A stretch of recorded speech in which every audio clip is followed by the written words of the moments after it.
Bonfire, that time of year, baby.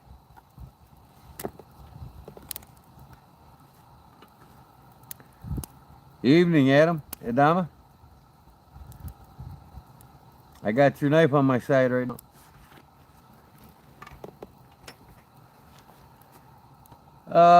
Yeah, it's that time of year, guys. I gotta get this damn fire going, man.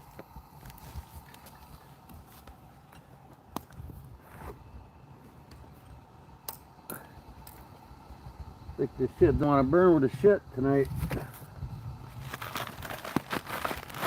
It's fucking dry cedar, too.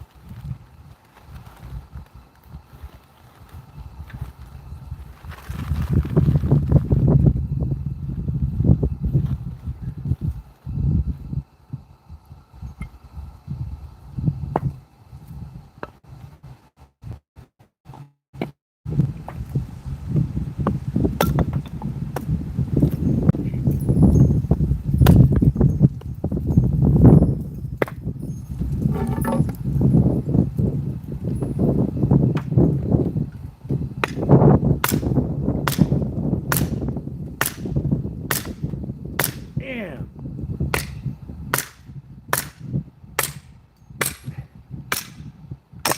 The hell is that shit made out of?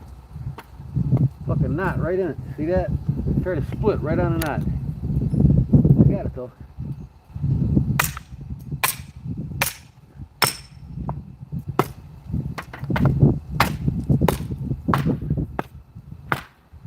That knot just does not want to give.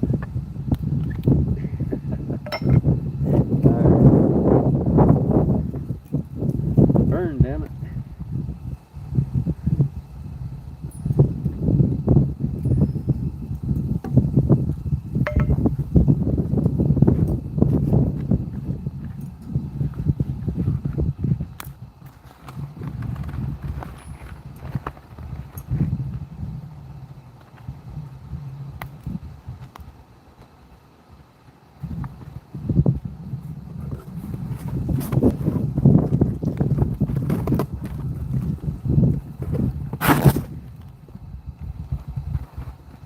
Ooh, hot, hot, hot. The hell's falling out of my pockets here?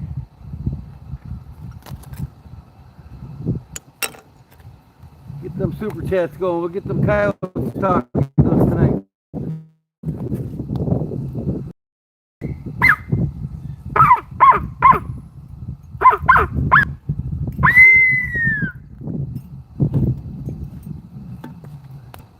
Super chats. We'll get the coyotes yakking tonight. We'll get them talking to us. Oh, yeah.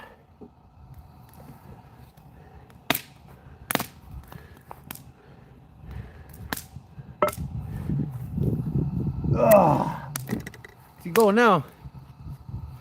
Yeah. Barber, what's up? What up, David? What up, Paul Mills? Dan Stan?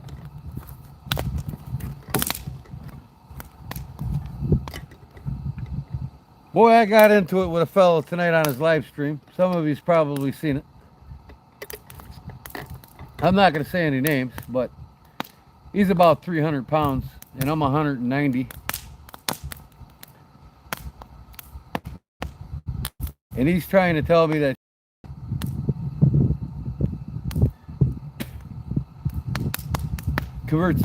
doesn't convert the fat, and then you can burn it off. Glucose, your body burns it off, so it don't store as fat. I'm like, come on, man. Come on, man. Look at you, look at me.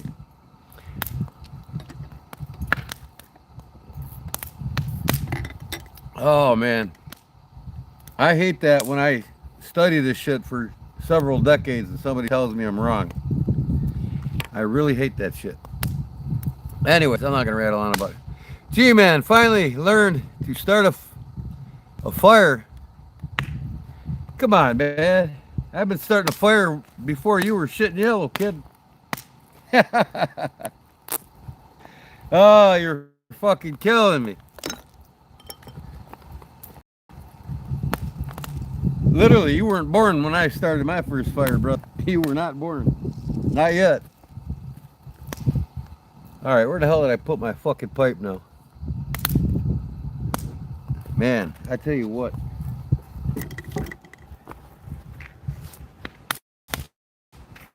Buried somewhere. Here it is in my pocket. I got her, by golly. Alrighty. Oh. I always say that to the young people.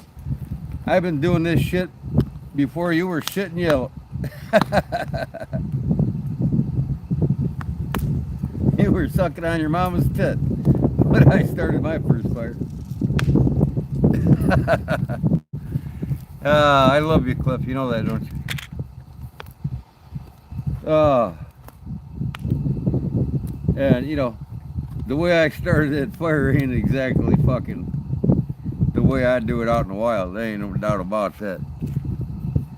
I'm not gonna have cedar fence pickets, dog ears they call it, to start my fire with. I'd be getting some aspen pine and then the pine bark off of it. That shit fucking burns like nobody's business. Pine bark's one of the best things to start a fire with, especially in wet conditions.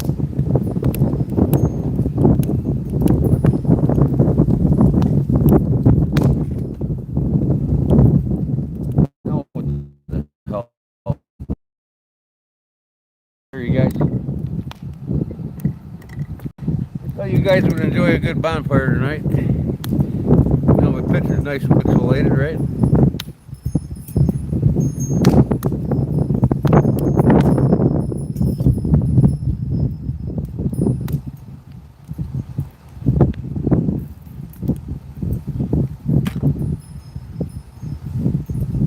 I got my lantern up here. Got my lantern there, and then I got an electric one there. What'd you all carry today? You carry something out in the woods, did you?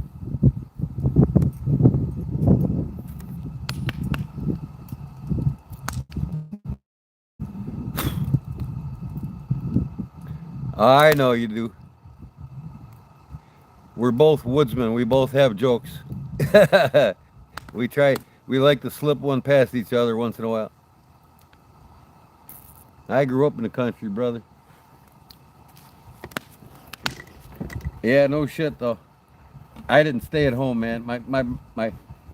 All my brothers went partying with their friends, and I went out in the woods and went fishing and hiking. And my lifetime was in the woods and on the water. I didn't spend it like my brothers with friends driving around in a car and having a yay old time. Even though I've had my ample opportunities to do so, and I have back road. Get on some country road here, man, and it goes straight for miles and miles and miles, and you're just drinking one fucking old style or Pabst Blue Ribbon and throwing them out the window, going, driving 5-10 miles an hour on the back country roads. Well, them back country roads, by the time we check where we're at, we're halfway through Indiana. What's up, Todd? So you all see my shorts I posted tonight. I posted Adama's, Adama bought a knife, that pocket drop off me. It's his. And I have it right here on my side right now. In fact, I'm packing like you wouldn't believe. I am packing. See if you guys can see what I got here. I'll try to get over here in the light.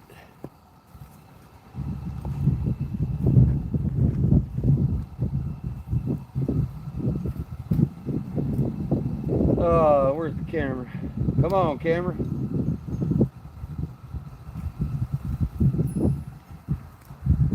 Okay.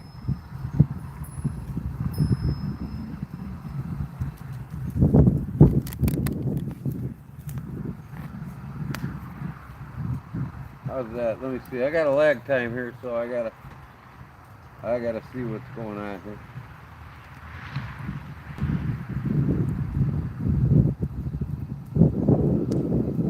Try to get a little closer.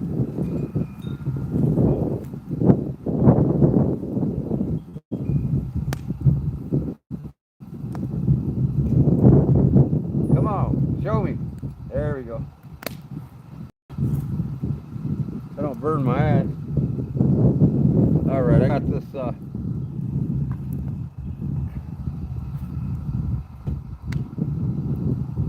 I've got my carbon Maracniv on me.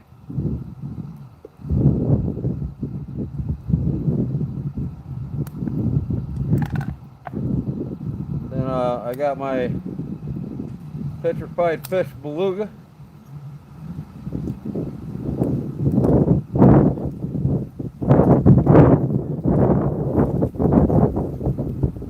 Petrified fish Vector.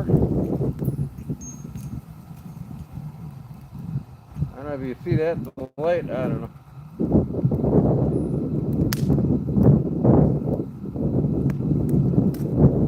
That's in my top pocket. Now, over here I got my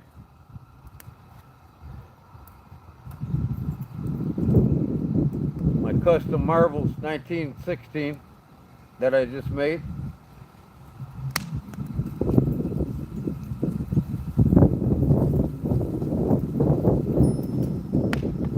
Now going down, top carpenter's pocket,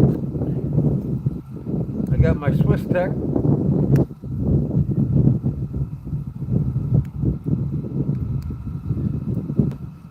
Where'd he go?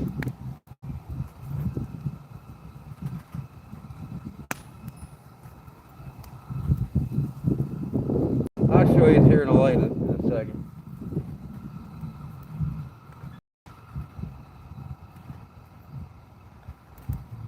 And in the very bottom carpenter's pocket,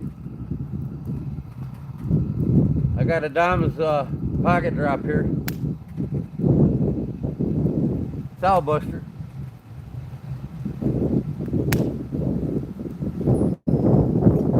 I did a short video today on it. You guys probably seen it already. It's ready to ship out Monday morning. And over here, I got my Puko, the one I just made. I'll show you it in the light better.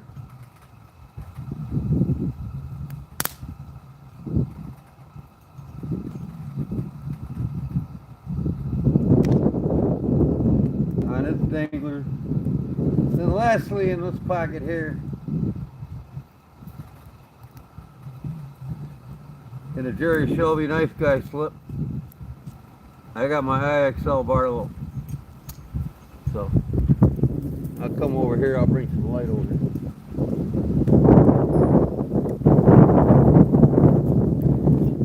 What the hell's falling now? Coyote call. Okay. Alright.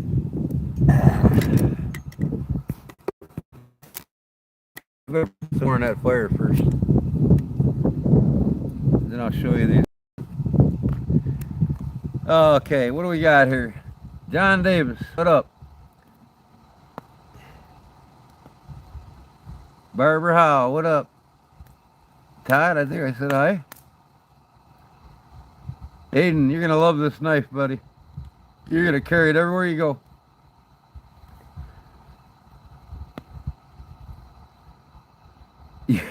You have to have a pair of suspenders to keep all the knives from weighing down your pants there, Charlie. That's funny.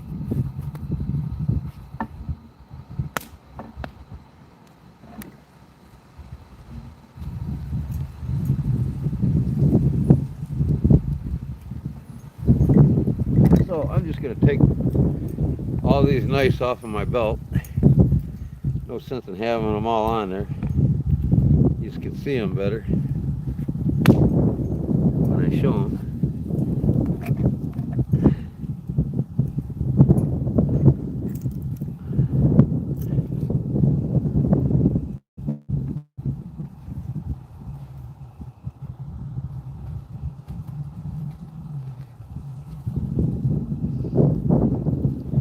Now this is just how the finish carry these knives. They just have them, you know, They just have them dangling either side. It don't matter because you can pull them out just like that. I'm trying to get some good light here for you. It's hard. Yeah, they just have it left side or right side. It don't matter. This thing swivels. You know, just like that. This is on my left side, but like I said, it swivels, so you can carry the knife on either side.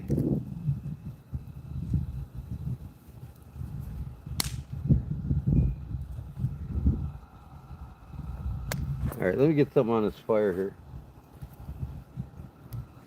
Oh.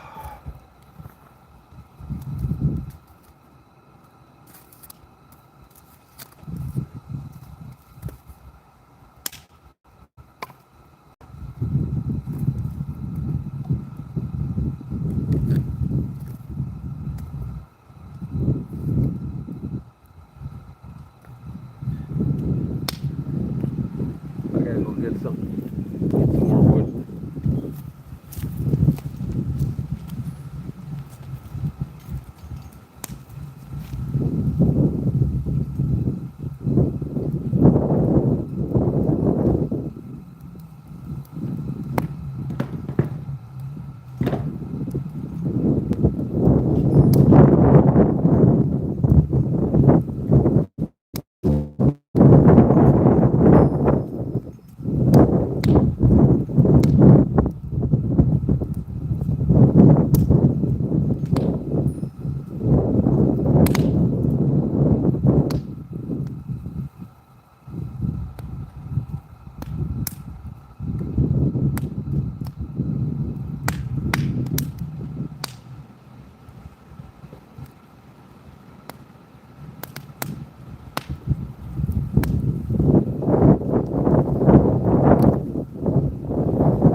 It's like, it's a little windy out here. You might catch the forest on fire. I'm like, no, I won't.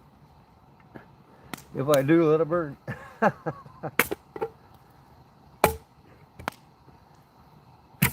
don't have to clear out the shit with the tractor this summer. I'll burn it all. Add nitrogen to the soil and the whole 9 yards, right?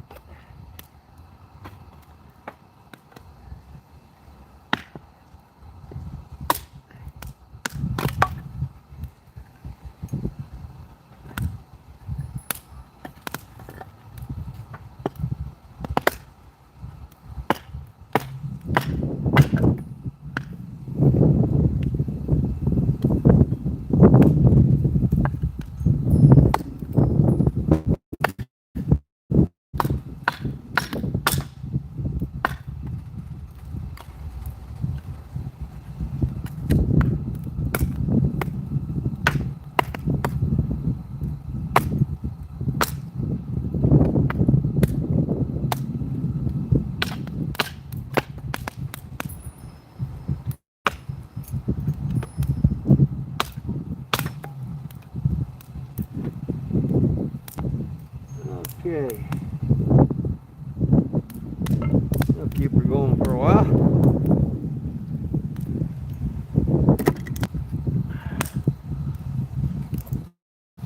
You guys miss my bonfires?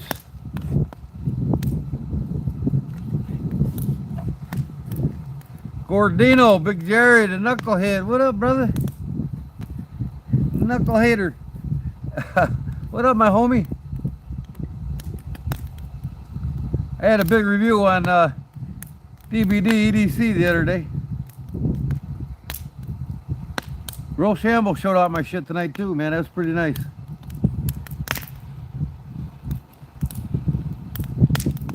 He played several of my videos. Rochambeau did. That's my line, Paul says. My homie.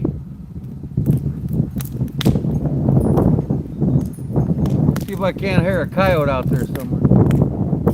It's kind of windy. You probably won't hear anything. I like it when it's calm out.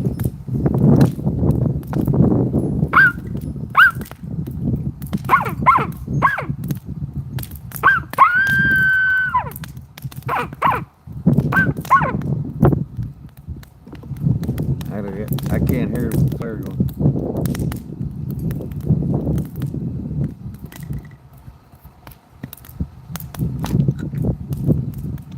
Let's see if there's any geese in the pond next door, right?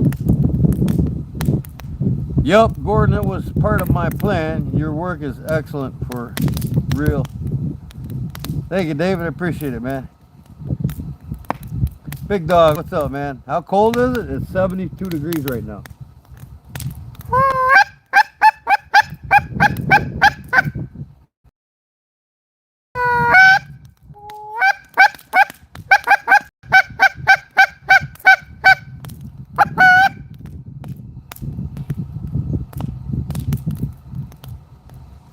Well, there ain't no geese in the neighbor's pond.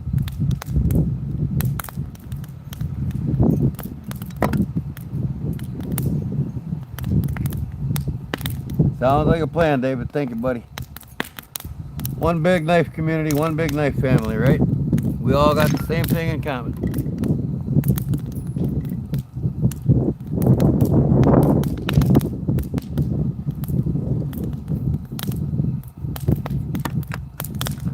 Yeah, so I got the knucklehead slip here. Can you see that? That Jerry the Shelby guy, whoever he is. With my IXL Barlow. This is what now this is a fucking user, man. I don't buy these not to use them. But I whittle with that little boy. IXL.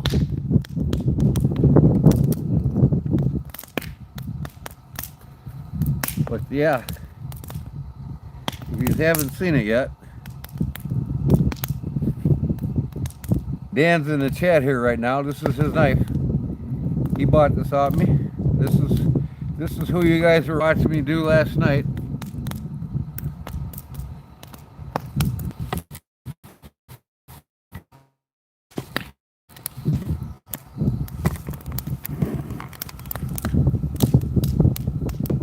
This is Dan's Salbuster pocket drop from me.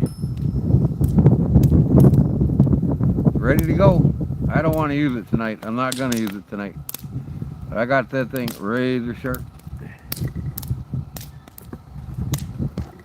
We cut a piece of cardboard here. I can at least do that.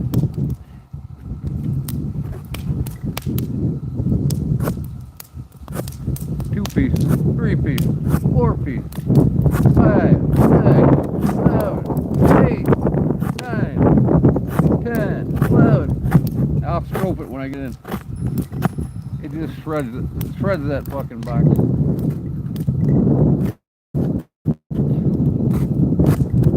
Oh, throw it in the fire. I guess I cut cardboard with it because I'm not going to cut wood with it though. I'm going to stroke it when I get back in.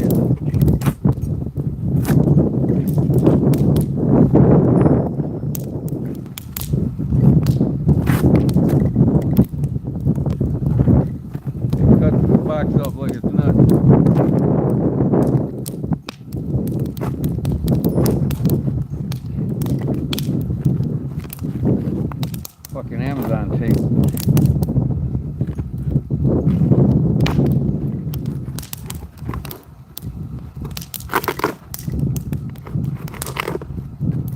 There we go. I'll save that for later. Yeah. As you can see, you get my knives, man. They're sharp.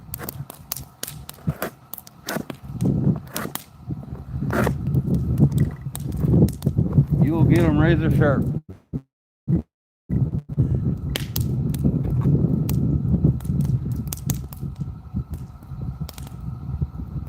That'll get you in and out of the woods. It'll get you in and out of the woods.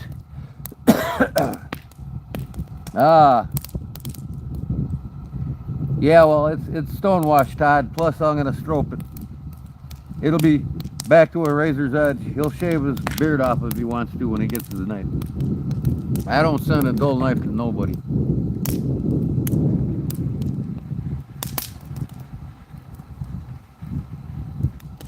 Yeah, that cardboard tears up the edges quicker than the wood, that's for sure. And being stonewash, you don't have to worry about scratching the blade. It's who did I make it for? He's in here in the chat, unless he left. He was in the beginning. Adama. You still in the house, Adama? Adama. You still in the house, brother? Adama bought the knife from me. 190 with shipping. That's shipping included.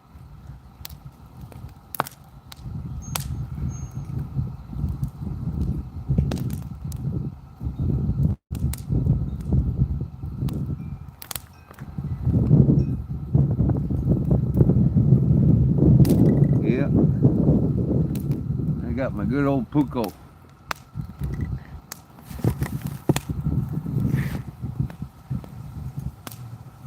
Now, I'm going to use this thing. This is going to get used and abused. Again. That son of a bitch just popped on me.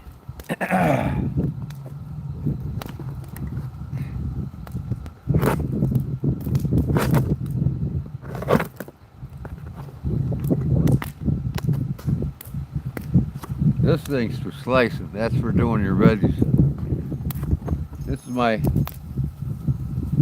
Well, Pukos are originally made for fighting and carving.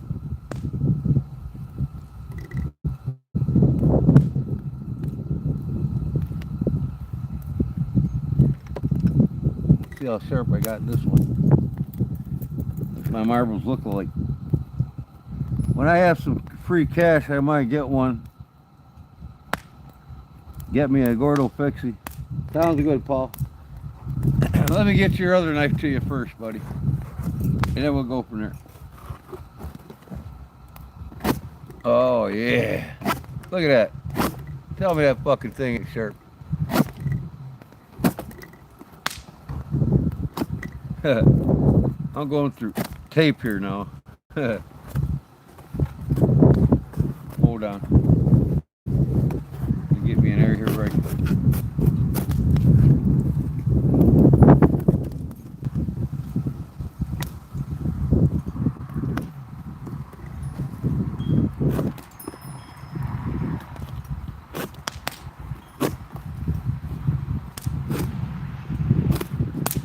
Oh man, that fucking shit's popping all over the place. She's sharp. Oh yeah. Fucking cedar out in the woods and get me some timber.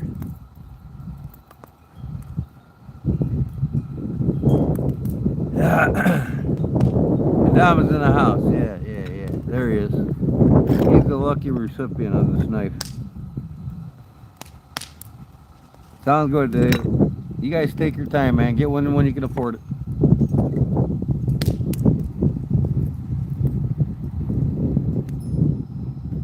Now remember, when you get this knife, these scales are interchangeable. So even though Adama, man, why am I having a hard thing? Adama 17, when he gets it, he gets sick of the black look. It'll always be stonewashed, but we can go with a red micarta, a blue micarta. You know, he can change these scales out. I can put stag on here for him. I've got both both screw holes recorded on his knife with his name under it. So if he orders more scales, I have the whole tang traced in exact the two screw holes. So all I got to do is make the scales and send it to you in the mail. You might want to put stag on it one day instead of carrying the black. He's got them. Dumber $65 a pair, stag. My card at $55 a pair.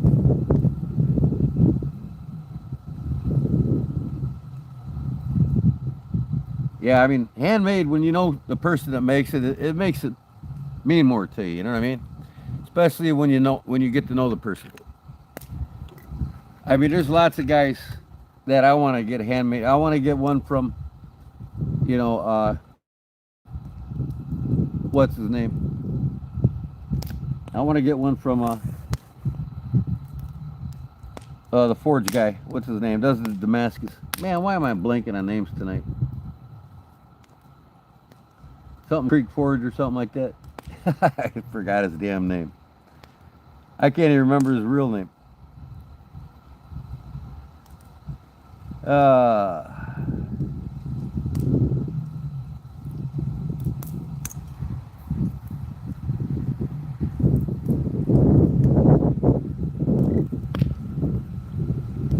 I need to get my log cut, get my chainsaw out and get me another log cut for my target for throwing my knives. Then I can go live during the day and throw some knives for you.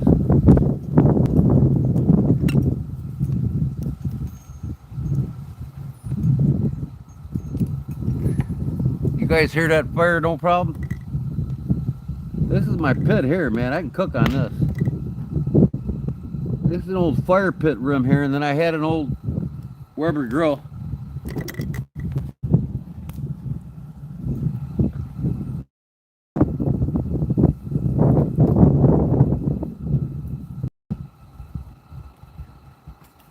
Just get my coals going, put that right on. I come out here and make steak and eggs,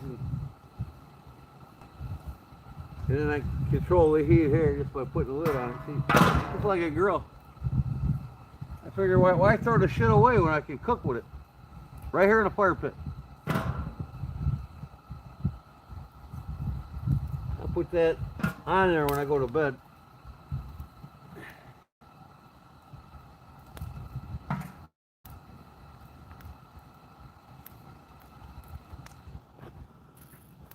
I gotta go in the woods and find me some twigs.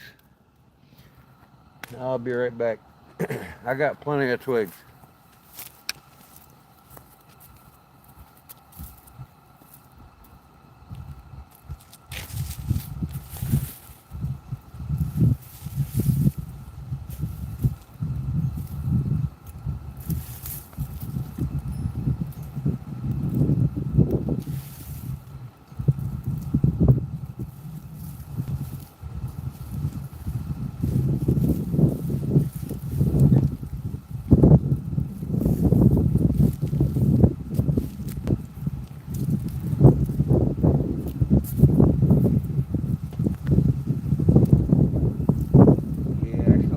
Pile of small stuff cut up.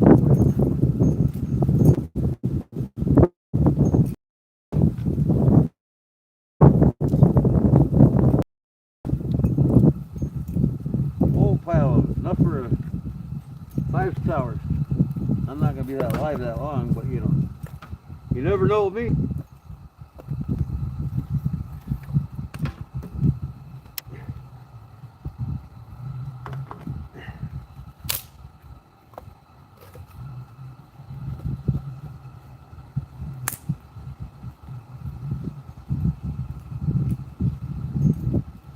Plenty over there. That's good. That's good to know. What the hell?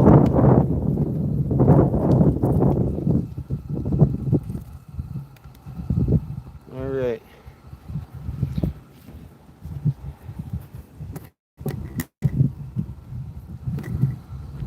I need to get me something to whittle, right? I could be whittling while I'm here. Did I sharpen this thing? Yeah, I did. All right. I don't hear no coyotes.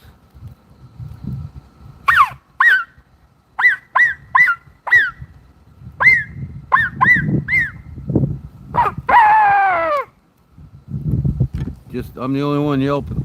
I don't hear any return calls.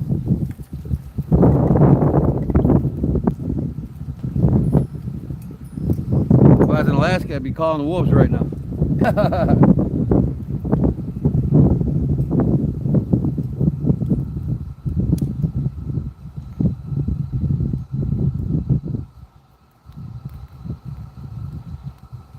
I wouldn't be outside like this is for damn sure. Them fucking wolves will gang tackle your ass, man. No matter if you got a pistol or not, you'll shoot one or two maybe, but after that, they're gonna fuck you up.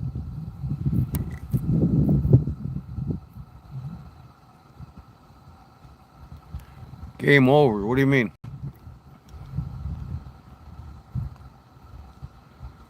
Gomer's knives.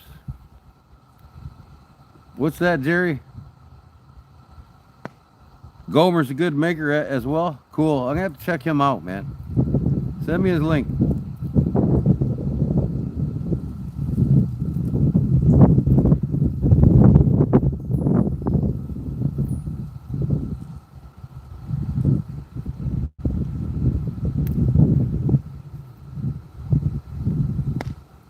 Clayton? Is that his name, Gomer? Clayton? The dog and NCs are surrounding me.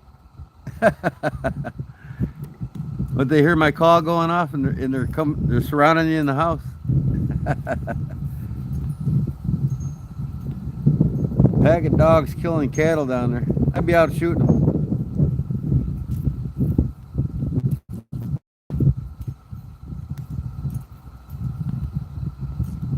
Burning stable spores, that's it. Yeah, I want to get one from him, man, but I don't want a Damascus, you know. I hate Damascus, to tell you the truth. I just want a regular blade from him. And he charges like $400 to $550 for a Damascus knife. I don't want it. You know what I mean? I'm not really big into Damascus. I mean, don't get me wrong, Damascus is an art, a skill set of its own. I mean, you gotta, you know, there's so many patterns to learn doing Damascus. And just, I can't justify the time involved. That's why I guess he's charging more than a regular knife, but I'll probably get like a small pocket drop from him in regular 1095 or something like that. Maybe he can do me some D2 or something.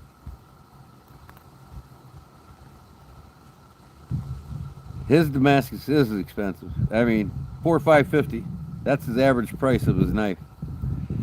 And I'm selling my pocket drop for $190. So what's that tell you? I think I'm reasonably cheap on my custom handmade pocket drop. Some people are telling me I should be charging $325, $350 for it. I don't, you know, I do this as a hobby more than anything. More than the money. You know, for you all to get something from me that I did, you know, means more to me than getting the money out of it. I don't need to make a living doing this shit. It will cut. Forged in fire. It will cut. It will kill. It will kill, says the Japanese man. And that's why I'd never be on Forged in Fire. Them fuckers, they force you into a Damascus shoot-off every time. I can do it. I can weld that steel. I can weld the layers. I know exactly what I'm doing to make Damascus. I know exactly how it's done, how you weld it properly with the borax and shit. I know what's up, man. You know, I would never attempt it unless I had a 20-ton because with my carpal tunnel, I was in pain the other night when you guys see what I did live with the regular pipe wrench. I hurt for 2 days after I hit the forge. And I'll probably get a hammer anyways, just because of that, my carpal tunnel. Boy, it's getting windy out here.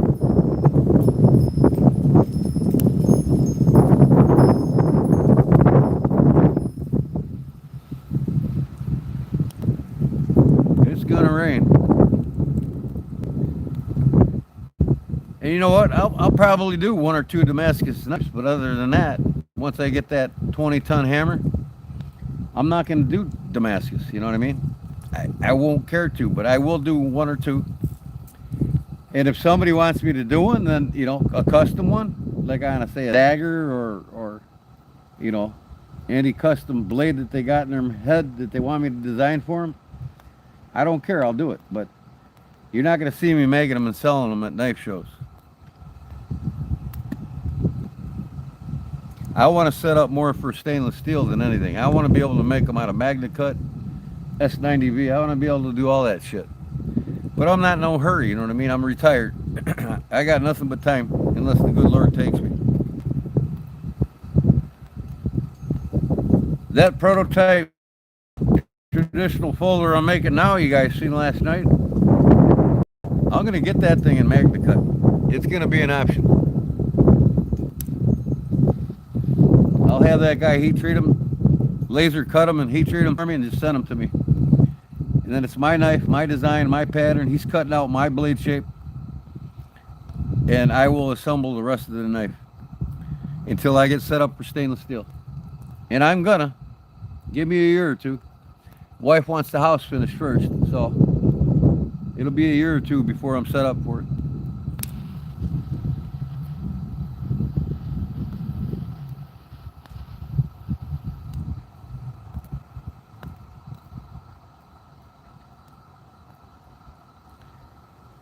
Full time? No, I don't do nothing full time. I'm a part timer now. I'm retired part timer.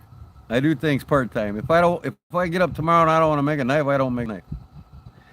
I don't have to. That's why I tell people there's always 2 to 3 week wait when you order a knife from me. I mean, I can rush a knife and get it done and sent in the mail in 3-4 days, but I got a lot of things going on at once, so I got side jobs to do. I got upholstery work to do. I'm working on a bench again for my brother. I always got something to do, so it's like I usually have a 2 to 3 week waiting list. You call me, you want, you know, as soon as you pay me, it's 2 to 3 weeks. I look forward to your Rex Southbuster, Gordon. Oh yeah. Rex 121. What's that? Is that what you're calling it?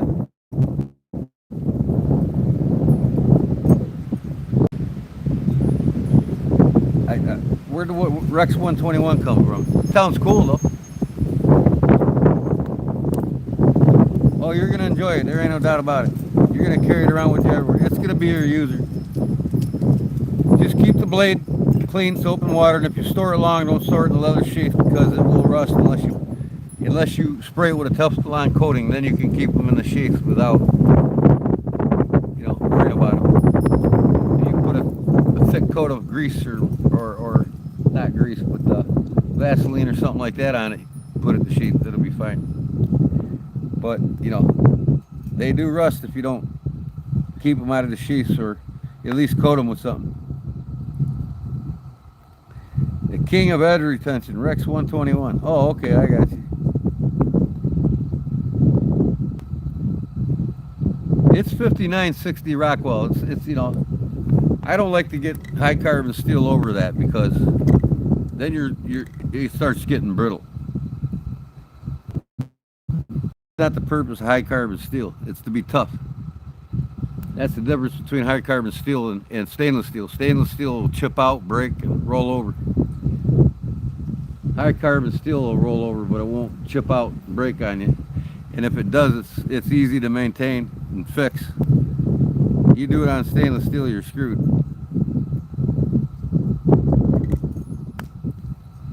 That's why most mountain men and most bushmen prefer a high carbon steel blade over anything.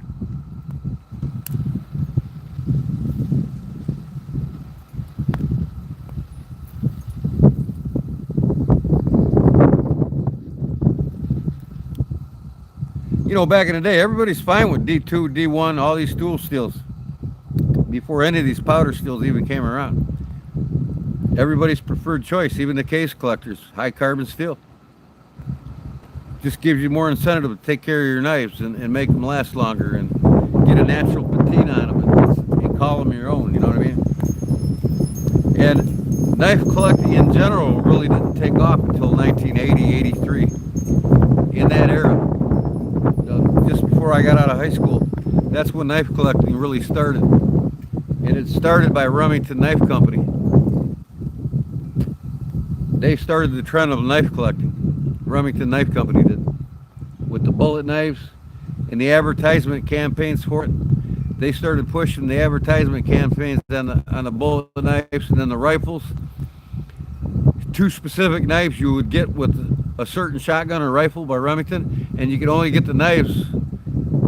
You got the knives for an extra 30 bucks. You got both knives, but you had to buy the gun to get them. You couldn't get them knives in the collection unless you bought the gun.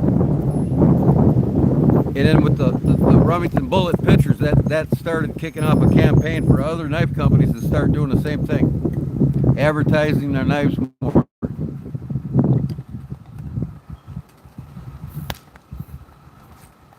And then back then, everybody was D2, D12 steel, or 428C or 440C.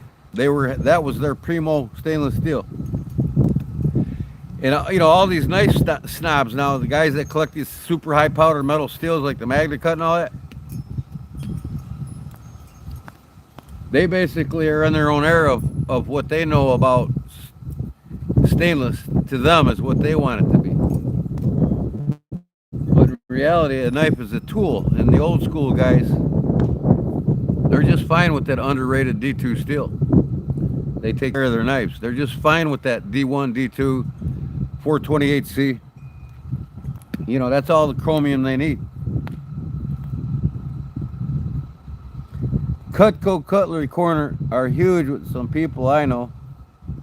Well, I used to be a door-to-door salesman in the late 80s, until before I went in the Navy. I used to sell Cutco knives door to door with the patent triple D cutting edge.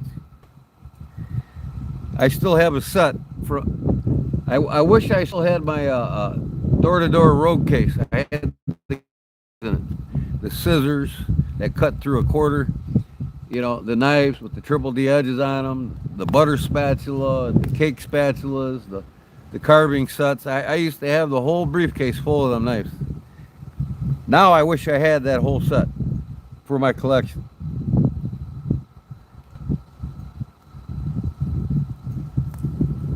And back then, that was a primo stainless steel to get, was in the Cutco knives. And Chicago Cutlery, they were the two leaders in the country with the best cutlery you could get in the country in stainless steel.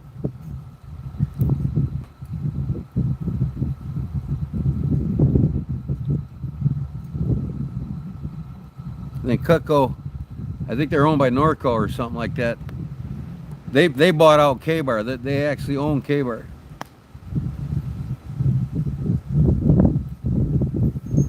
Norco, they own Cutco and K-Bar.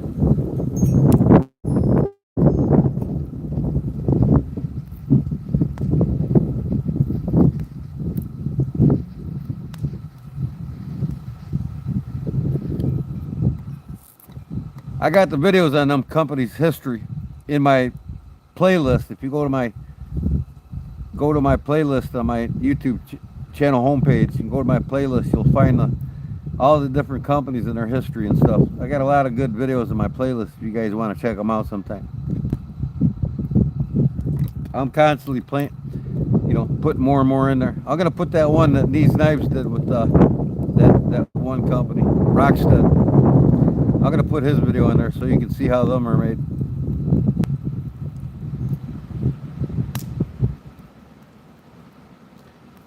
I like that audio, wind blowing a fire. And not a better song in the world, is there, Dog One? Good evening, Dog One. How's it going, brother? I've seen you several times today in the lives. I got some good advertisement by the boys tonight. I was quite pleased. And if they made stuff and they sell knives or have any custom makers do knives for them, I'll share their content too. It's like I let my boys in here. If they make something out of leather, you're more than welcome to sell on my page, man. Like I said, this is a hobby. I'm not in it to compete with anybody. I'm not here to make more money than the next guy. I'm just here to make myself happy and make you guys as customers happy. One customer at a time. No hurries.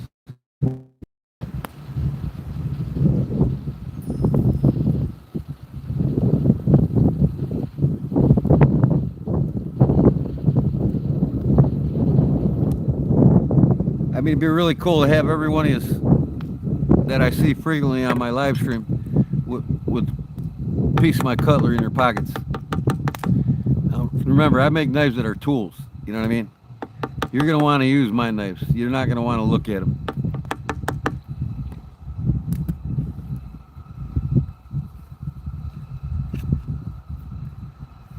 I have part of Gordon Legacy. Oh yeah, you will. Big Jim's got two. He's lurking, by the way, right now. He's still under. He's 3 sheets under the wind. He was lurking last night in my live too.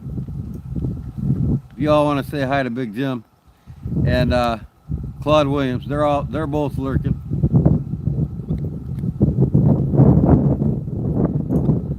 Jim said he's getting better. He's starting back up on his videos again.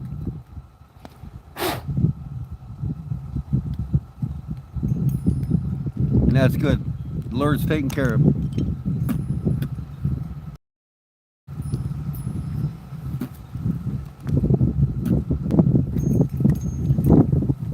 Yeah, I talked to him earlier today. He said he was lurking in the comments and lurking in my live, watching the whole thing. He said, you know, the condition him and Claude are in, it gives him kind of a headache to look at a scrolling chat. You know what I mean? So it's tough for him to want to keep up with you guys talking to him. But they're here watching.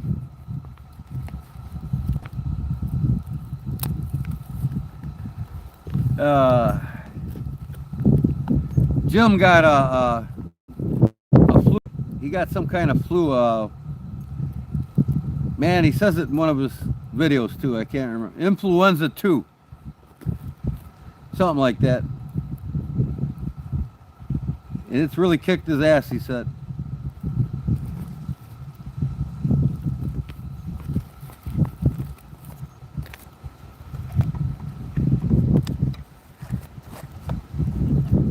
I mean, he went like almost a couple weeks without posting much. I mean, that tells you right there, man. That's not like Big Jim. Oh, everything else around me now. Man. I got to get a piece of wood and start whittling. I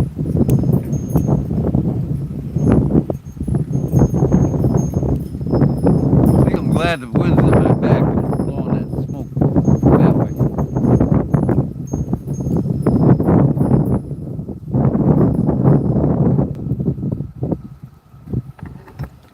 I'll go get me a piece of wood to whittle on.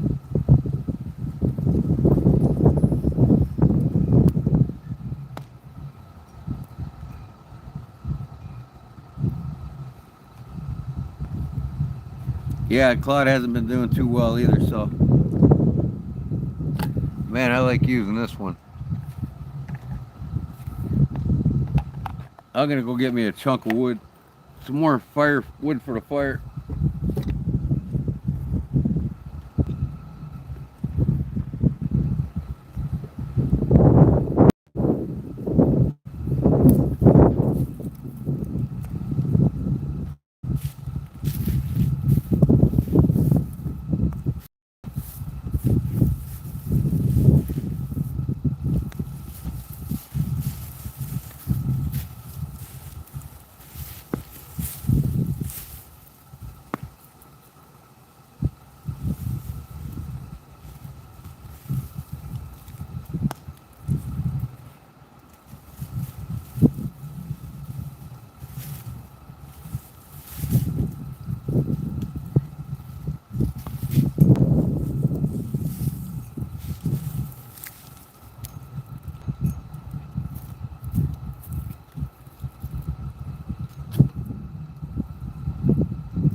Ah.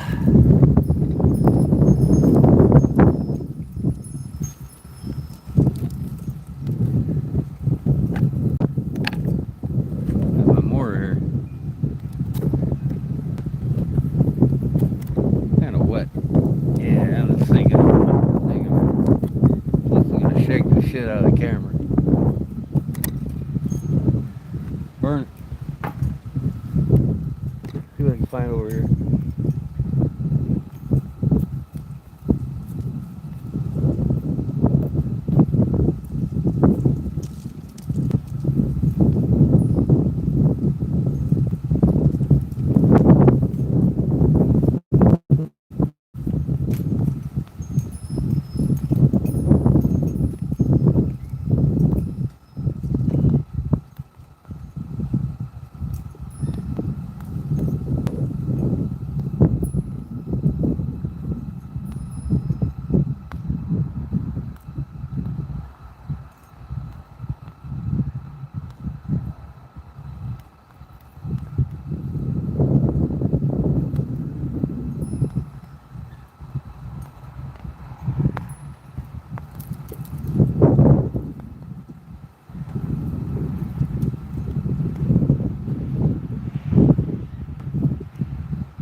Okay.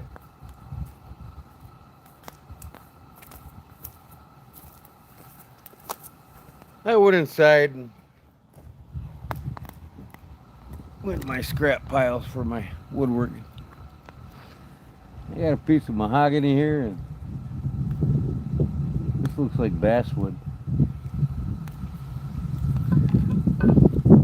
But I can already see what I want to make out of this. That's going to be a handle.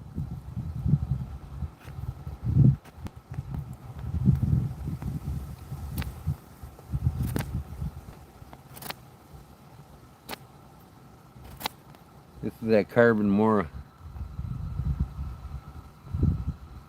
The new one I got for 65 bucks.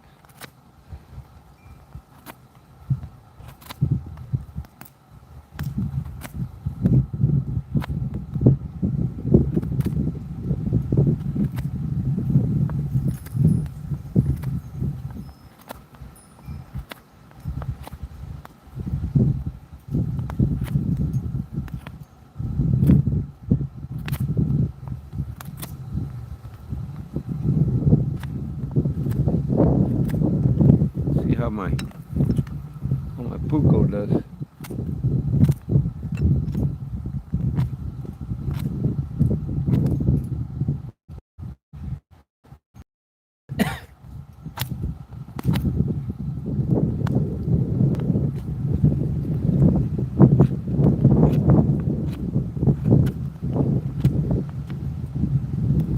Boy, that one's starting to howl now. Can you guys hear it?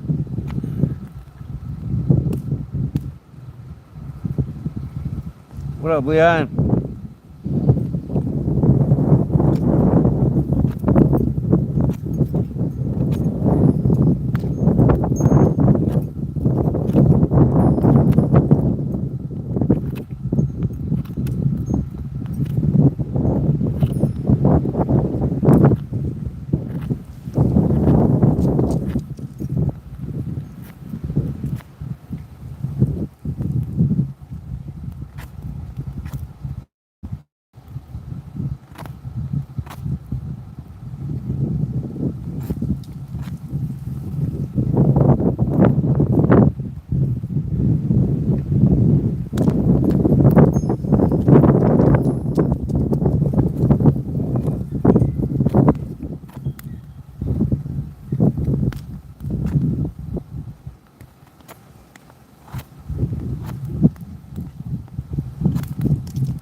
Just taking off the bulk right now.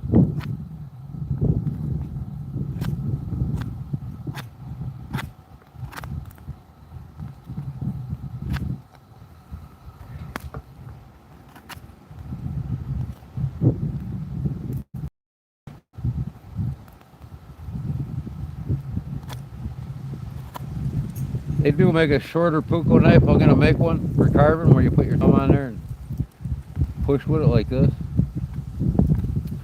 It's probably got a blade about, oh, probably 1.5 inches or so shorter than this one.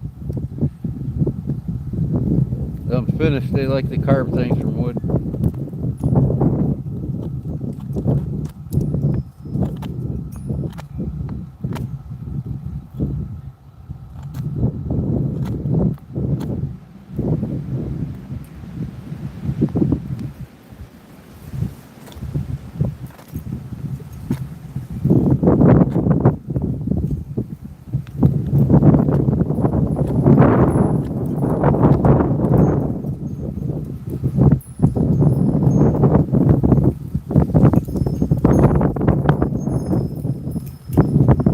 Human beings, huh?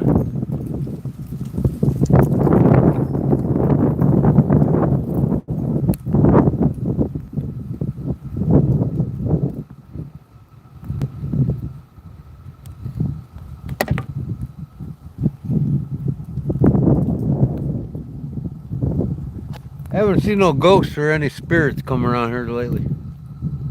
I got a graveyard behind me and there's one across the street from me. No walking dead yet over here. Could you guys live by a graveyard?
Spooky stories with Gordon. Yeah.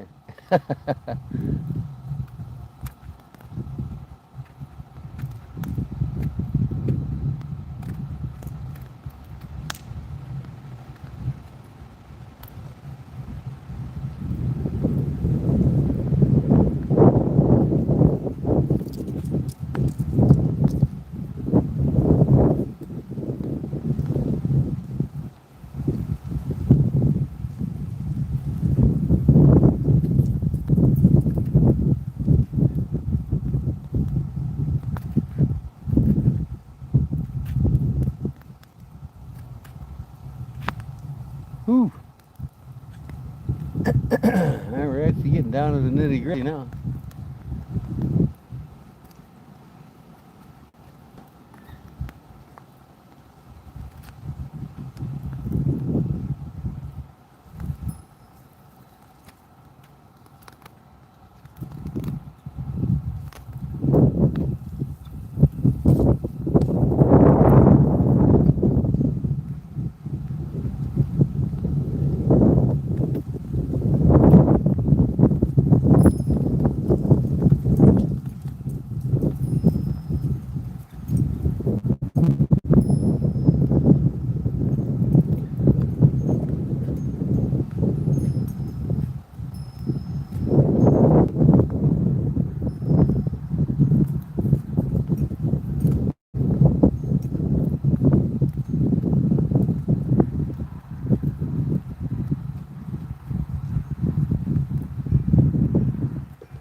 Poop knife? What the fuck is a poop knife? You got poop knives, do you?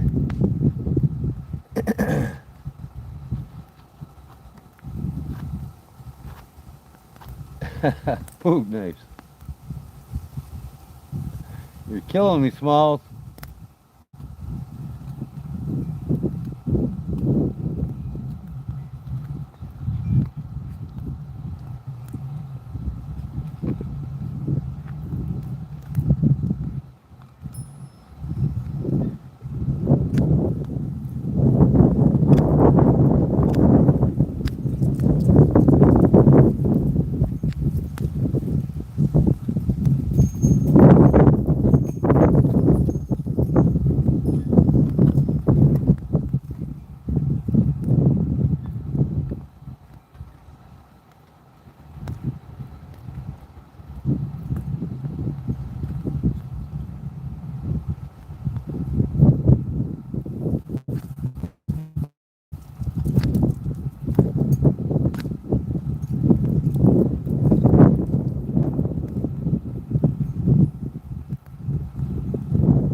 To cut turds to flush easier.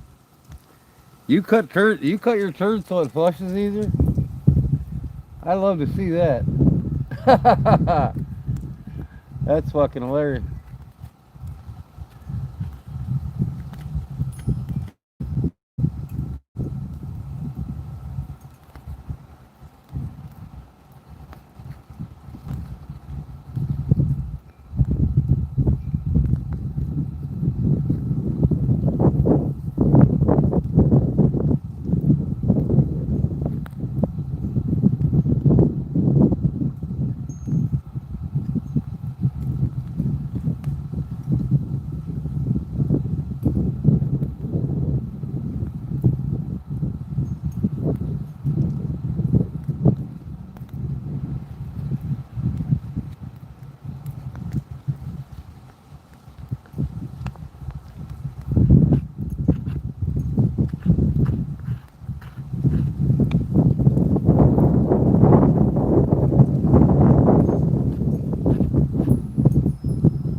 Fire's burning pretty good, ain't it?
the butter spreader. Spreading butter on your toast, right?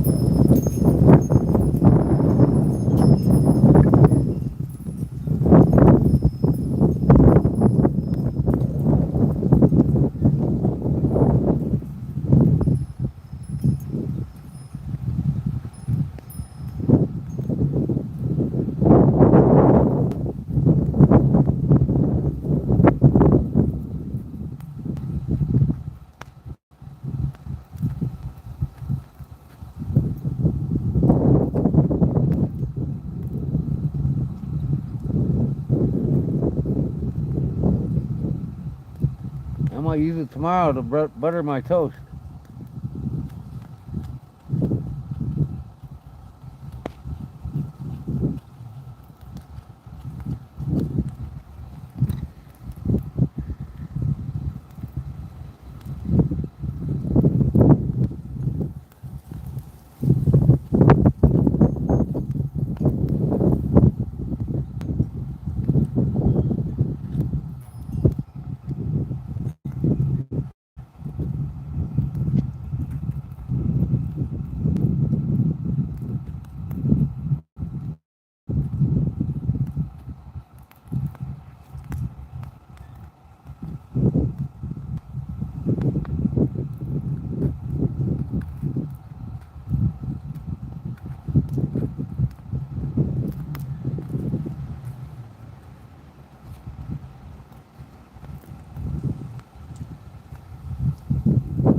Well, got it.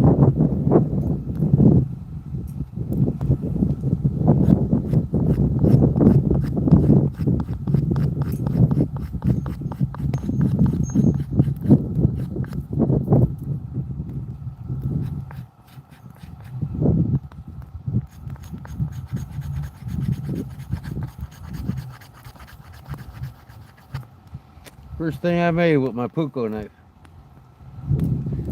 You like that inlay I put on there? Brass inlay.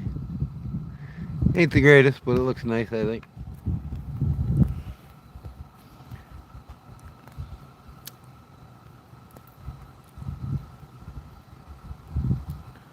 What's the secret?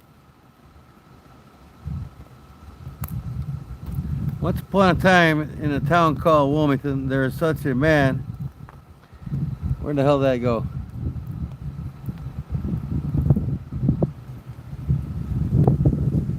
Such a man by the fireside. He was whittling away. Little did he know, over by the graveyard next door to him, held a horrifying secret.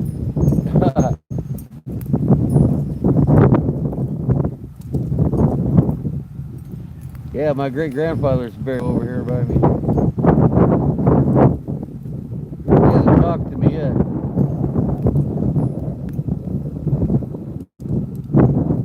The old Bohemian graveyard.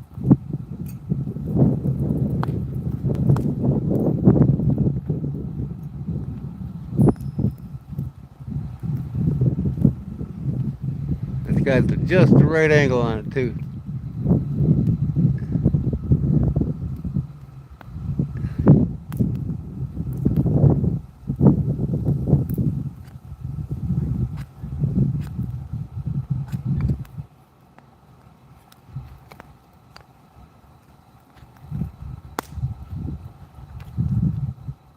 This is how the Swedish make these things. This is actually, even though I'm using a Puko, Swedish style knife, or a Finnish knife from the Finland. Puko originated in Finland, but the Swedes, you know, Swedish knives, the Moras, right? They're both Scandinavian region, hence the name Scandinavian grind, right? Norway, Norwegian, Norway, Scandinavia, that's where, you know, them countries come from. Norway, Scandinavia, Finnish and Swedish. It's all in the northern hemisphere, north of Russia.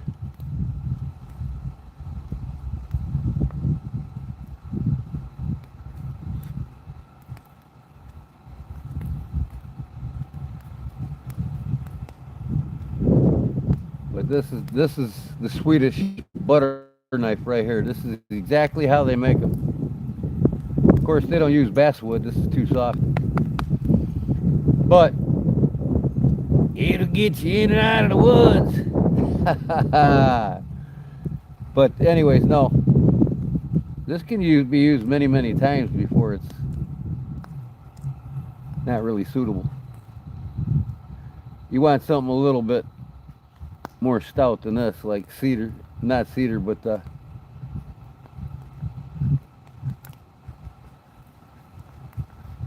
poplar's a good wood. But even pine. But they use a lot of birch in the Nordic areas. Birch is a very common tree. That's why you see a lot of puukos and Scandinavian knives, you know, Swedish and Finnish knives with a lot of birch bark or birch burl on them. But they would use birch to make one of these butter knives.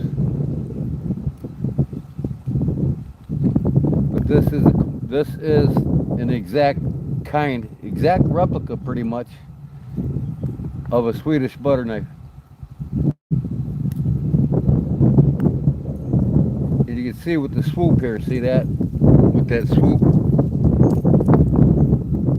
that really spreads that butter. Not flat across like this, but more of an angle. I mean it's got a big gaping area here that spreads butter quickly. But if you look up on YouTube and watch a video of a Swedish guy making one of these, this is the same style he's going to be making right here.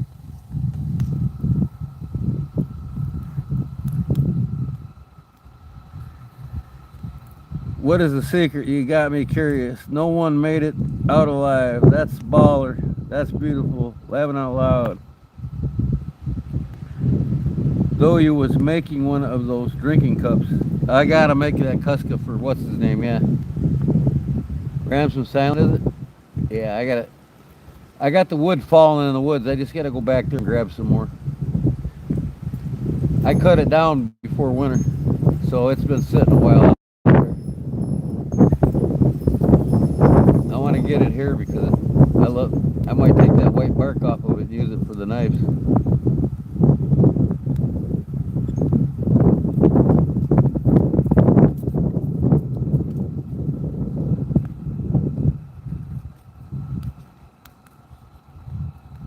Yep, he's next on the list.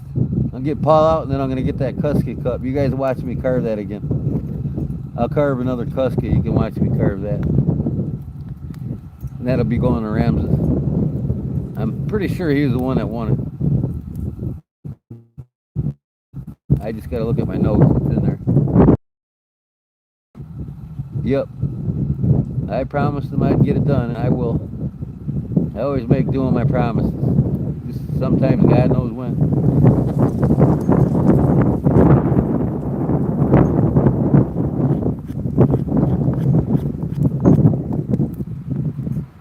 What up, Jacob? How's it going? Welcome to my live stream. Where I'm either making something out of leather, carving something, or making something out of steel. You never know. I think it's gotta be a little bit thinner. I don't want to take it too thin. This is some soft wood. But as long as that edge looks like it'll spread butter perfect, that's all that matters. But you know, if a Swedish guy's out in the woods camping, he's making one of these. He ain't bringing it from home. And the thing about the Kuska cups in the Nordic area, the Norwegian area, that's where they're popular at, northern Norwegian area. People don't make Kuska cups for another person. I mean, they do, and they sell them all around the world, but Generally, if you're from the Nordic area, you're making one for yourself, and they're doing what they call baptizing the cup. Them cups get baptized after they're made in their own. It's a fascinating story how they do it. You guys gotta. You can type it in on YouTube and watch a video on it. Type in the baptism of a. What is the baptism of a Kuska cup? The history of the Kuska cup. You'll. It's fascinating, man. It's real fascinating.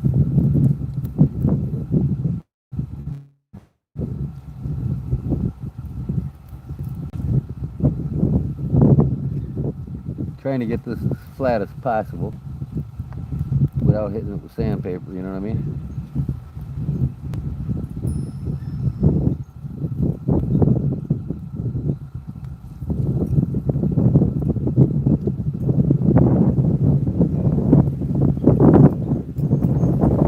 That edge too thin.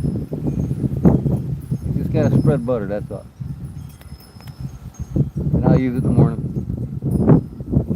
Just to see how I did.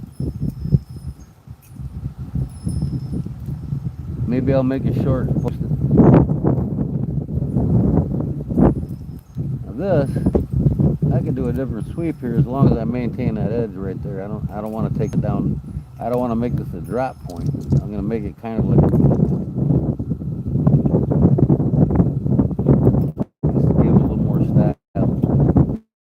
My style.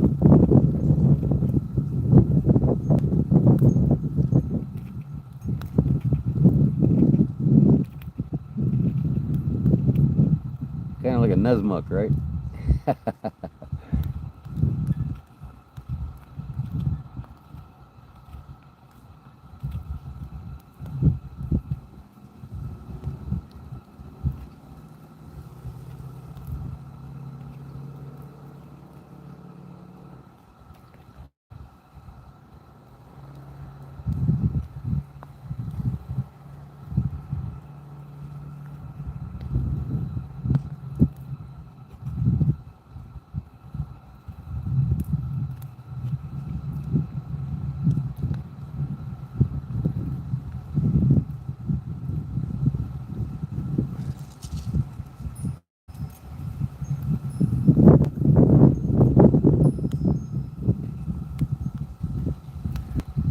God bless everyone. Good night, Jerry.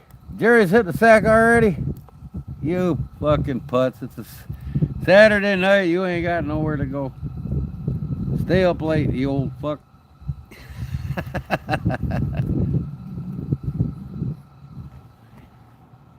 Oh, that's funny.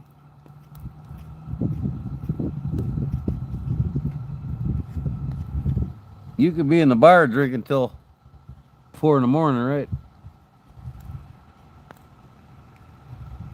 Went to my brother's bar today to get some barbecue. They had pulled pork wagon there. I got some pulled pork nachos and a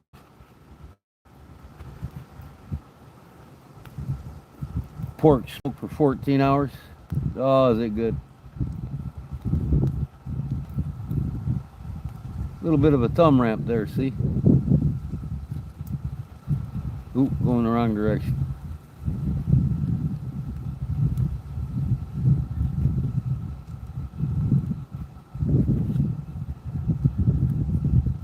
Looks like a Nesmuk.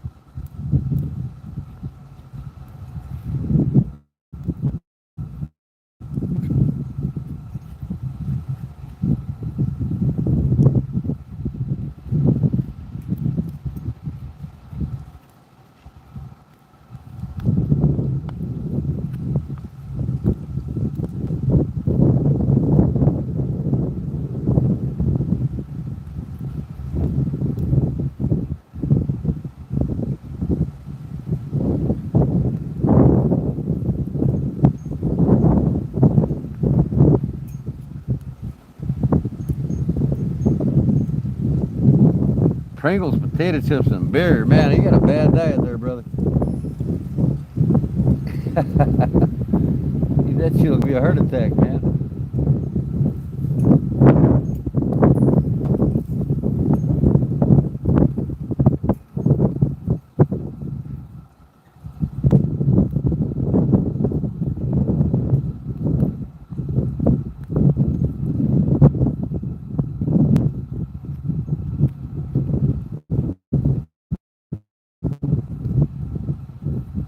little Nuzmucky style. My own tool.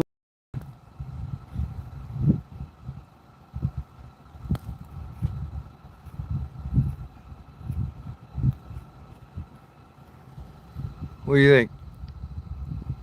Man, I gotta flatten that one side out, don't I? I gotta flatten both sides out, but it's like a Nuzmuck. Little thumb ramp there. Or a finger. Just for spreading your butter on your toast. This is the way the Swedish make it. And of course they'd be using a Mora to do it, right?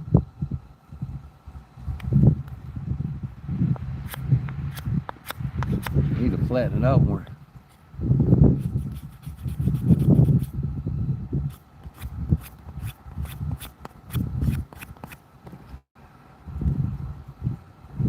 It looks like it's hacked up in the light, but it's not. It's actually flatter than it looks.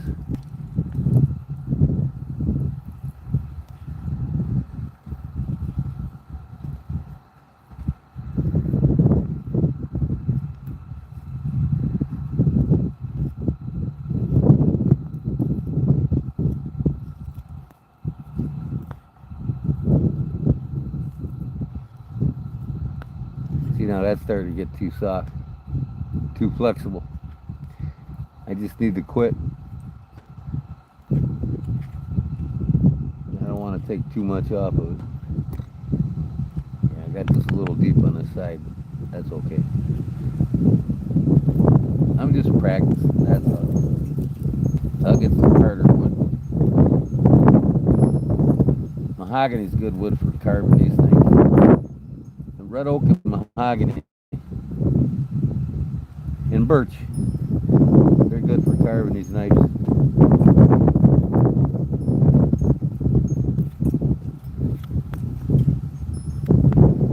That's it.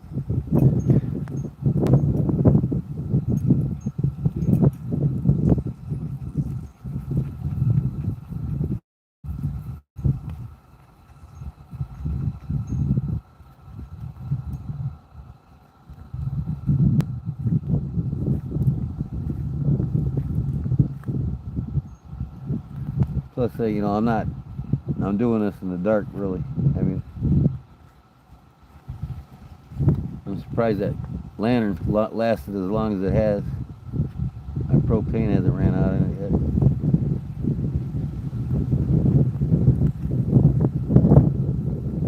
Boy, that wind, something else. I gotta add more to the fire. I just throw this in there. No, I'm just kidding. I gotta give it a shot in the morning.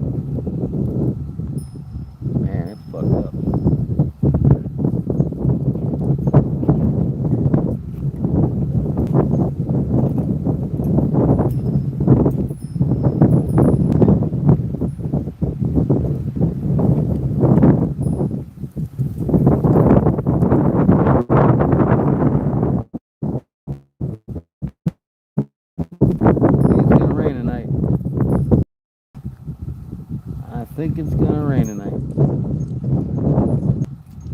I can feel it coming in now.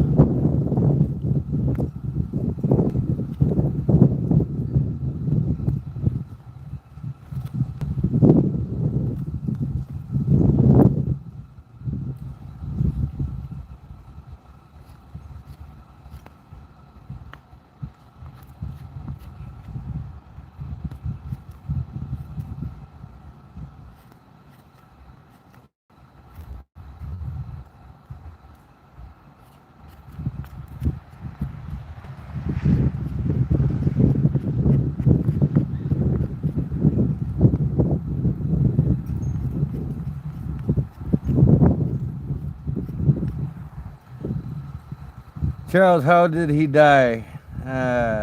Charles Walkins. Cluck ain't working out tomorrow, but Hendrix has a trainer. Finally in heaven. Am I missing something here? A nice fire hardening should help. Right, right.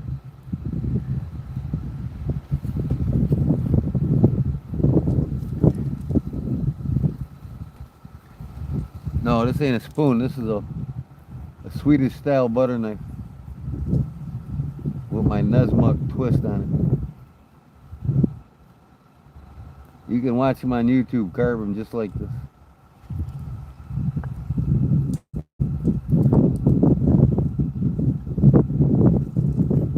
Alright. That much as I'm going to do on it. It's pretty soft. I mean, I probably only use it a couple times and that'll be it. I got a piece of mahogany here. Man, it's going to take a lot of trimming on this.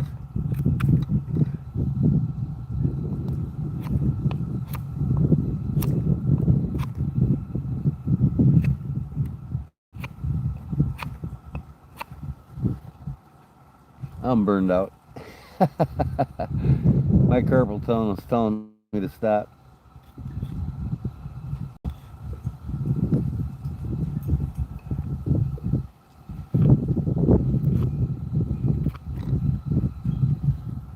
Yep, I'm not going to carve anything else.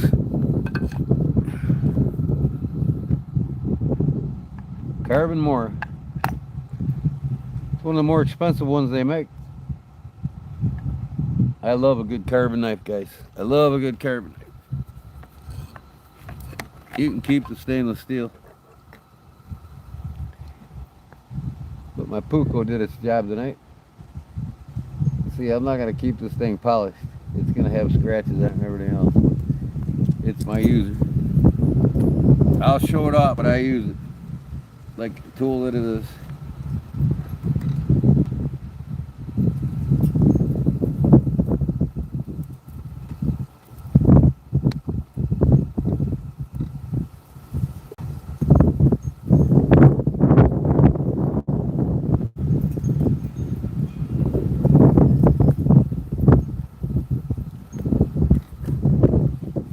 Absolutely love this.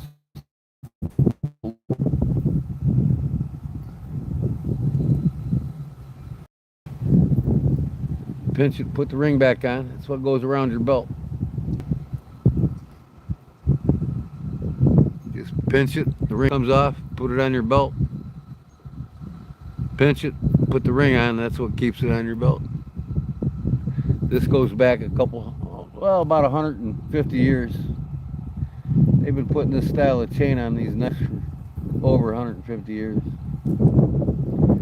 This is my traditional late 1800s style Puko. I love making them.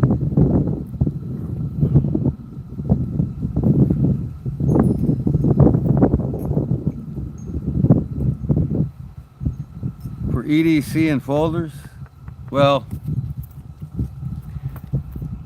that's just your choice, because the majority of outdoorsmen, mountain men, bushmen, you won't catch them dead without a good carbon fixed blade. And when it comes to traditional folders, good patina, good carbon blade on a patina, even this is, you know, it's because there's a lot of old school guys. I mean, even to this day in the mountains, you go in the mountains, you see what a mountain man carries. You see what a bushman carries in the bush and in the mountains today. You know, go in northern Idaho, go in Canada, go all over Alaska. They all have the same thing in common, man. Tough.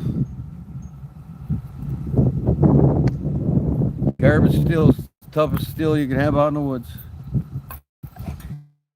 You don't have to worry about it chipping, breaking, rolling over. And it's easy to maintain. Something happens to the blade, you can fix it in a heartbeat. Something happens to stainless steel, you're fucked. You might as well have another knife with you.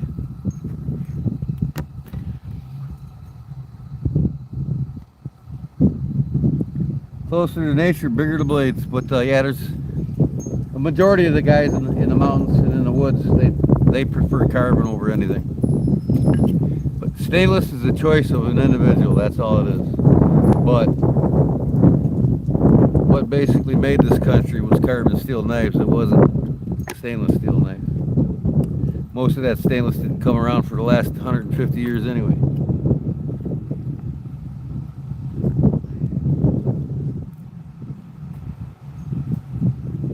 You know.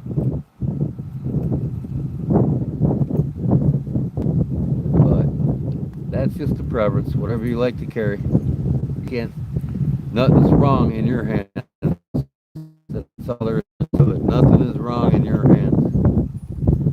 It's what you like, what you love, but it's not preferred by any means by the avid bushman or mountain man. If they don't have a full tank made out of carbon steel, they don't carry it. That's it, that easy.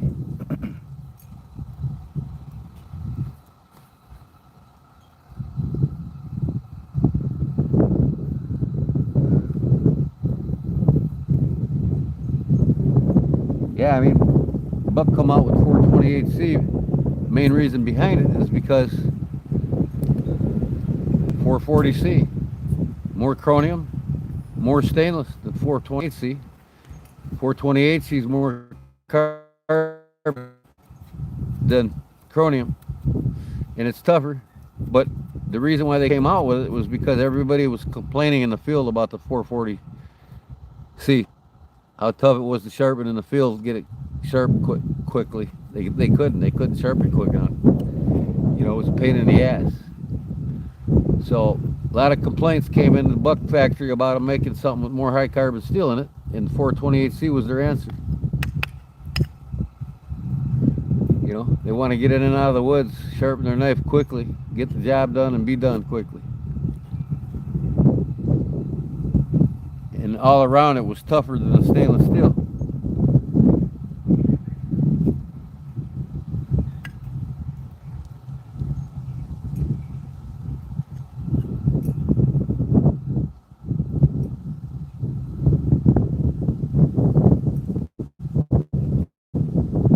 You know, there's a reason why the K-bars, the Ontarios, you know, and the other knife companies in the war contracts during World War II made them full tang knives. They were all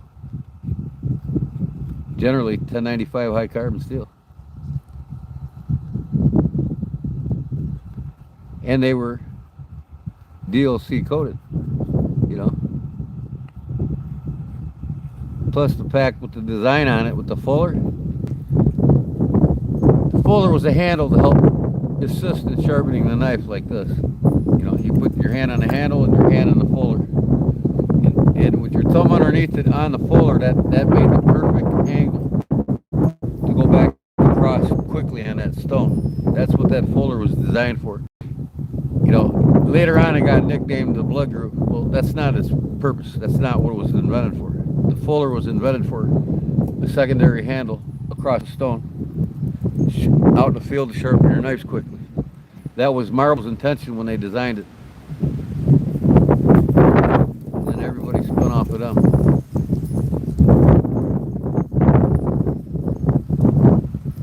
K-bar spun off of them, Buck spun off of them. The Buck 119 series knives are more of a spin-off of the traditional Puukko knives. You see the DNA in the Buck 119 series knives of the Puukko from Finland. And that was Buck's intention when they designed it. They have a Puukko styled handle, pommel, and knife. Guard, pommel. That's the way the Puukko was made.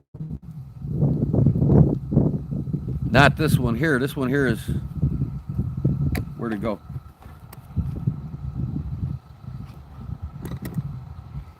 Where the hell did I put my Puukko knife? Around here somewhere. Well, son of a gun. Hold on. What did I do with it? Oh, it's in my back pocket. This ain't a traditional. I mean, this is a traditional, not a modern Puukko. This one dates back over 1,000 years. This design and style. The modern ones now, if you look at the palm on a buck 119,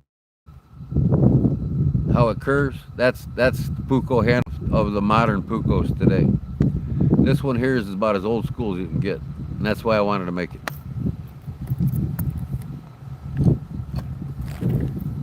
But yeah, the 119 has the DNA of the Puco 100%. But yeah, a lot of people don't know that the fuller, that's its purpose, is a secondary handle for sharpening the knife, and with your thumb on the opposite side and the fuller on the underside, that gives your thumb a ramp to where that blade is at the perfect Scandinavian angle to sharpen that knife quickly. I mean, with an oil stone back then, or a whetstone, holding the fuller and going to town like this really quick, it put a razor edge on that 1095 in nobody's business. Razor sharp, quickly.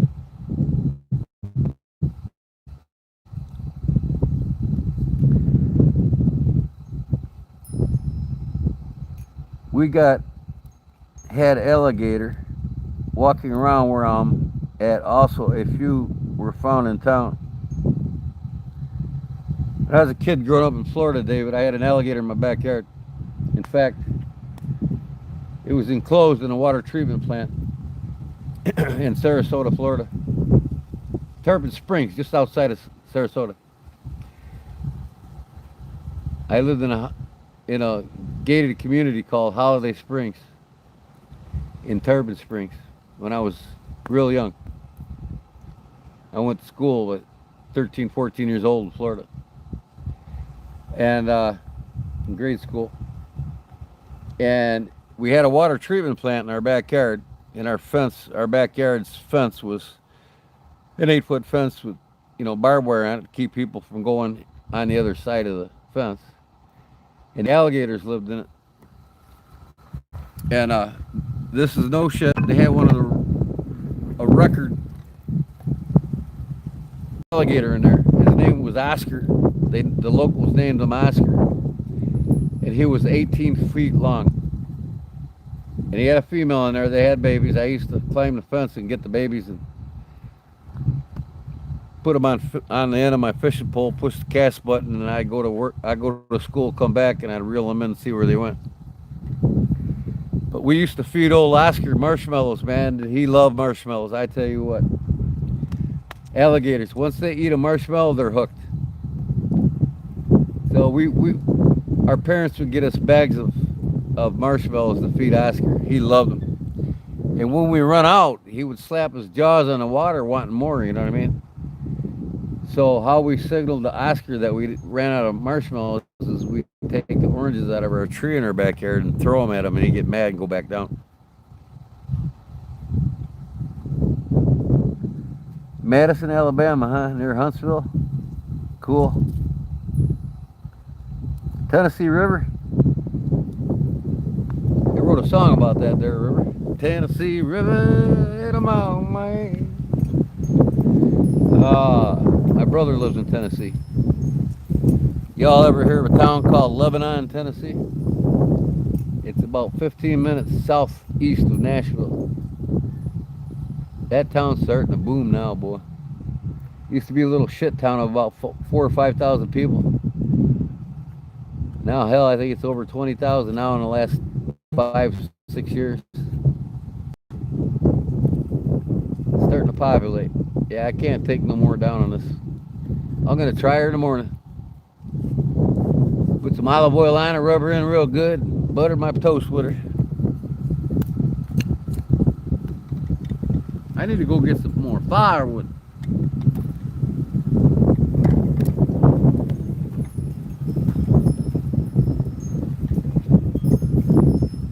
That wind keeps kicking up. I'm gonna have to go back inside. Man, I ain't got no good lighter. I'm in the light. Absolutely love this knife, man. I'm gonna put this back on my side. I carried this thing for 3 days straight now. The way marbles made them, baby. All right, I'll be right back. What am I doing here? Getting some firewood. That's it.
Well, I have no idea what I'm grabbing over there in the woods. Sumac. No light over there.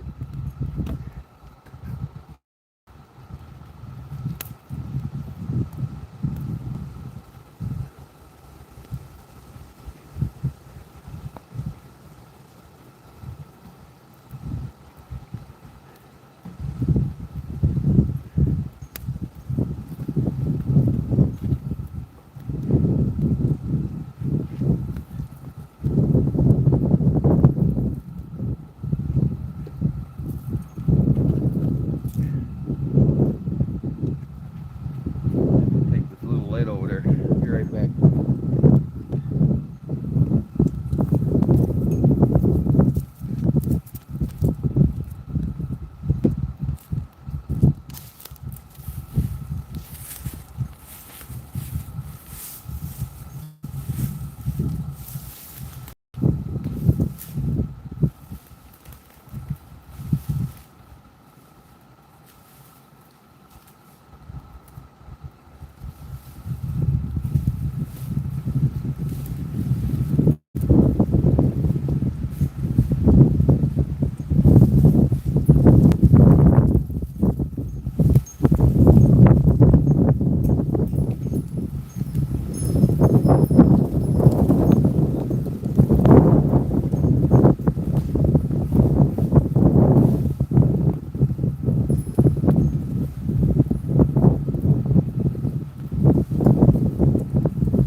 That looks like a fucking Sumac, but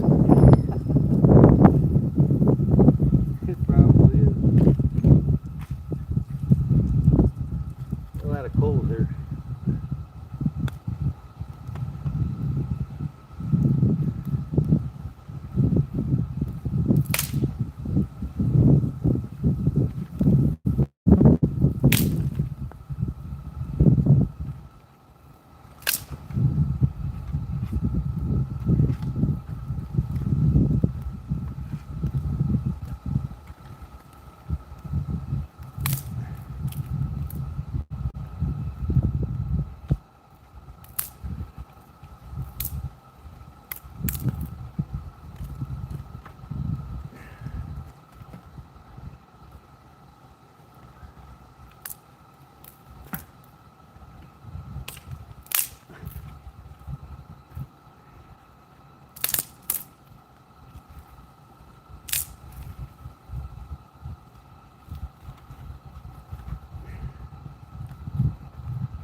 Okay.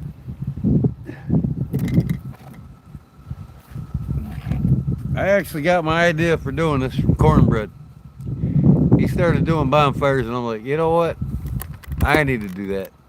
I think it's relaxing. I don't know why more guys don't do it. I just like to have fun, that's all.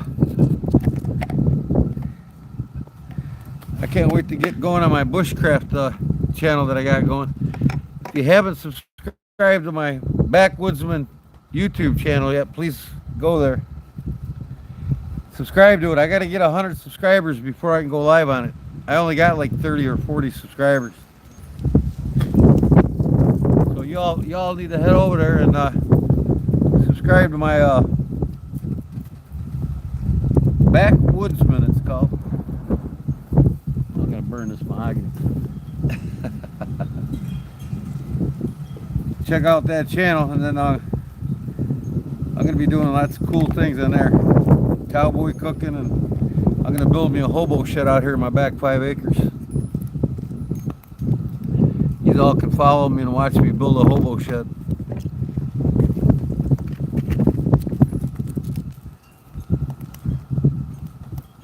Fuck plumbing. What's wrong with plumbing? Oh no, plumbing. What happened to your plumbing? Oh, Todd Carr bit the bullet. All right, good night, Todd. God bless, brother.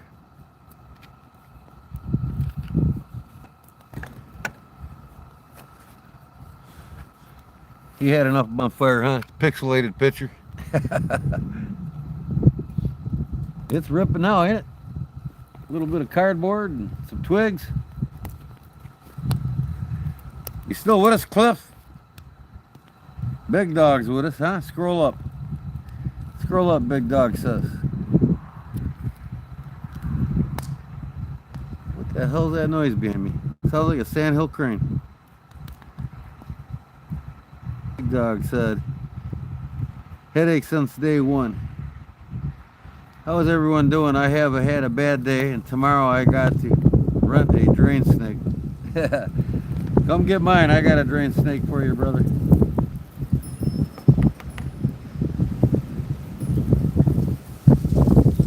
I hear your pain there, bro. I hear your pain. I built this place. I hand dug my septic tank and field all by hand. And I made sure I got cleanouts in 3 different spots.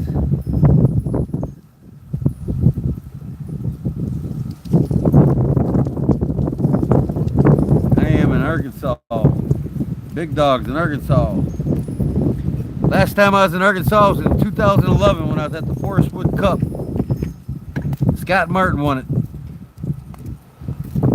Lake Ouachita. I was on that lake fishing right next to him, Bird Island. Hot Springs, Arkansas.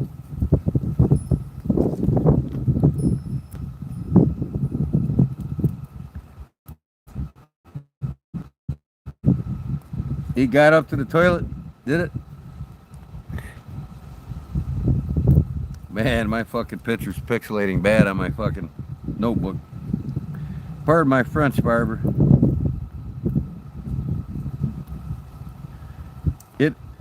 Is it 100 foot?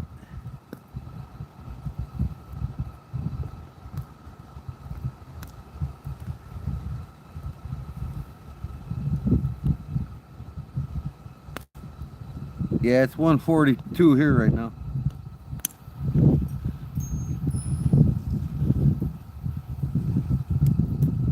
Arkansas and Mississippi, it's on the same time zone as me. Up here in northern Illinois, I'm the same time as you guys.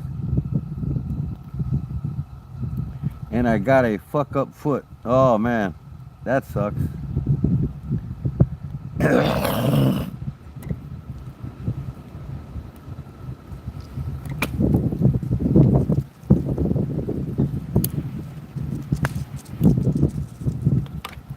And it's probably 100 degrees there right now, huh? Yeah, my aunt used to live in just south of Hot Springs. I used to go visit her. She lived on a lake there with older houses, older community. I can't remember what town she was in. She moved back up here though. She got homesick. She divorced the guy she was married to. He was a professional bowler.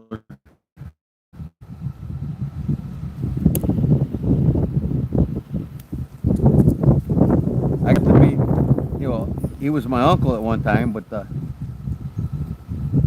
I got to meet the best bowler in the world, man. He came to his wedding, my aunt's wedding. He died probably about 10 years ago. I can't remember his fucking last name to save my ass. It's Dick. Dick somebody. He lives in Arkansas. He's the best bowler in the world when he bowled. He's been retired and long gone. He passed away a decade ago. Can't remember Dick's last name.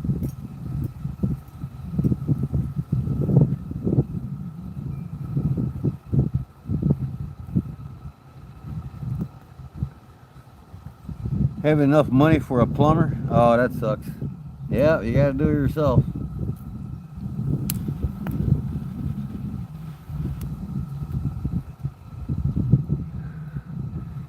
That's why I learned all the trades growing up over the years. My whole family's nothing but contractors and tradesmen, so I learned a lot from all of them. I built my whole house, did all my own electrical, my own plumbing, my own septic, everything, my own concrete. I built this whole thing. And it pays off to pay attention growing up.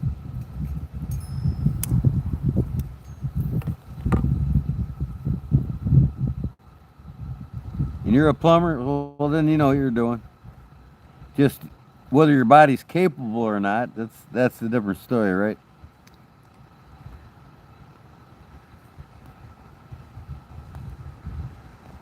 Oh yeah, you got bedrock there. Oh man, that's gonna be terrible. Go get you a bobcat and get a 24-inch auger bit on that son bitch and dig away.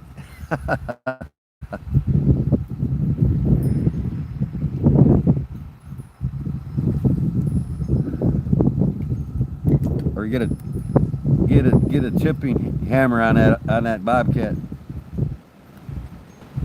That's what I'd be doing. But if you don't have enough money for the plumber, then you probably don't have enough for the damn big tools you need.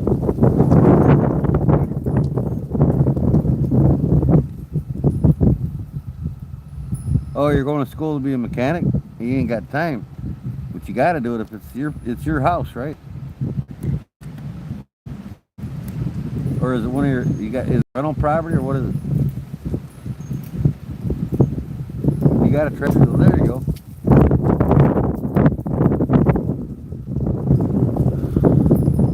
You know what to do.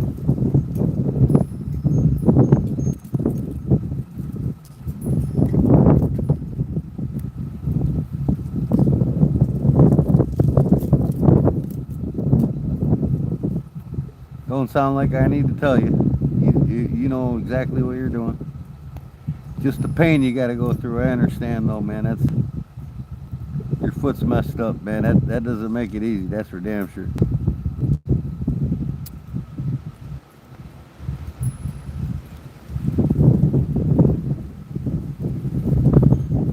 Well, that tractor will get you through a lot more than you would by hand. That's for damn sure. Especially in bedrock.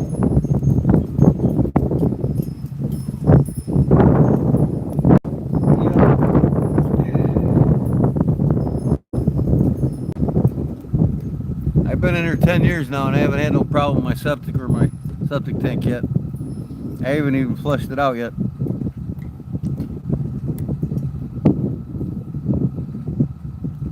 So I'm crossing my fingers. I know it's coming soon. We got septic companies here though. They just come here and suck out your septic tank. But I did a pretty good job on my field. I made sure that I did that right, so I wouldn't have problems with it backing up.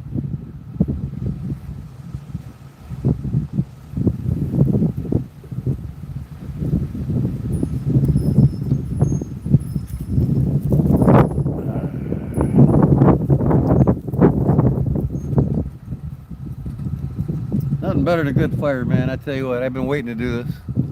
It's probably 70 degrees right now outside. We hit almost 80 yesterday. Today was like almost 75.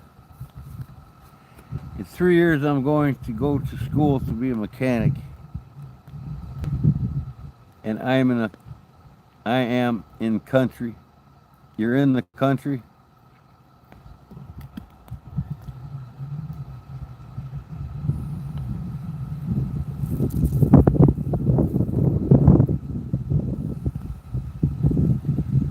Nothing's cheap anymore, Barber. You can thank the last 5 presidents we've had for blowing all that money, putting us all in debt that we got to pay back.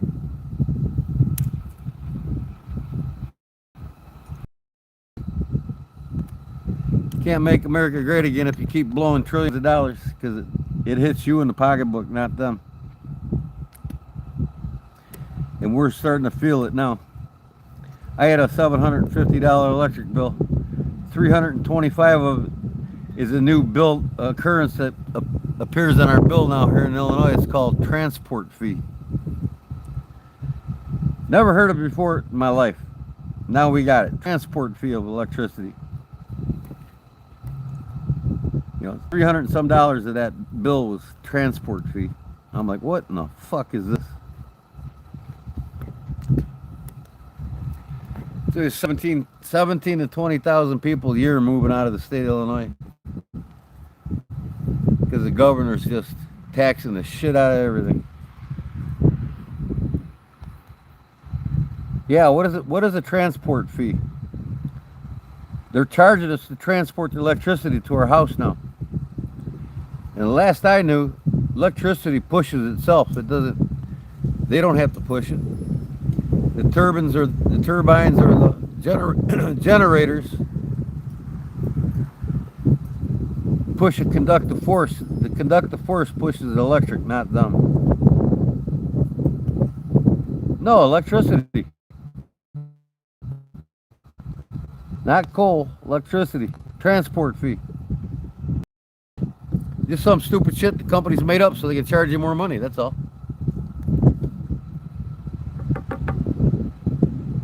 In the summer, you know, I got all electric here. But I run my 2 fireplaces all I can. And in the summer, my electric bill is only like $275, but 125 of it is transport fee. Not the actual kilowatts that I'm using. Yeah, that's about average, $500.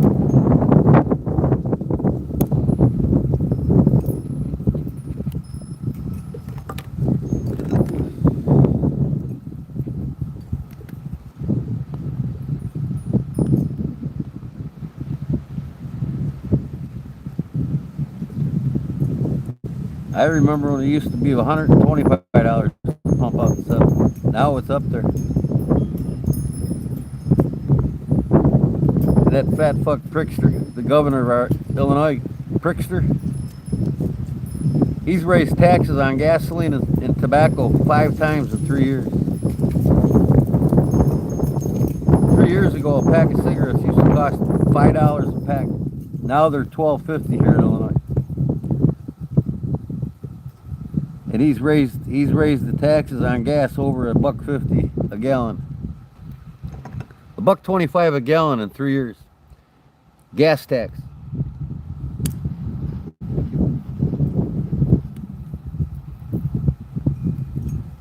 The gallon of gasoline here now is like $4.25 a gallon. Diesel fuel is like $6.50 a gallon. Well, I gotta go to bed, he says, so I can get up early tomorrow morning at 7 a.m. All right, big dog, man. Be safe. Take care of that foot, man. Starting to hurt, man. Don't overdo it. God bless you, and I'm praying for you. You'll get her done. Where there's a will, there's a way, my brother.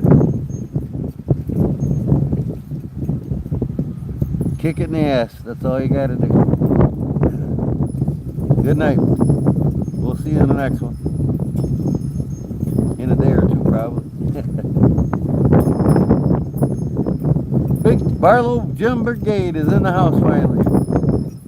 Hey Jim, we prayed for you earlier, and we said hi to you earlier. I told everybody you were lurking and paying attention. So everybody said hi to you earlier. I don't remember if you seen that or not. Ibuprofen. Just don't get hooked on ibuprofen, man. It'll destroy your liver. That pain goes away, man. Get off that ibuprofen, man. That's no good.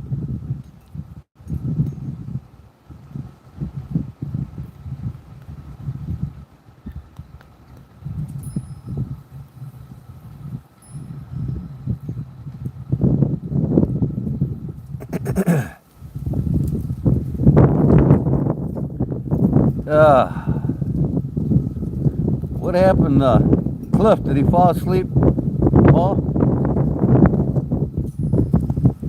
I don't think I'm gonna put no more wood on this fire. It's getting windier out here now.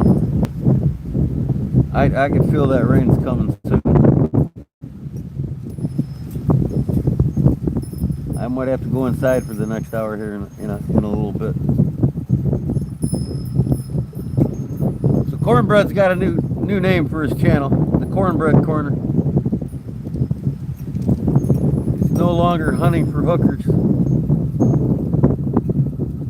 I think him and I are the only two that do bonfires. Am I wrong? I don't know anybody else in the knife community that's doing bonfires now.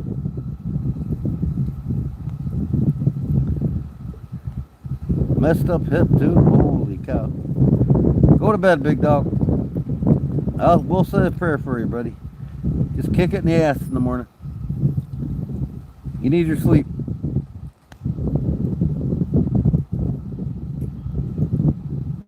There's Cliff. Jim's back, y'all. That influenza kicked his ass for a while there.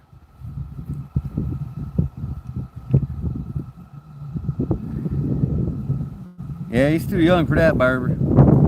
Wait till he's 60. Oh man, you would take care of them. Take care of your body now while you can.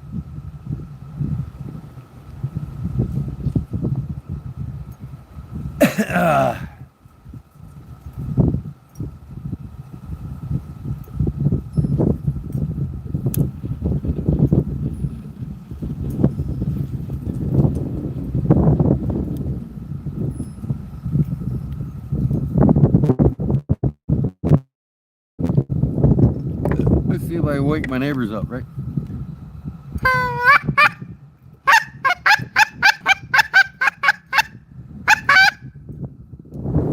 Wait a second, I don't have any neighbors. I got one and I don't care about it. Looks like mud.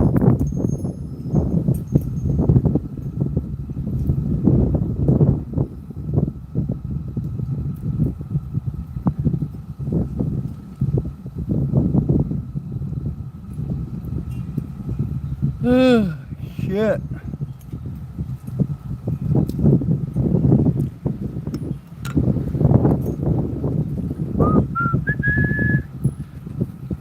Tennessee whiskey in a mountain, man. Yelling it up the best we can.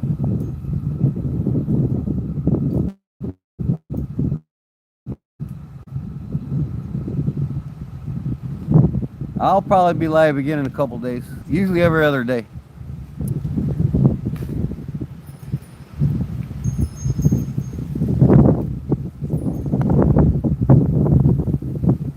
All right, we'll see you, brother. God bless you, man. Take care of yourself tomorrow. Gets too overwhelming. Stop. Take a break. Yep, you're still here, Cliff. That's for sure. That's good. I love to see you guys here. Feel like you're camping? Yo, it's fun, ain't it, Bart? Surprised my propane hasn't ran out yet.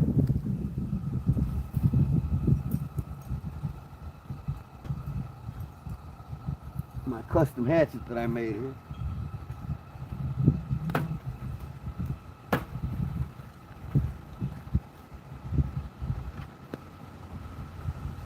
Got some good coals going here, boy.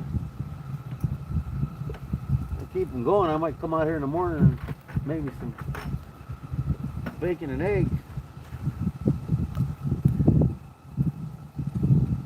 Cast iron pan out here.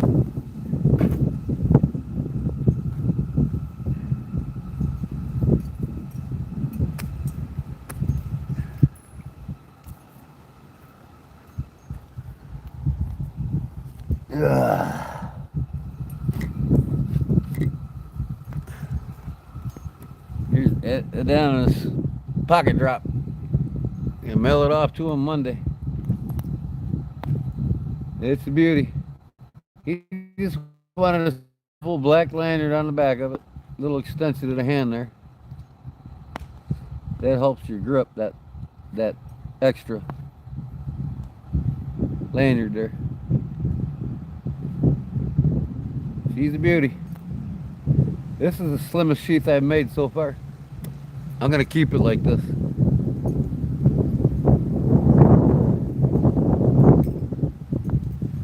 Slimmer the better in the pocket. And you know what, Jim? I don't know what was up with his ulti clip, but this one here opens no problem. Some of these open good, and some of them, they're like hard as hell to open up.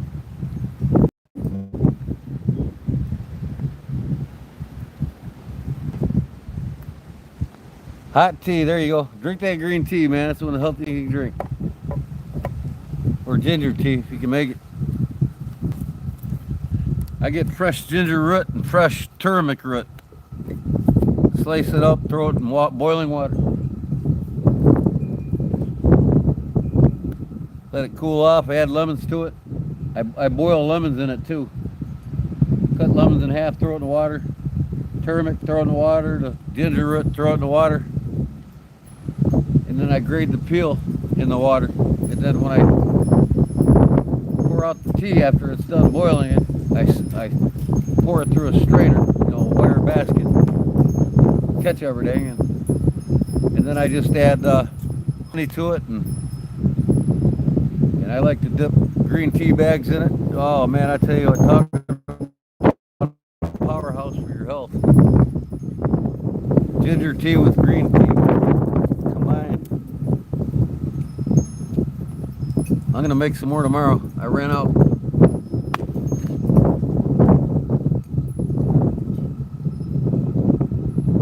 Do a Google search, look up the benefits of ginger tea for your health.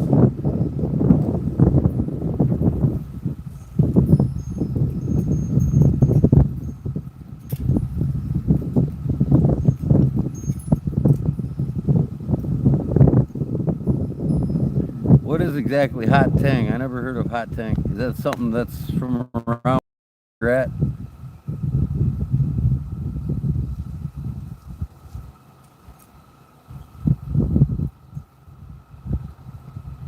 Bluetiful. Jim, you're still bluetiful.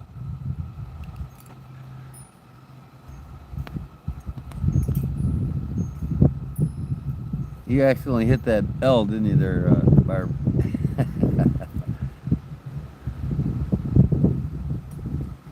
Yep. Yeah, I can put my grate on here and get the coffee, the camp coffee pot.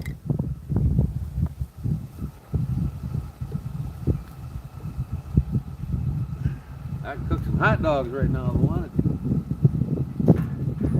I'm getting hungry. I might go get some hot dogs. I'll give me a couple hot dogs. Give me a minute, folks. I'm gonna go get a hot dog. I just want a snack. I got these new beef dogs. They're pretty good.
dogs.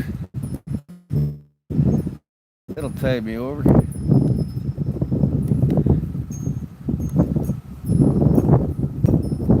I can have coffee, so I drink hot tea and tang. The orange drink. Oh, okay, I got you.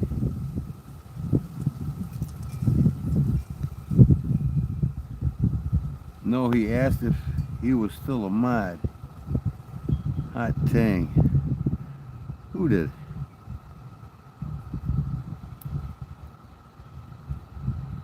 Yeah, you're still a mod, Jim. Why, next to your name? Let me see. Yeah, you got the mod next to your name.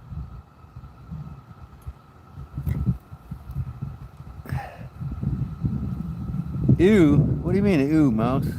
You don't like hot dogs? These are beef dogs, man. These ain't pork.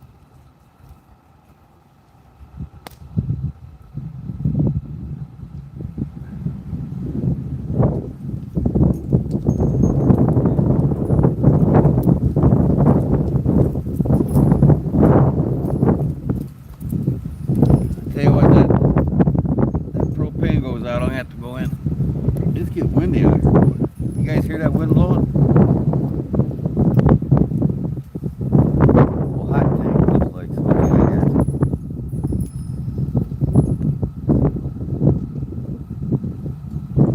Jim, I told him he was blue people.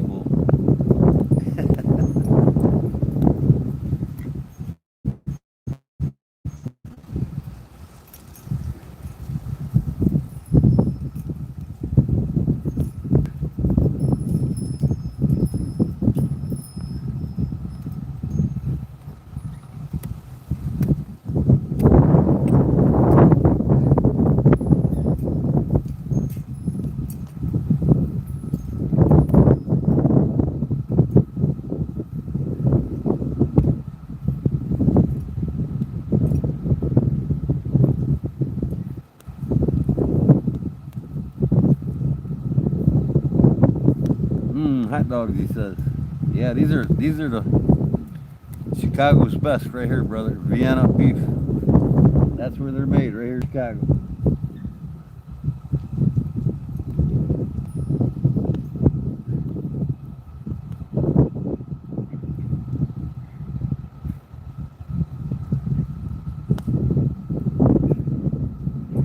I got the end of this thing sitting on the top of my hatchet. It's resting on my hatchet.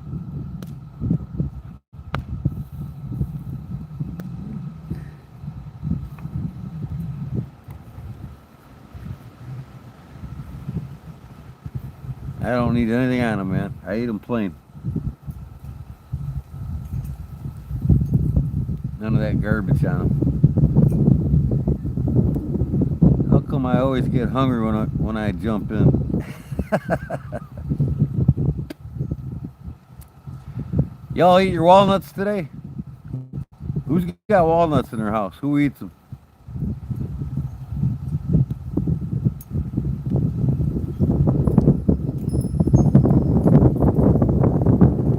You like my latest knife? Yep, my pocket drop. It's ready to go Monday.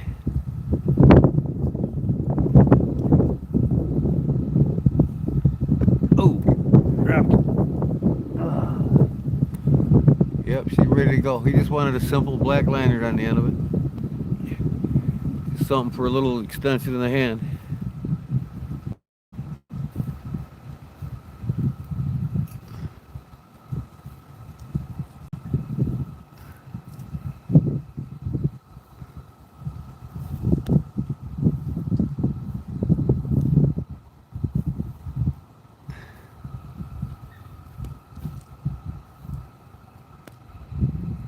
Yeah. Doesn't come out. Good to go. You guys see my Bowie knife that I started?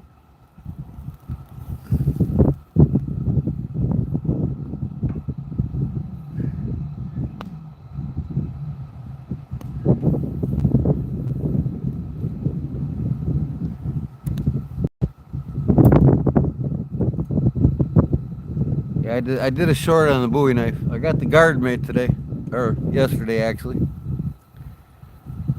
It took me about 2 hours to make that guard. Cut it out of a piece of brass and shape it, and it fits snug like a glove, baby. All right, let me see how to get it done there. Oh yeah, better let them cool off a little bit. Look at that mouse. Ooh, Vienna beef dogs, baby. Flame broiled. Mm. You don't need no condiments on these things. They're so good.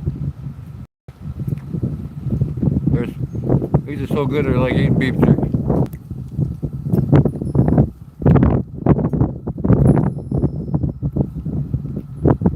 I just did show him the knife, Barb.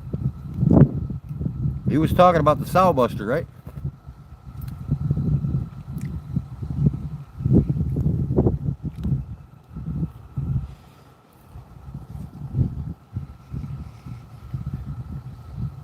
No?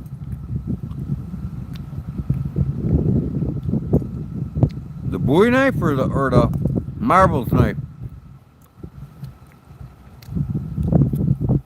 Or are you talking about that traditional folder that I'm getting ready to make?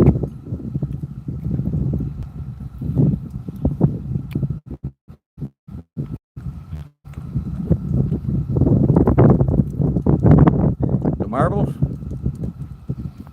It's on my side. The sheath's on my belt, but here's the knife.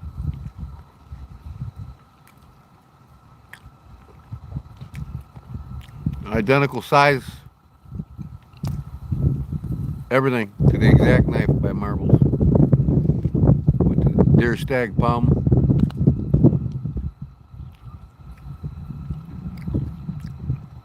It's sweet, man. This is a nice outdoor combination knife. Great for slicing, full grind. Chop up some feather sticks with it, whatever you got to do.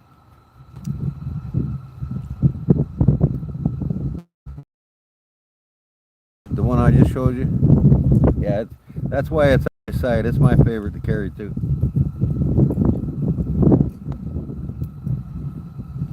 Rochambeau showed my knives off tonight. That was pretty nice of him. Here's my Puko with the brass inlay on the handle that I did.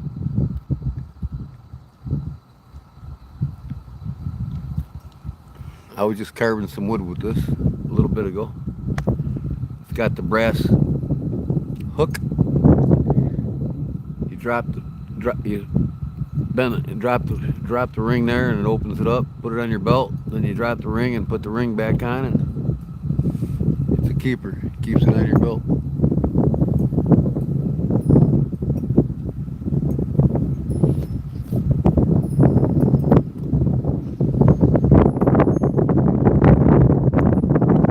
You want a Warncliffe sow buster? Well, let's make that happen.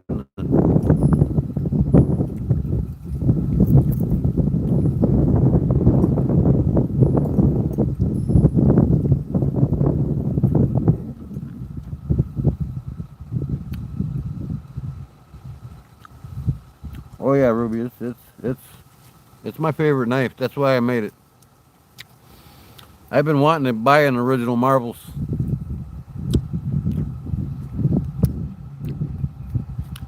And I just haven't. I'm gonna. But I'm like, hey, I got the steel here. I might as well make myself one. So I ordered some leather and made the stack candle, and I had everything. Well, actually, I had everything here.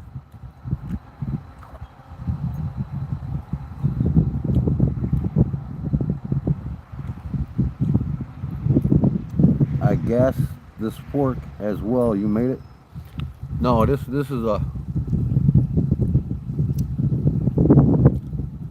from the Ace Hardware. What does it say on it? If I can see it. It's got a maker's name on there. I can't make it out. You guys read that? I can make one though. You want a fork? I'll make you a fork.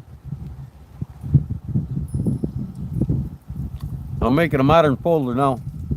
I'm gonna order some titanium for the scales. All the hardware on it's titanium. I ordered it already.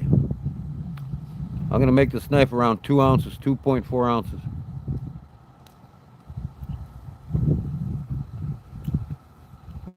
If you want to see my modern knife, watch my last night or the night before is live.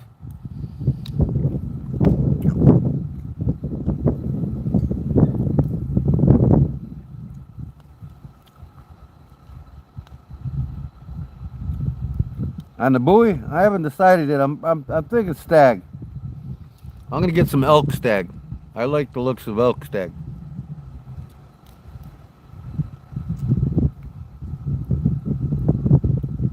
David's beat. I hear you, David, man. You take care of your health, brother. We're all still praying for you, and God bless you. And I'll see you in a couple days. Like I said, every other night I go live. You know how it is. I might do an early one. Surprise you. Cook on the grill here.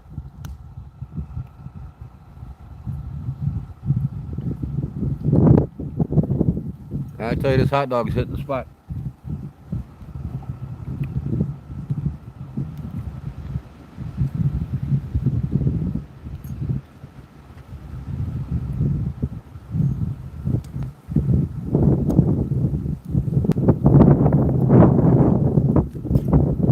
Yeah, probably tomorrow, Dave. Have a good night.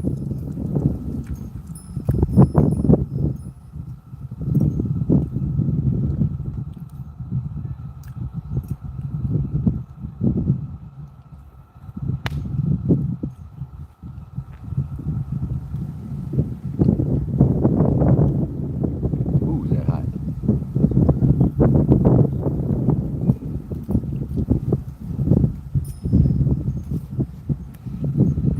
It's gone.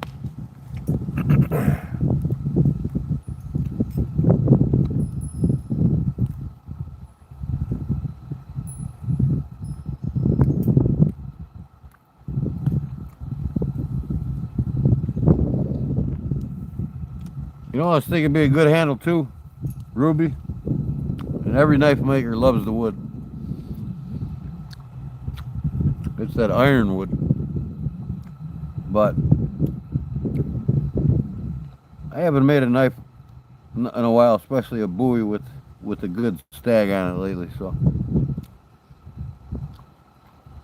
I'm thinking it's going to be a solid stag. You won't see the tang inside the knife.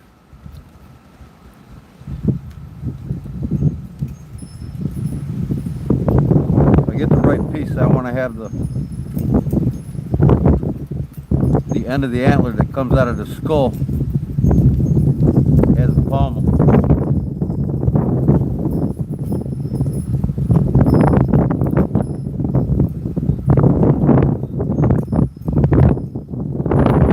Bend to it in the back. Man, that wind's really ripping now. That means rain is near.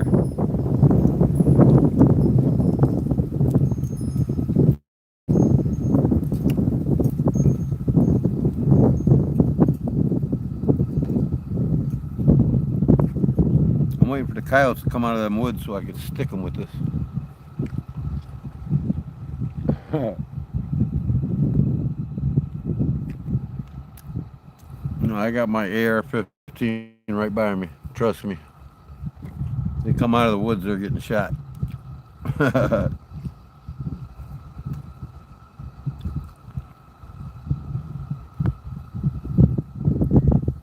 Man, the fire's dying down and the wind's picking up. I'm starting to get a little cool. I think I'm going to take everything inside, guys. You can come with me. I got to fill my pockets up. Let's see if we can call some coyotes. With my coyote call.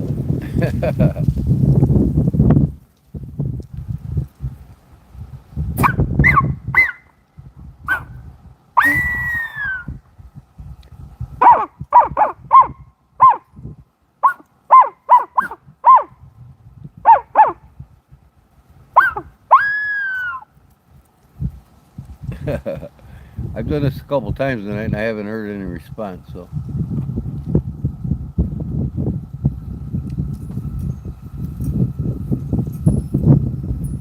Okay, that's in my pocket. I'm gonna put all these knives. I got carpenter's pants on, so.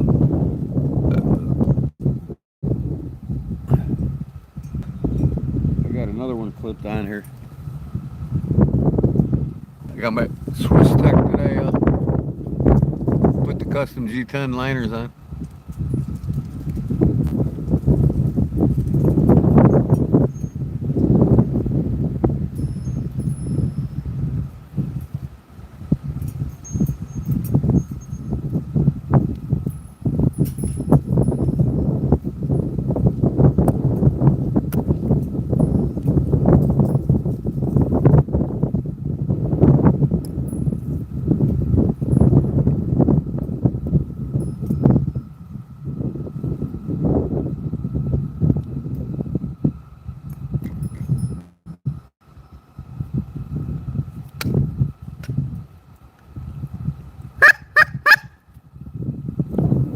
Hear them goose? They're flying low this morning.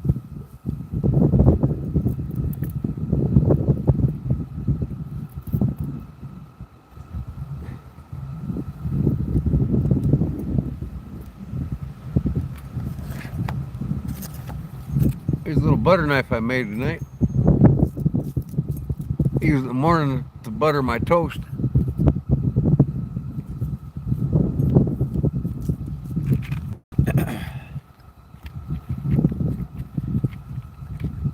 Oh, I'm filling my pockets up here. Hell, I might as well pack my pipe first.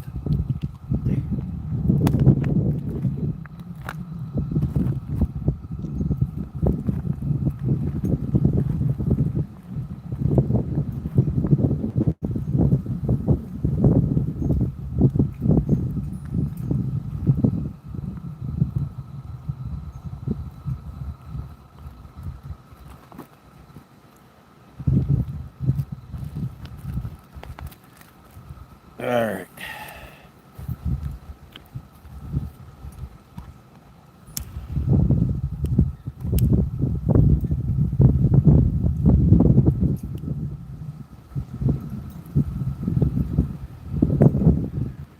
I got Jerry's slip here with my IXL Barlow on it, Jim.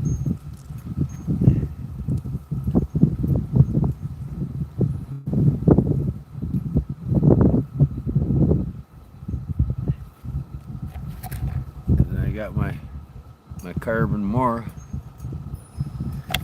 I got a lot of knives on me. David's hitting the sack too, huh? All right, Dave.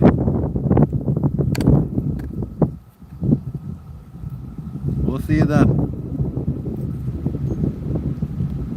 Until they show up for a hot dog. Come on over, I'll cook you one on the grill.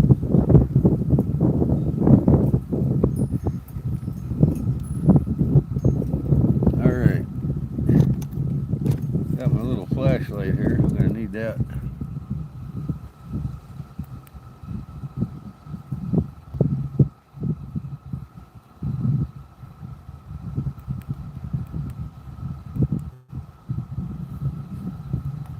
Fix this thing, man. I pulled it off and the wire came out. Let's put the wires back on it. Solder them back together.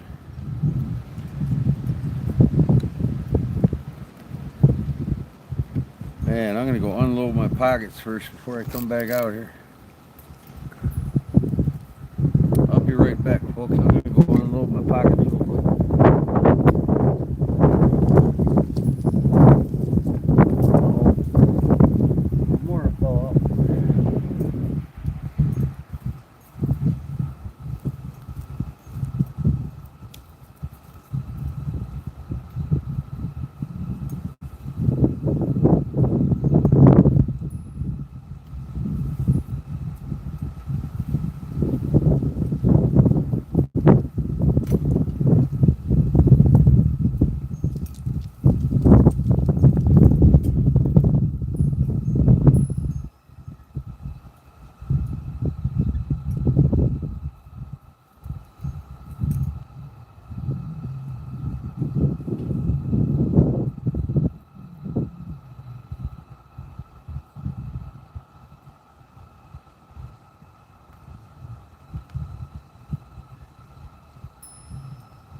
Sure is a nice night though. It's like 70 degrees still.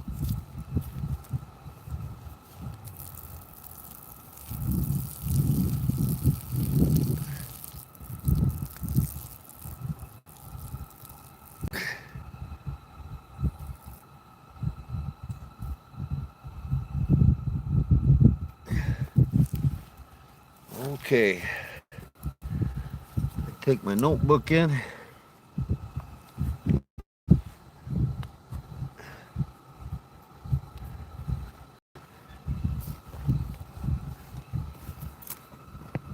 Take my camera in. Or my phone in. And I'll come back and get the lights.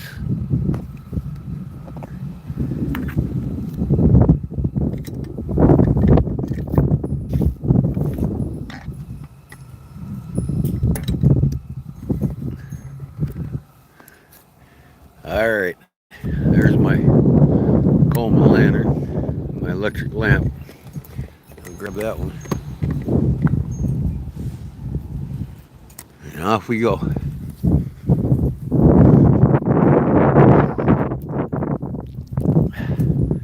Gene Johnson, what's up? How you doing?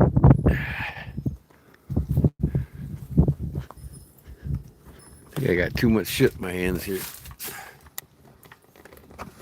Oh, come on.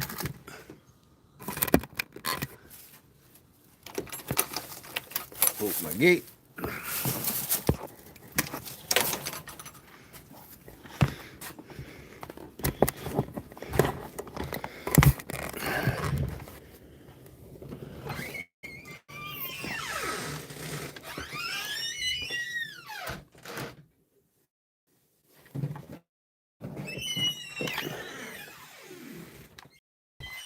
Back in the shop.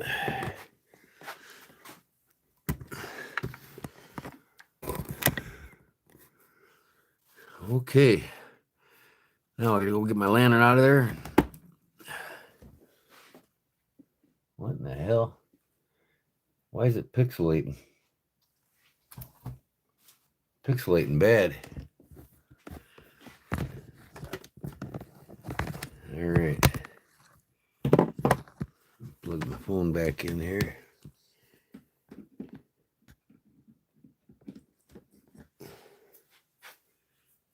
Hey, kitty kitty.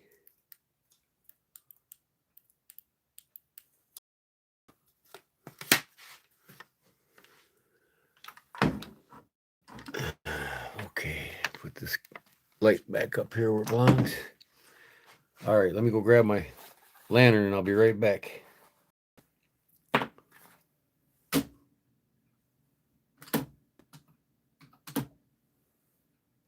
That fucking pixelation comes in and out, don't it? Go to my channel here. My live stream. There we go.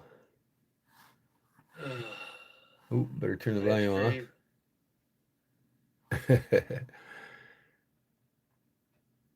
All right, there we go. Gene is in the house. All right, I'll be right back. I'm gonna go get my lantern real quick. Then everything's in.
Okay.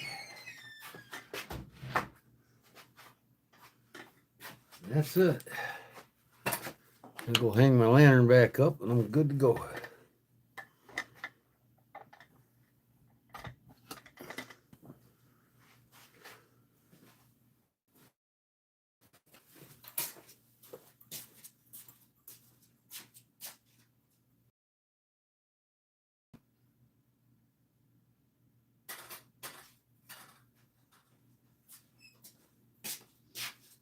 You little rascals are in here, huh? 1, 2,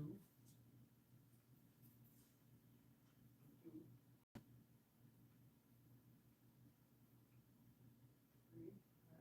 There it is. Where's the rest of you at, huh? 1, 2, 3, 4, 5. What are you missing? Oh, 6. 1, 2, 3.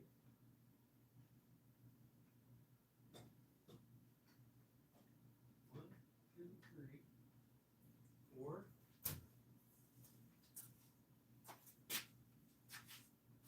5. I know he's all here. Okay. All my cats are here. They're inside. All right. Yeah, Gene's in Utah. Yep.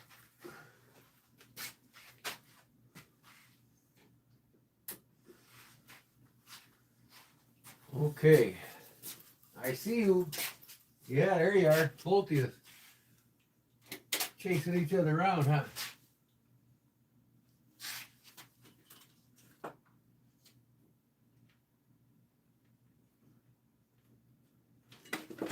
Okay. All my lights are back on. Hey, what are you doing? Don't you knock my guitar over, you little shit. Cool out.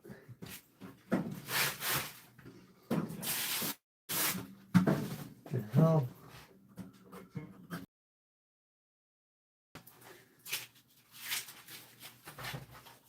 Gotta love these cats, boy.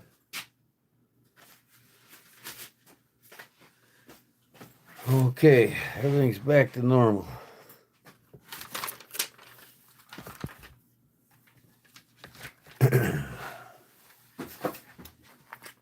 All right.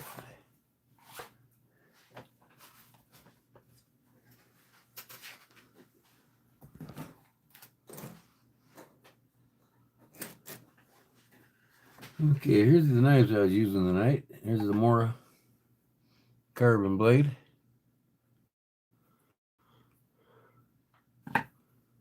That's what I was carving with tonight. My favorite Mora. My most expensive Mora. That's something you pay more for carbon than you do the stainless.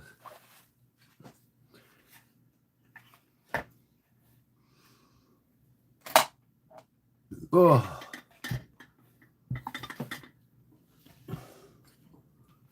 Here's the blade to my new modern folder. Here's the custom 1959 to 64 case slim trapper that I redid. Kershaw leak I was carrying yesterday. I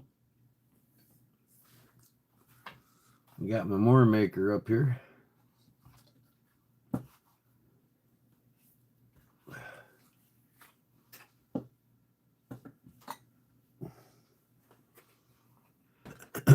I got this I was carried St. Patrick's Day.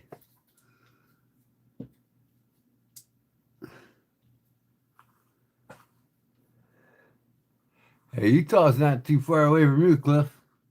About 400 or 500 miles, right? Not even.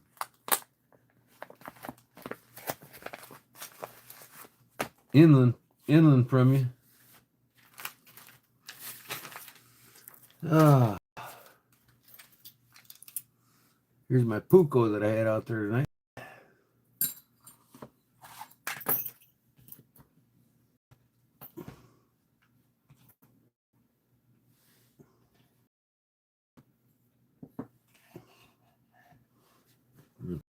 I had this clipped on my side. My carpenter's pants. My new pocket drop that's going out to that fellow Monday morning. He just wanted a basic sheath, just an extension of the hand. That's all he wanted. Nothing fancy, he said. So I just did him a snake knot, and he's happy with that. I stone washed the hardware on it. Goes with the stone wash blade. I see I got to clean that cardboard gunk off of it, and then I got to stroke it again.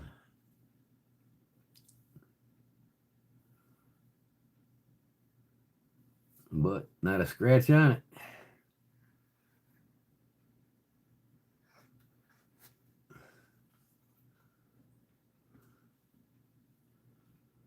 How did the gold resin turn out?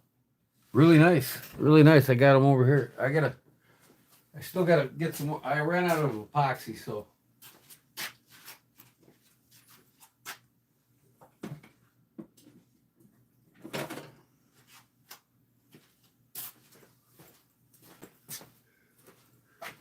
This was hollow on the bottom of it, so I had to put some epoxy on it. No, I just gotta sand it and drill my hole and make a key fob out of it. But yeah, I gotta top these off with more epoxy because I didn't quite get it up to the top. So I'm gonna do that when I get more epoxy, but they turned out nice. Here's the bottom side of them. Kind of cool, man. I gotta decide what knife I'm gonna put them on. They're shiny, that's for sure. Gold can be gold.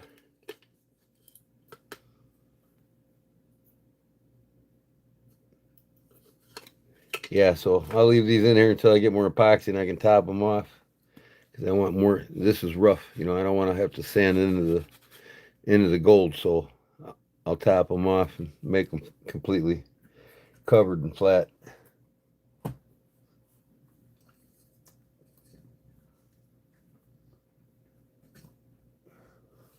Yeah, it's pretty nice, huh, Bart?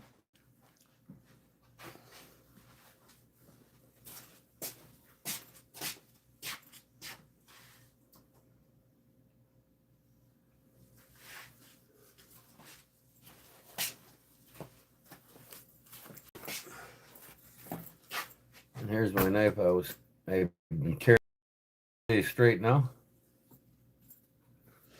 I'll continue to carry it on my side. I absolutely love it. And lastly here, I had this on my other pouch in my carpenter's pocket. My Swiss Tech that I did the custom G10 liners.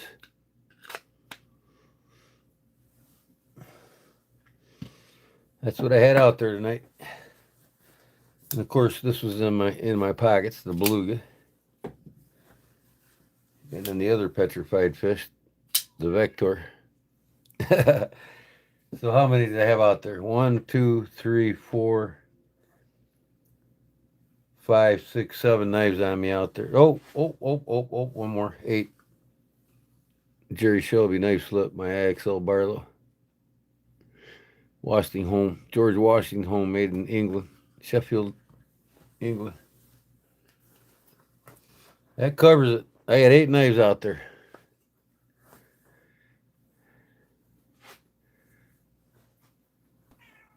I can't wait to get my modern knife down, though. Man, you got to wait on stuff to come in the mail. Get all my titanium hardware for it. The titanium scales.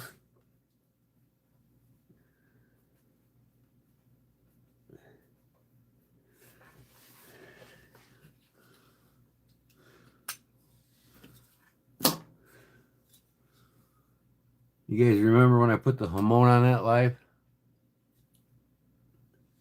What we got here? That damn stink bug. What are you doing? Get out of here. Got cobwebs all over his feet. Oh, them things stink too, boy.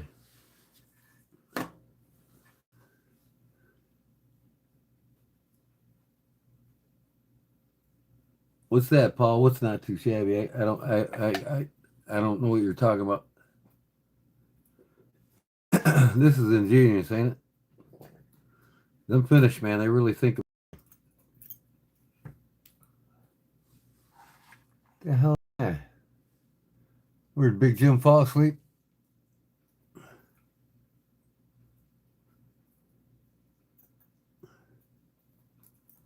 So I made that whole chain and everything.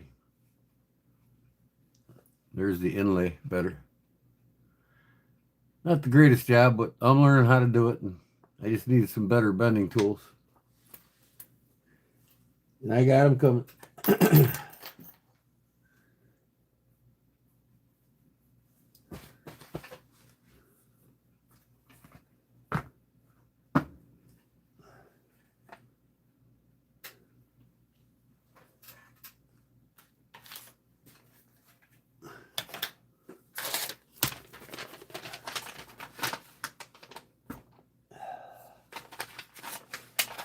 I love looking at this thing.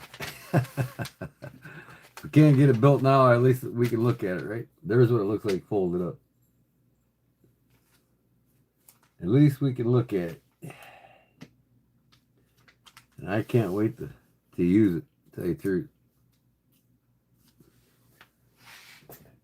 It's getting ball bearings. 0.375 inch ball bearings. I'll cut a pocket where the bearings will fit in there. This thing will fly out, man. I have a titanium spacer in it, titanium scales, titanium pocket clip. And the pocket clip will be, the scales will be milled on the inside so that the pocket clip can be hidden inside the scale.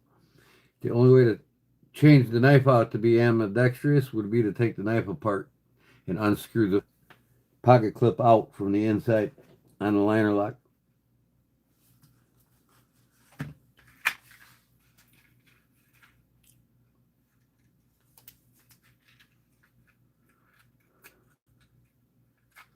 The gold handle material. Oh yeah, that's pretty cool, ain't it, Paul? I haven't decided what knife to put it on. What's a good knife to put that on? This? Got these little filters, man. Never seen these before. Tips, raw, authentic pre-rolled tips. Authentic purest fibers are cut following the natural grain of the paper. You can see the natural fibers in every tip. Carefully cut the pre-cut each tip, ensure perfect round smooth tip. Foundation of a great smoke. These are made for cigarettes. Paper filter tips.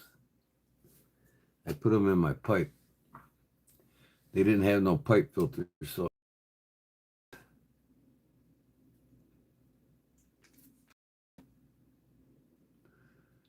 I don't get it. Tobacco shop they got pipe tobacco, but they don't have fucking filters for pipes. I mean, what's wrong with them people?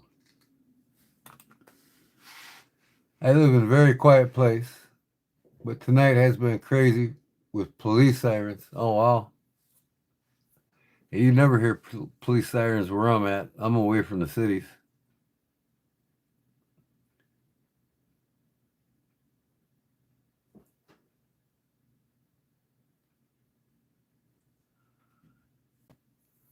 What are you doing, kitty? Look at my kitty. Playful now. They want to explore. That one was laying inside the cabinet the other day. I got the door open down there, and it was just laying. See where he moved the knife right there. Knives out of the way so he could lay down in there. I don't know why, but. And then Patches, she's grooming herself. The other one's in the back sleeping. Patches. Kitty. They're so cool. I told the wife we could keep all 6 of the cats, but the other ones, the new kittens, when they're born, they're gonna go to the shelter. A no-kill shelter. They find a home for every one of them. I will never take animals to a kill shelter. We had a car wash blow up in a town close to us. Gee, I wonder who did that.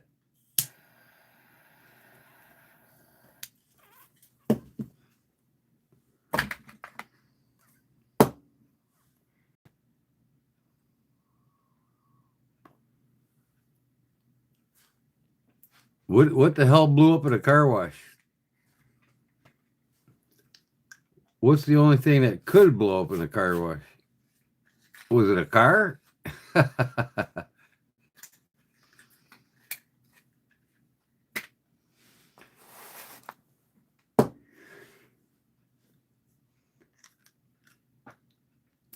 So you guys enjoy my campfires?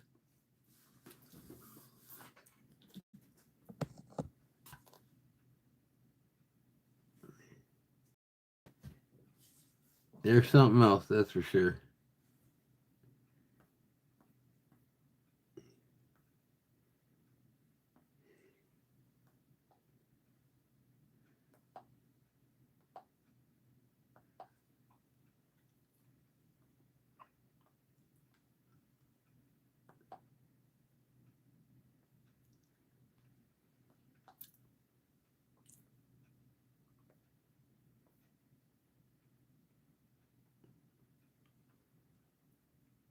Good, no one got hurt. Gas lines, I'm assuming. What the gas lines do?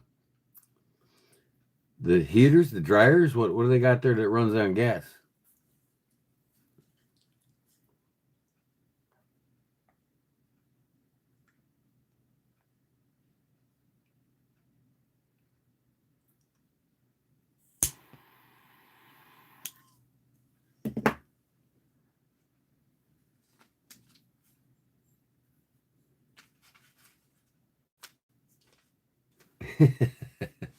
Just playing, guys. Water heaters, I guess. Okay.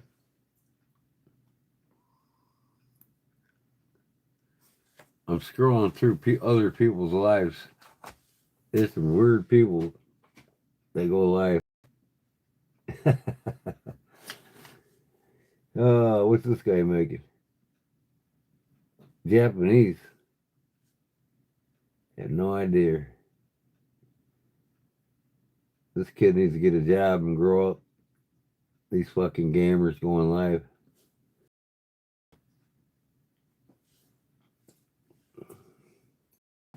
Man, these are like fucking lives from all around the world.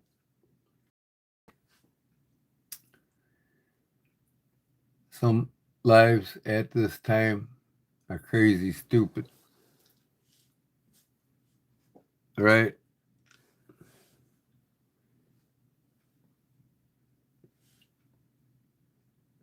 What the hell, man? Stay there. She's kind of cute. She's young enough to be my grandkid, probably. This guy that does these molded faces, you guys ever see that? He does a pretty good job.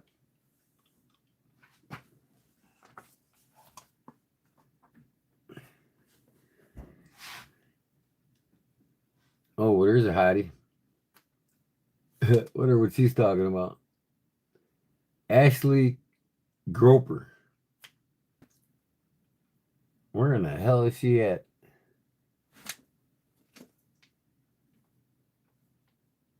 I really hope so because it's really annoying.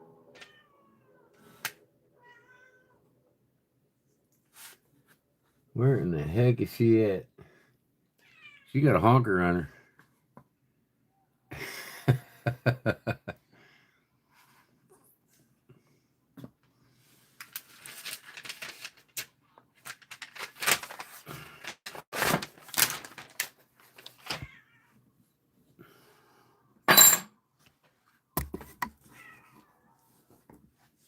What are you crying for? You ain't going outside. Go lay down.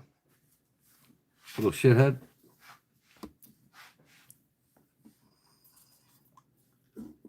Well, look at there. So I'm not the only one that was having a campfire tonight. This guy's playing the guitar by his. Maybe I should get my guitar out, huh? Now, how come I don't get the whole screen here? What's going on here? Well, he's gone. I got to do one by my bonfire on my deck next time. Remember this one last year?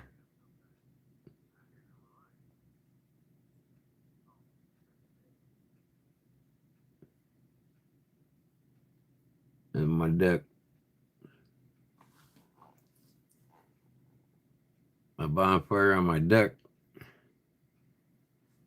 Got my water fountain running there. And it's peaceful up there, I tell you.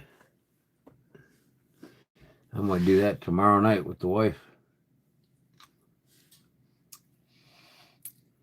It was great. That's cool. I have to do it at least once a week, right, guys? Bonfire. I have to split some wood, though, so I got enough for... I don't have to root through the woods for kindling.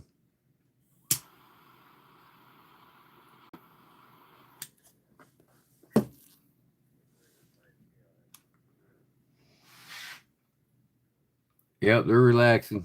You guys hear that fire no problem? How about the wind? Could you hear that wind too? It was howling pretty good.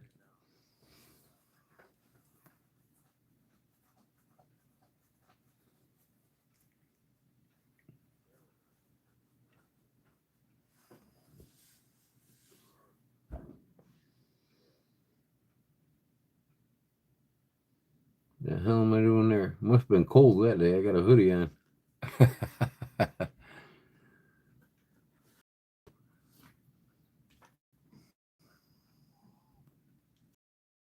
That was back in my days when I smoked.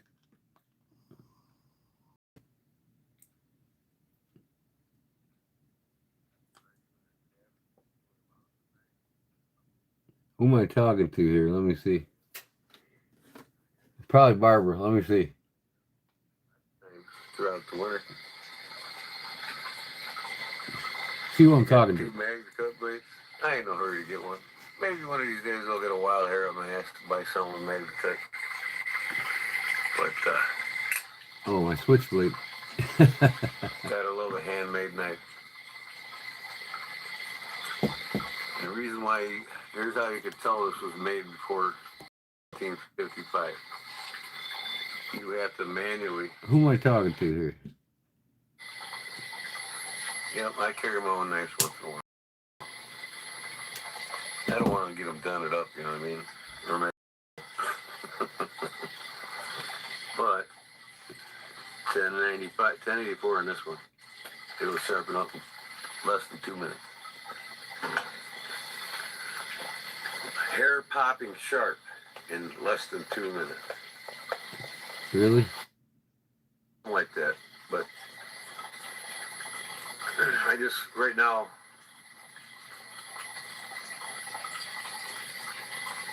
I looked through the shorts, but I only saw folding knives. A lot of my modern collection probably, but Trying to catch who I'm talking to. wanted to. And I chose the military instead. I'll bring up the chat log. I do currently own the Illinois State IHSA state record for block punts. In 8 divisional games, I've blocked 9 punts. I averaged 12 tackles. Put download things. Let me see here. 3 sacks a game. How do you get the chat log up? I can't find the chat In log. fact, I got my class ring on it. Let me show it to you here. Oh, and I was 2 go through the roof before I pass. And that definitely means before you pass. Next to my That's notebook. right, Charlie. This one here, this one, my custom knife I In made. fact, Kennedy was taken out for issuing silverback $5 bills. And the public was buying them up. And it was put in the Federal Reserve. Yeah, here's my new one. I'm working on it now. I got the guard built yesterday. My Bowie knife in the making.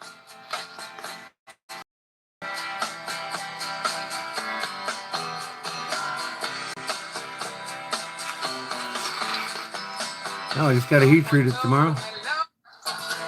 My Bowie knife in the making. Yeah.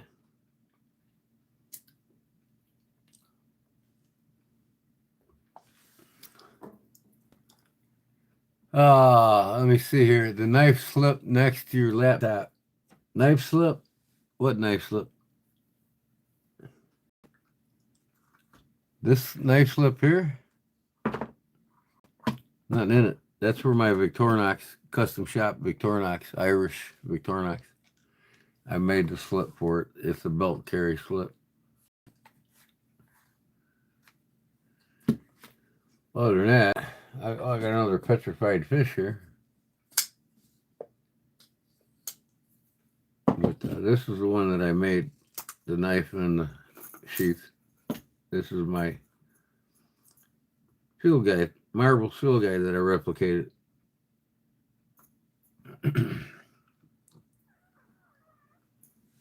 So I don't see no black slip.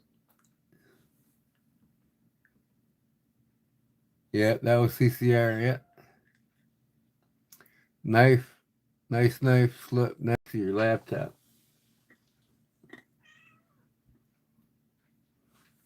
My buddy made me this one.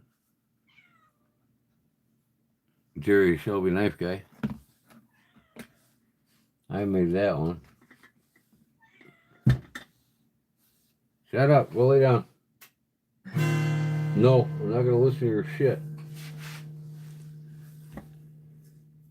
Ah, I'm gonna close this down. I gotta charge the battery soon. You know what? I'll just charge it right now. I don't need to charge my phone anymore. There we go. Hit the charger. You already picked it up. It was the green Richard slip. Yeah, this is the one that I made with the Celtic rope on the front there. I made, stamped it. It's for my Victorinox.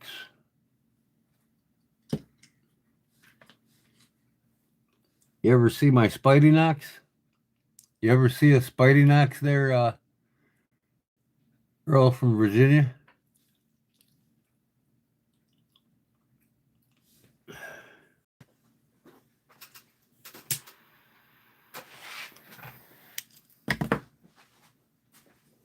Hi, cute kitty. There you go, baby. Huh?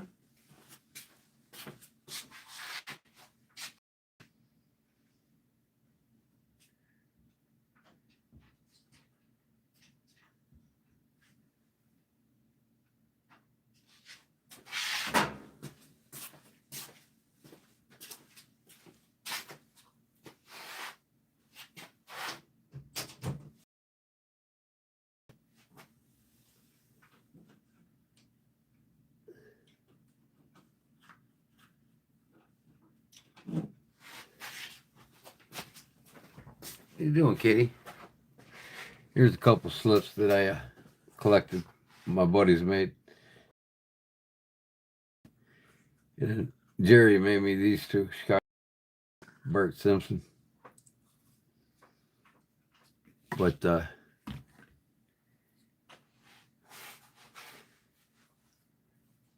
he said no. Okay, here's my Spidey Knox. I put it on the Victorinox. It's a one-handed opener now.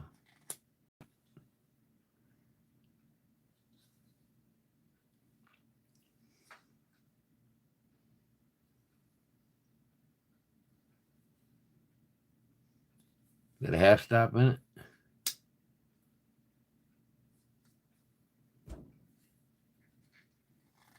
The Spidey Knox. And I got a pocket clip on it.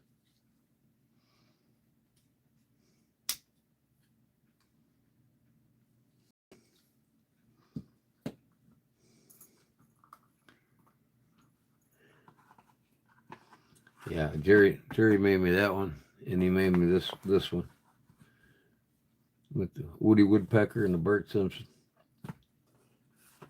Let's see if my Spidey Knox fits in there. put it on there with the pocket clip sticking out if I wanted to. That's kind of a stretch, but that'll work. Don't need one in there though because I got a pocket clip on it.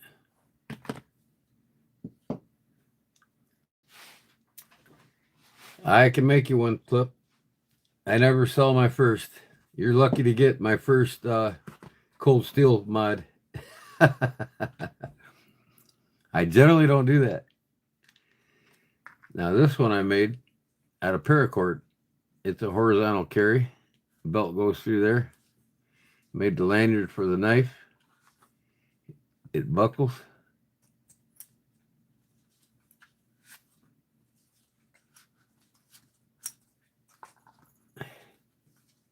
My one-handed Victorinox.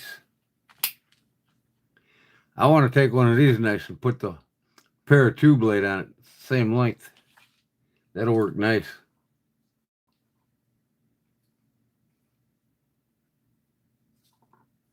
That'll look cool on here.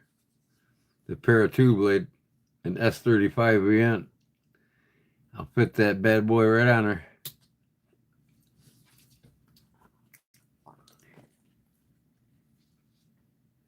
Oh, you remember when I made this bar? Yeah.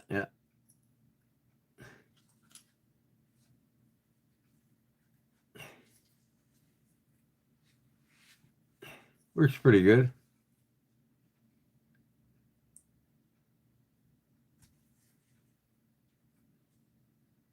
Made the lanyard for it. Put the skull head on it.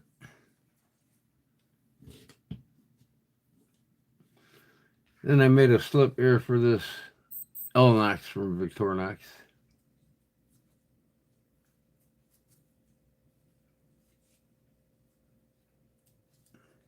This one's a pain in the butt to get in and out. So I don't even think I'm going to use it anymore.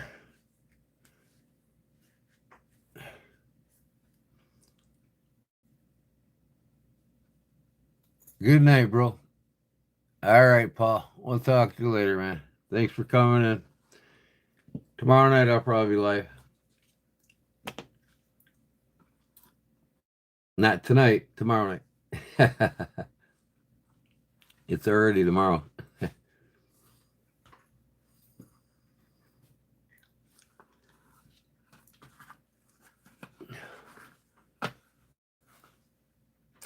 Yep. Hey, this one will fit in that slip just fine. There we go. Oh, bless me.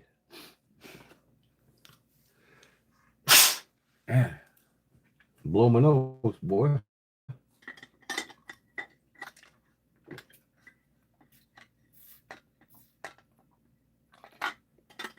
How long have I been live already?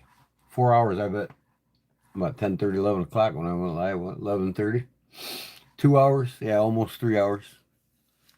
Well, actually 3.5 hours. Because I've been live since 11:30. And it's 3:08 now here. Same in Mississippi. What, it's Regine Jensen and it's only fucking 1 o'clock. 1:08 there. Man, I gotta get tissue.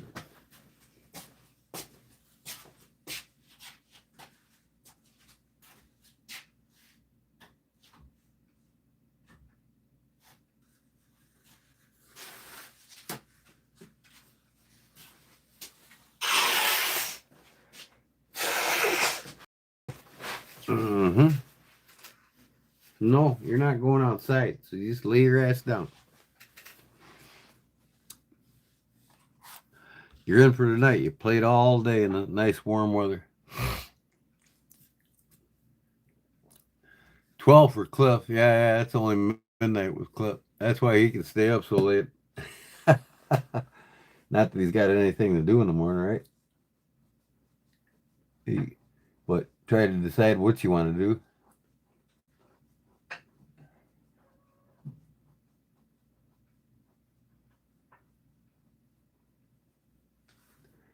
Is that a Kershaw? Yeah, that's a Kershaw. That's the number one selling knife ever by Kershaw. And it's number two most sold knife in the world next to the Buck 110. Kershaw Leak. And how do I like it? Kershaw knives are phenomenal. There's a reason why this is the second most pocket knife ever sold in the world. It's a little bit smaller, but it's got the ergos exactly where you want them for cutting. You can cut some stuff with this shit. Nice slim pocket clip on it. Doesn't interfere with your ability to maneuver the knife. That actually fits on your finger, so you don't even feel that clip's even there. I mean, Ken Onion's designed to, when he designed it in 2000, by 2001, it hit the market. It sold the most. USA, Ken Onion Design. What do you think you're doing? Huh? You want to come on my lap? Come here. Come here. Get over here. Get on my lap. Come on. You can lay down. I'll pet you.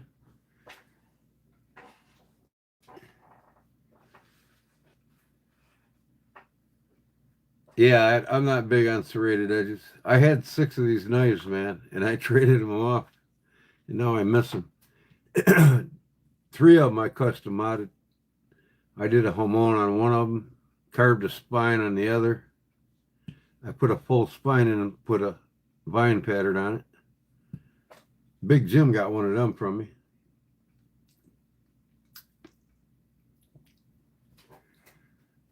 Banana? What's a banana? Re what? Tell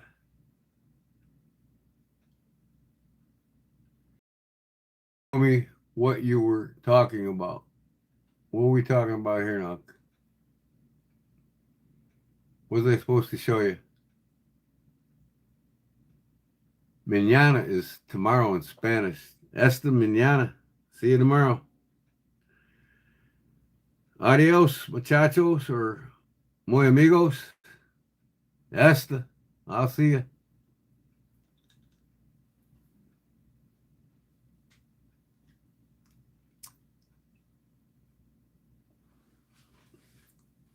Buenos dias, amigos and senoritas. I'm sure you know what buenos dias means, right?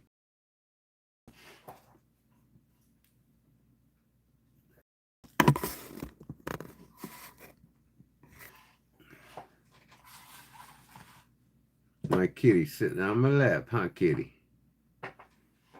This little kitty pie, ain't you? Ain't you? Yeah. This is my tiger. Tiger's the male and Tigger's the female. So we got 2 of the same color cats. One's smaller. The female is smaller than this is the male tiger. He's Tiger, and the little girl's Tigger. And over there we got Shadow, the all black cat, and then we got a black cat also with a white patch on it. We call him no, he's Shadow with the white patch on his chest. And I think she calls him Blackie. I don't know. But Patches is the cat next to him with the patch on its forehead. I zoom in, you can see the patch. It's a pretty cat. See the tan patch on his forehead? He's called Patches.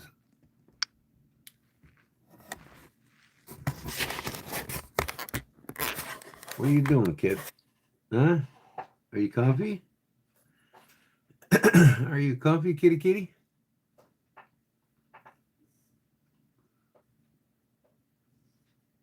And in the back is Tigger. He's laying on the dog bed we got back there for him. And who else is back there? The other Patches, not Patches, Shadow, the black cat with the white spot, and then my Pumpkin's back there. You going to bed too, Clip? Okay, pillow time. Good night, everyone. All right, brother. We'll see you tomorrow night. Not tonight. Tomorrow night. uh, God bless you, man. Be safe out there. Don't let the wolves eat you.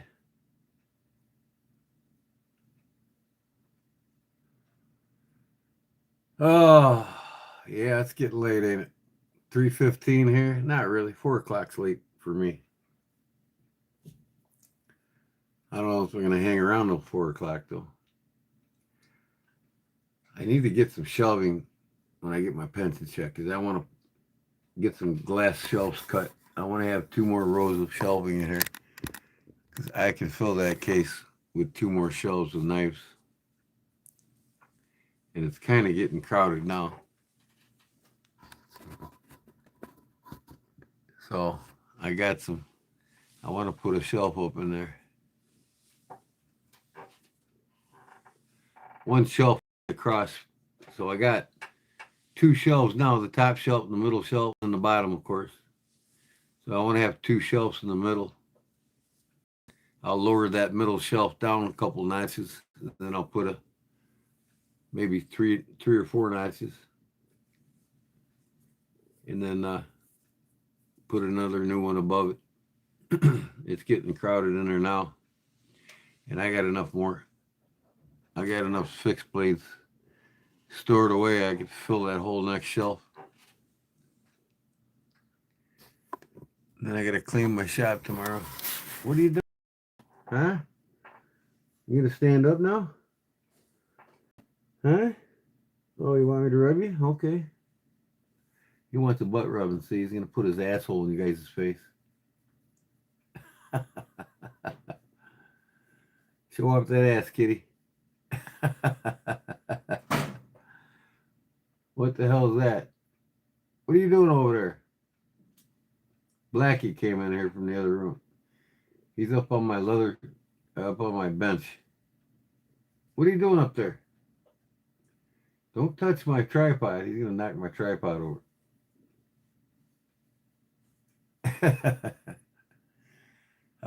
So you aren't going to be on tonight?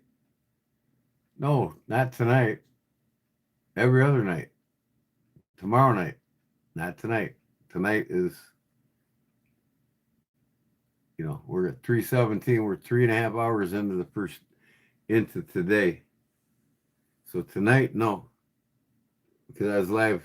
I started my live last night and I go live every other night, right? So tomorrow night will be that every other night. You get it? So tonight is Sunday night. Tomorrow night is Monday night. So most likely Monday night.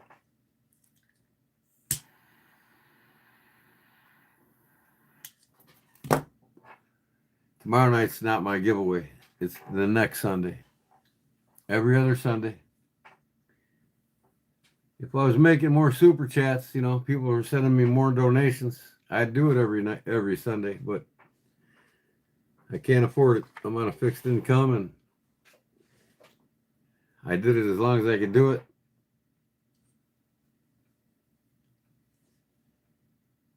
So it's every other Sunday now. Ain't that right, kitty? You're such a good kitty. You just want attention, don't you? Why don't you lay down? Huh? Why do you gotta keep moving around? You wanna go over here? Here. Oh, what was that? My stroke. You want over here? Come here. There you go. There you go. Go climb over there on your bed. My shop tray's their bed. They love that fucking tray. I come down here one morning when I woke up. All 6 of them were on that tray, bundled up together like they were with their mama. It was funny.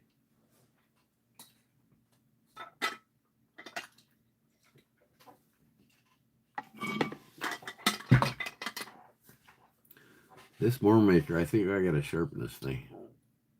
It's kind of sharp. It can use some better sharpening though. It's not sharp enough. I bet it hangs up on paper. Yeah. I gotta sharpen it. Not tonight though.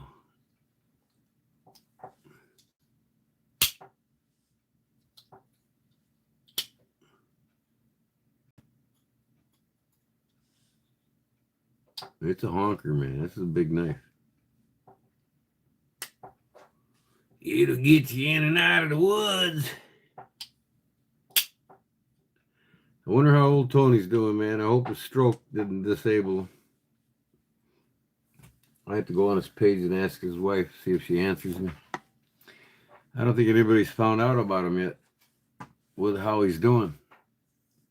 You find out about him, Big Jim, if you're lurking?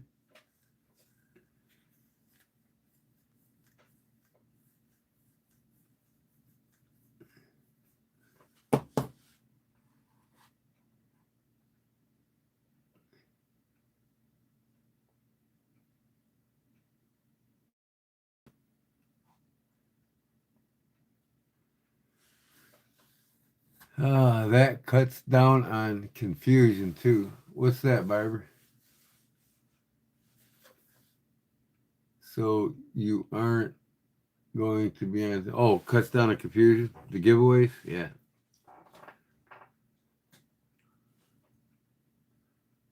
Well, last Sunday I had a, everybody win giveaway. So the next Sunday is going to be members and everyone. So there'll be two things I'm giving away. That's every other Sunday that I'm live. Sunday Funny that I'm live.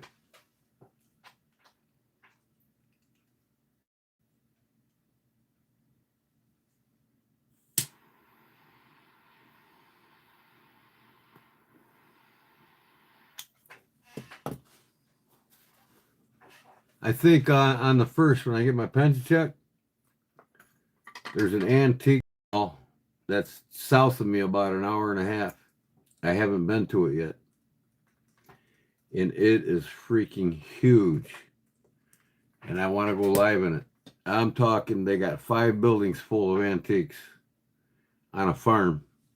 5 different buildings on a farm. And then the big one is the barn, 2-story barn, and it's full of antiques. So I'm gonna go on a live on the first, and y'all, the whole time I'm there, you guys are gonna watch me on my search for knives and watches.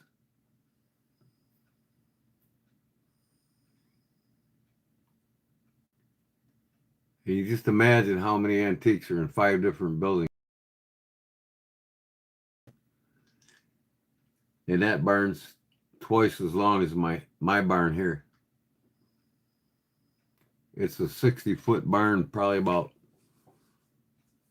45 feet by 65 feet, something like that. And it's 2 stories full of antiques. Just curious, how do you approach people about whether they have knives for sale or not?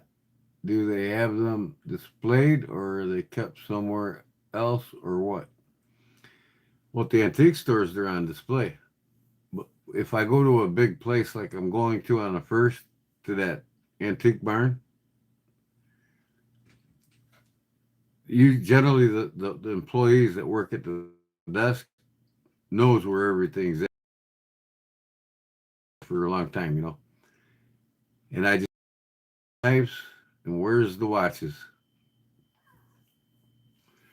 and they'll tell me general direction, but I'll go through every bit of all them stores and look at everything really quick if I see knives. But I ask where they're at first, because there might be some tucked away somewhere, or I don't know where they're at, or I won't come across them when I'm looking. And after they show me where they know they're at, I look through them and then I'll look at the whole store.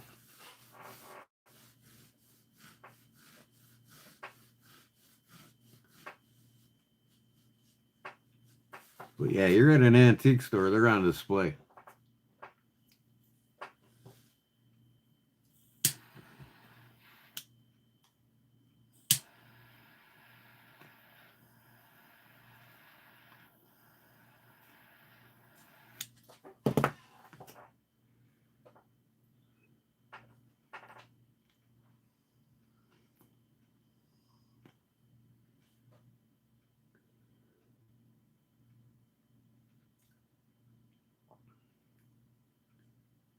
Okay, we got 3 cats laying down now on my roller cart.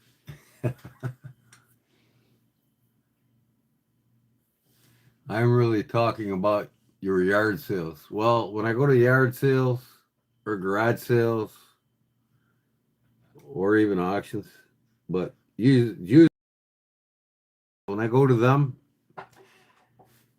if they don't have knives on display, most of the time they're on display if they have them. But that said, if I go to garage sales and yard sales and they have outdoor hunting and fishing stuff for sale and I don't see no knives, I ask them. I say, "Hey, you would happen by chance have knives you want to get rid of, do you? Maybe a couple extra there. Or, I noticed you guys got some fishing and some hunting gear out here for sale. I just wondering if you've had any knives because I'm really into collecting knives." And you'll be surprised how many people I ask that to actually bring them out and sell them to me. Some of the garage sales don't want to bring them out because they think they're dangerous. You know what I mean? They want kids playing with them. But I told them, I said, generally just bring them out, put them in a glass case, or put them on your table in front of you where you're sitting, and you don't have to worry about it. But yeah, I've gotten a lot of knives from garage sales and yard sales where there was no knives on display. I just ask. Because anybody that hunts and fish has knives. That's common sense. So asking, they'll say, you know what? Hey, yeah, I got a couple extras I don't even use.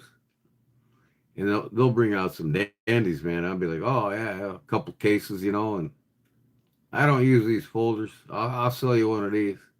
I'll get a slim trapper for like $10 off of them. you know.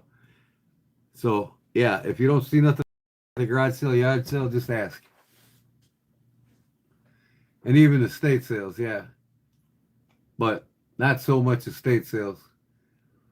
They might have some boxed up in them estate sales that they're afraid to get out because of the public. Yeah. So asking is always a plus because you don't know. A lot of them people that have estate sales, they're running 3, 4 different estate sales at once, and the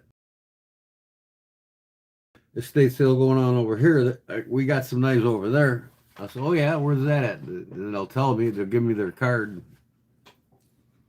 and I'll go to them. And then they give me their, you know, I pull my card out of my handmade card slip here, give them my card, and I said, hey, whenever you do an estate sale, could you please give me a holler on my card here and let me know if there's any knives or watches?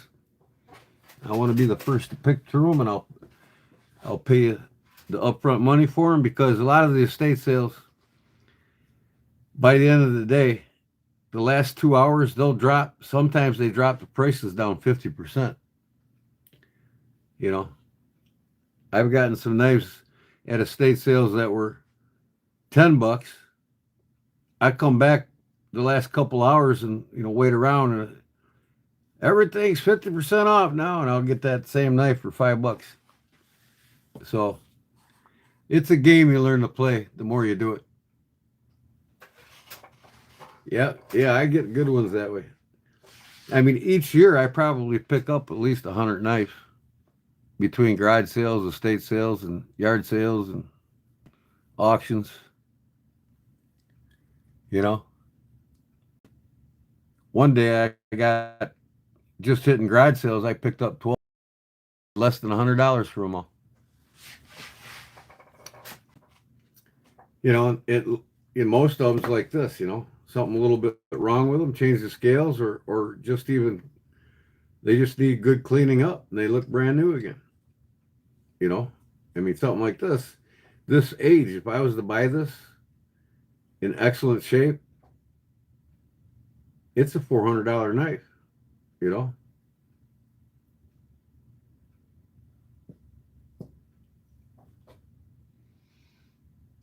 and you can find them at garage sales for 10 bucks. I found two Kershaw Blurs, not this one, but the bigger one, similar to it almost.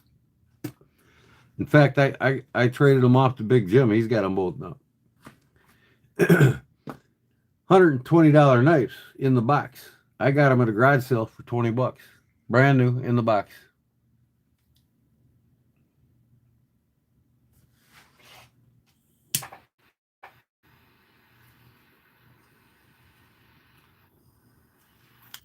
You know, but I've been a collector of many things over my life. Knives, Coleman lanterns. I've collected a lot of fishing lures. Fishing gear. I've collected a lot of things. So I learned the collector's game, you know what I mean? And even if they got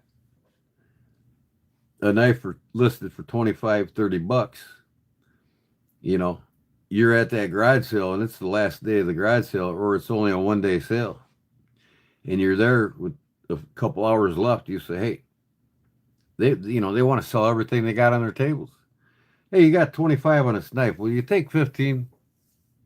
Yeah, sure. And if they don't say yeah, I'll go. I said, okay, let me check back with you on this, right? They don't want to sell it for 15. Then I'll go look around and I'll find another knife for 10 bucks and something else that I want, whether it's, some other novelty for 10 bucks. And I'll say, okay, so it's 20 for them, and they wouldn't take the 15 for the knife. They wanted 25 for it. Well, I'll come back. I'll tell you what. Give me this knife for 15 instead of 25, and I'll give you 11 bucks a piece for these two items. $1 more. Okay. So it's kind of a game, bartering game. Or I'll give you 25 for this knife. I'll give you 20 for this knife. You wanted 25, you wouldn't take 15. I'll give you 20 for this knife. And a full price for this other knife for 10 bucks. And throw in this other item that I want. Okay. So either way, I'm saving. See what I mean?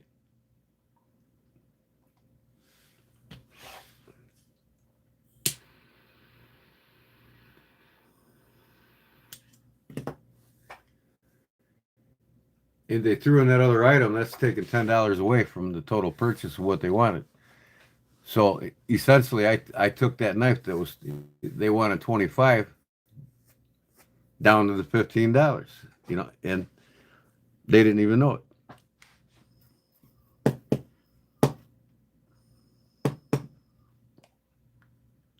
End of the sale, they want to get rid of the shit. They don't want it, keep pulling it out all the time to sell it.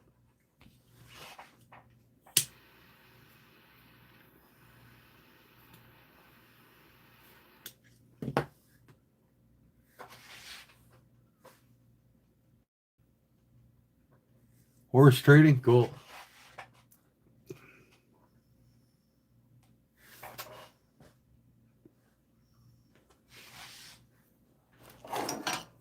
Here's that fork I ate them hot dogs on. See what it says now. Something country store.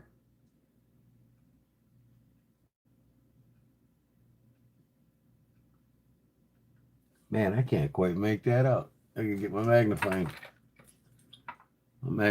eyes on here. Wonder why I couldn't read it out in the dark.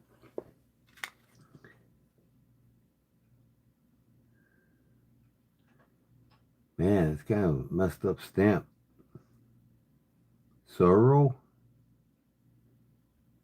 Nell Sorrow with an M. Country store. Okay, whatever. Off-brand or some shit. Ah.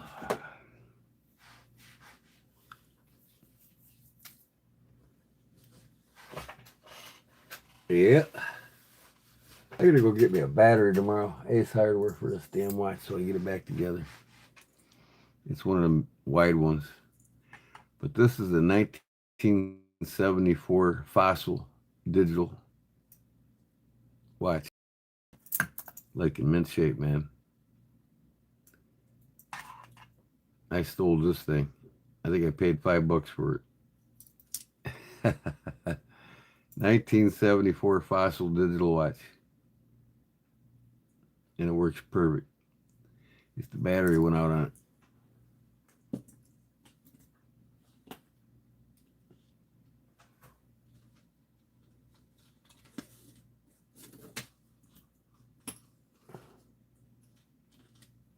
And I got this one. Put a battery in it. I paid $2 for it. Women's watch. It's beautiful. It's got rhinestones on it. I'm going to be selling this on my eBay store. Looks like diamonds. Put a battery in that.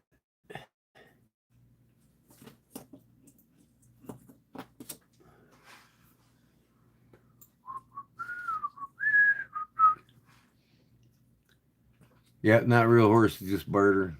Right. Horse trading.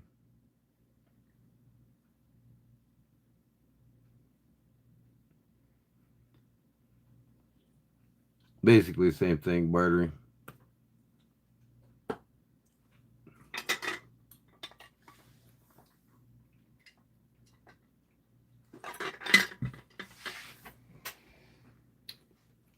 Oh, man. I got so many watches hanging out here. Oh, that's a Seiko. What happened here? I lost the pin for it. I don't really like this band, though. Even though that band looks cool, don't it? And it's a nice shape, the band. I just don't care for it. I want to get a fat one where the middle goes into the thing. It's a beautiful Seiko quartz. Works perfect.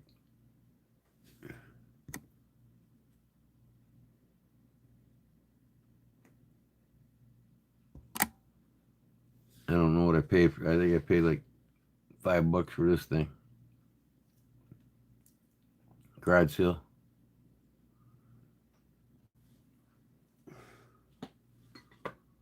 That is a beautiful band. I just don't like it. Makes it look more like a woman's watch with the skinnier band like that, I think.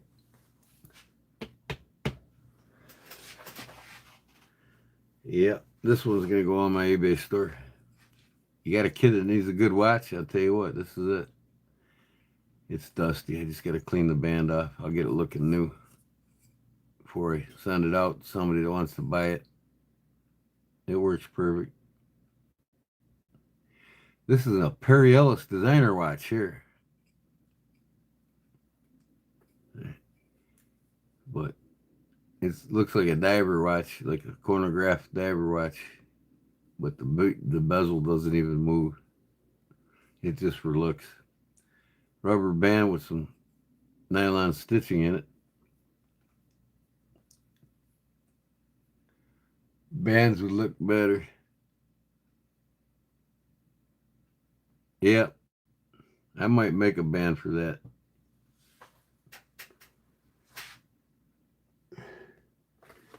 I'm excited to start making watch bands too, man. Good money in it. Especially for them Rolex buyers. They spend 10, 15 grand on a watch. They're going to spend 850 on a watch band made by me. No problem. That's the average price of what they pay for watch bands for them Rolexes. Exotic materials like crocodile, alligator, stingray, real ostrich. They love the shit. You know, if I'm going to make leather goods, you know, screw these $40 slips. I'm gonna make $800 watch straps. You know what I mean?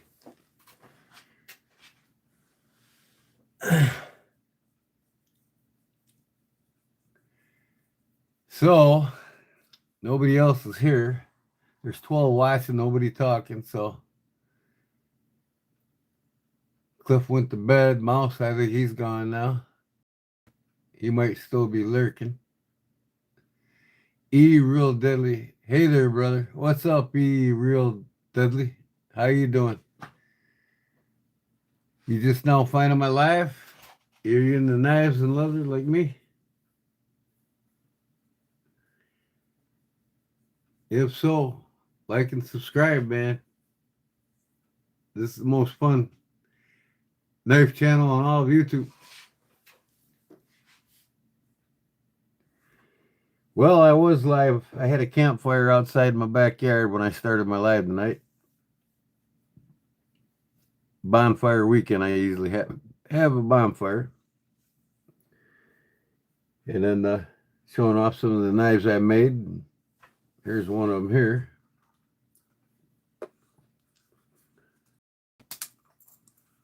I was using outside while I was at my bonfire. I make all my in-house leather sheaths and the knives.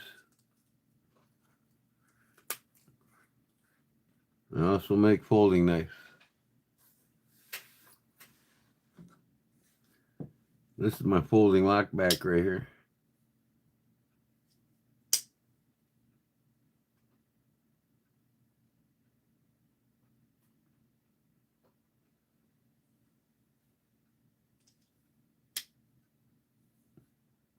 Brown burlap micarta. There's a case knife that I custom modded. I put Purple Heart scales on it. I made custom for it. 1959 to 1964 case slimline trapper.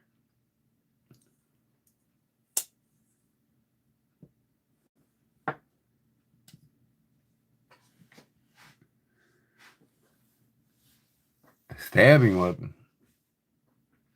Well, who are you going to stab with it?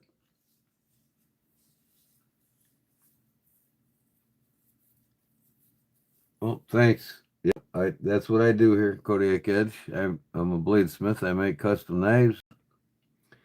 Sell them.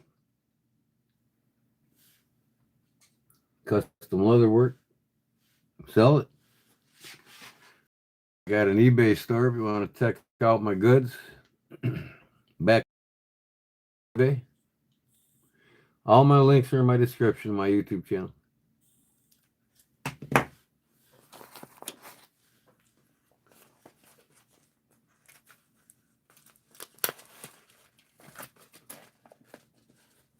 I've been making knives probably for about 30 years. I'm a retired carpenter, 60 years old. I've been doing it, working with knives and leather half my life.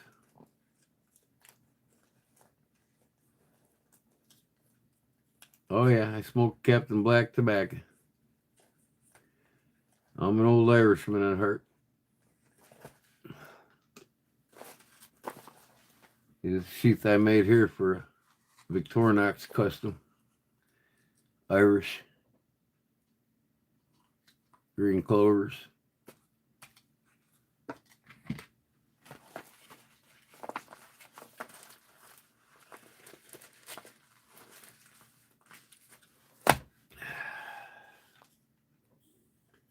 When I was your age, I smoked weed. I quit that 30 years ago.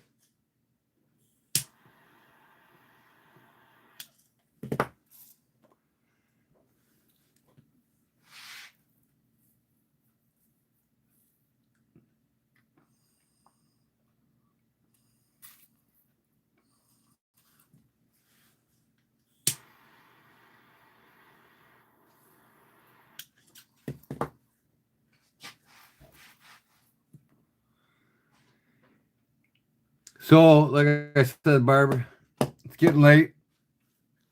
I think I'm going to get off here. 12 people watching, only 2 people want to talk.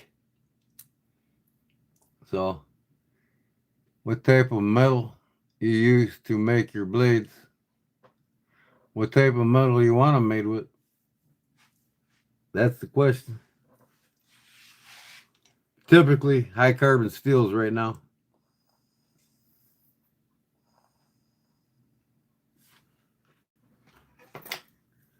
Here's a early or late 1800s style puko knife that I custom made. That's how they make them in Finland, the Finnish people.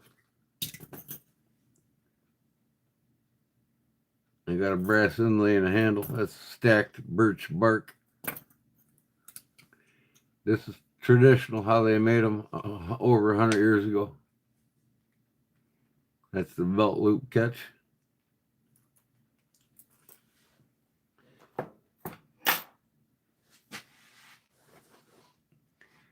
You're getting used to sleeping earlier? I got you. Cool. Oh, thanks. Yeah, it's my passion, man. Been loving knives and leather half my life. I mean, I've collected knives for 50 years, so.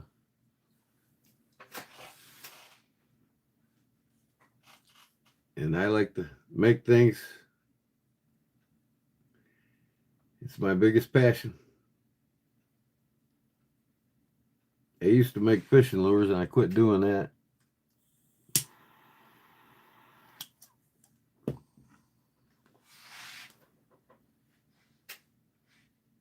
Yep, I also play 6 different instruments, too.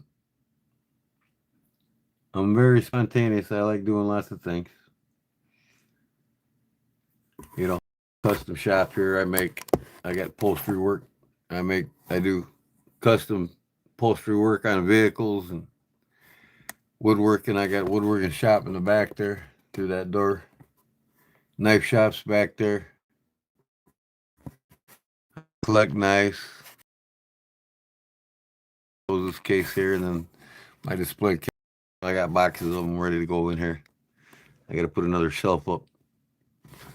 But I'm all about knives. Here's one of my EDC pouches that I'm now making and selling. Kodiak edge. Open it up, you got you an extra knife in there, and you can put a couple knives in here. I got 3 in here now.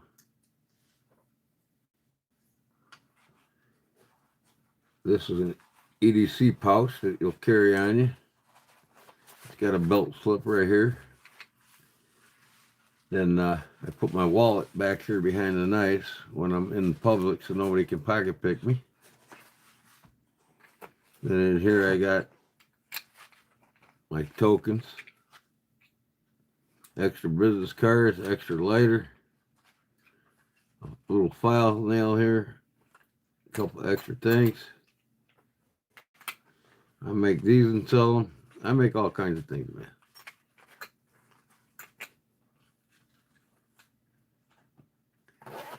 I've been hunting and fishing my whole life. Yes, I do.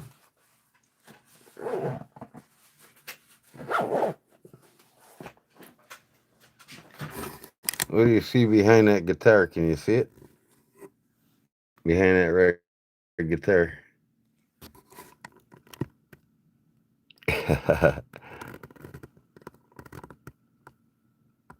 It's kind of dark, but I can't touch it because they'll kick me out my life if I do.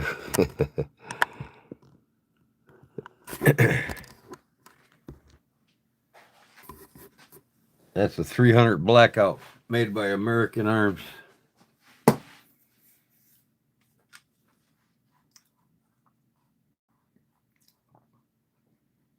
Yep, I love the outdoors, the great outdoors, hunting, fishing, knives. I'm a complete bushman. I love the bush, love the water.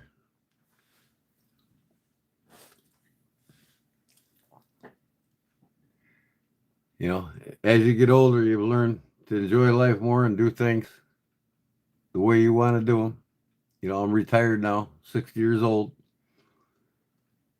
I've got my way set, what I love to do now. That's awesome. Welcome, my neighbor.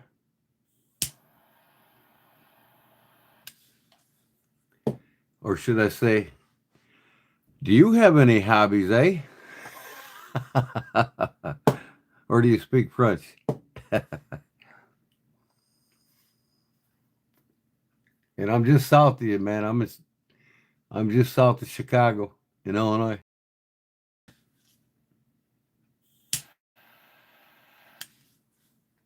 I fish Lake St. Clair all the time. It borders the Canadian border.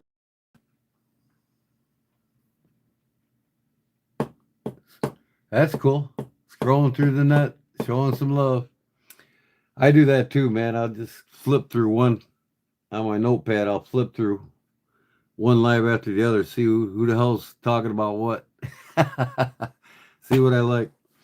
Hoping to run into outdoor channels, you know, whether it's about guns or knives or, you know how it goes.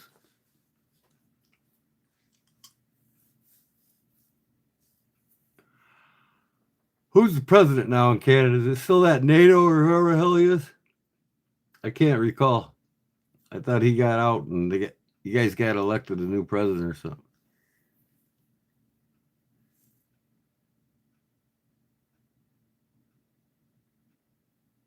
I do the moose hunting in the state of Wyoming. My uncle's a hunting guide there, so I go moose hunting anytime I want. Moose and buffalo, mule deer, antelope, elk. A lot of hunting up there in Wyoming. Mark Carney, he's your president now? Okay. Trudeau was the president before, right? Everybody hated him, didn't they? They wanted him gone or some shit, I heard. That's the last time I knew who your president was. I'm not up to date with you guys' electoral. Even though they're all crooks. I don't care what country they're in. Politicians are nothing but legalized crooks. Yeah, that's what I thought. Trudeau had to leave. Was he corrupt now or what? What's the reason why he left? People just didn't like him, right? He's a corrupt apple, wasn't he? Corporate bitch.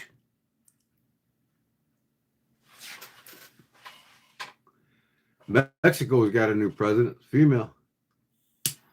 She's pretty cute too.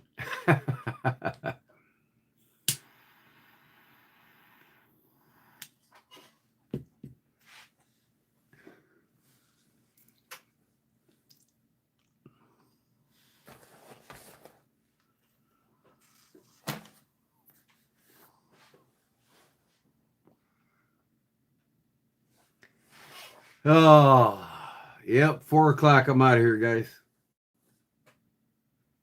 End of the night for me.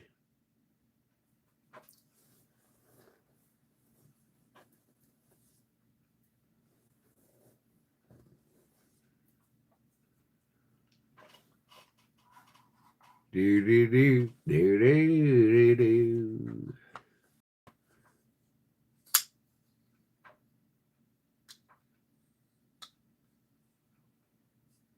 Time to head out and scroll another person to watch it.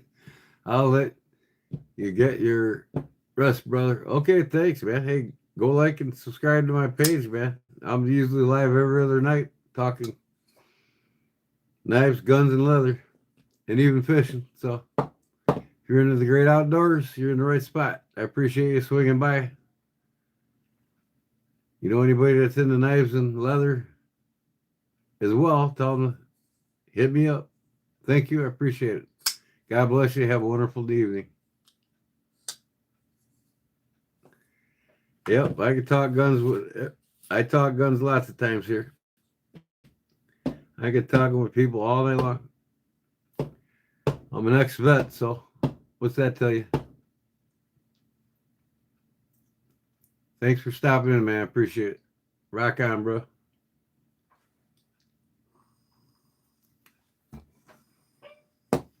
Okay, Barb, I'm gonna call her quits for you. Oh, Ender Fire 70 said hi. What's up with you? This is my notebook. Oh, this is a nice buddy of mine made that for me. He made one too, Woody Woodpecker. I made the sheath for this knife. And I made the sheath for this knife. Or the slip for that knife. uh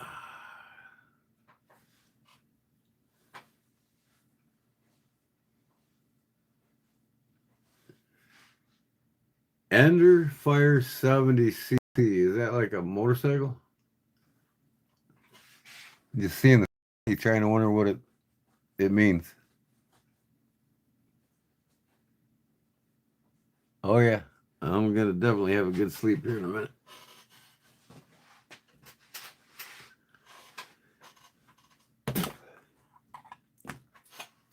What the hell? Oh, that's the Mormon. Yeah. So, Barb, you're gonna love that antique store when I go to it. That barn, antique barn, man. That place is something else. There's so much shit in there, man. It's like you will not believe how much is in that barn. Not to mention the other four buildings. I'm excited to get there. It's in Southern Illinois, about an hour and a half south of me.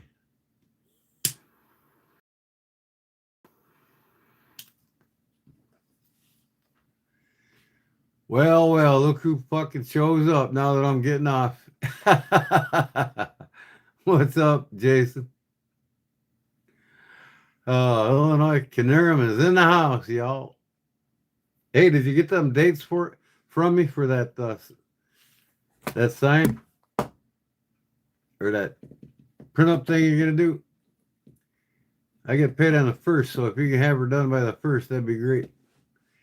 And what do you do with them? Do you do them in color? What do you do?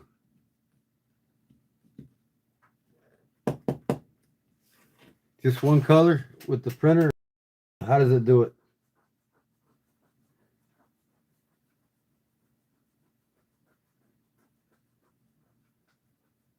You're back again, Ruby says. What's up, brother? I think Barbara fell asleep. You got a new project for me? What do you got? Shoot it to me, bro.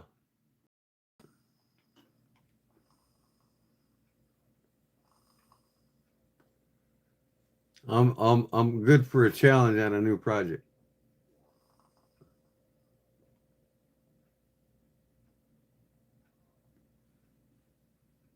No problem, Ruby. Nice to see you back.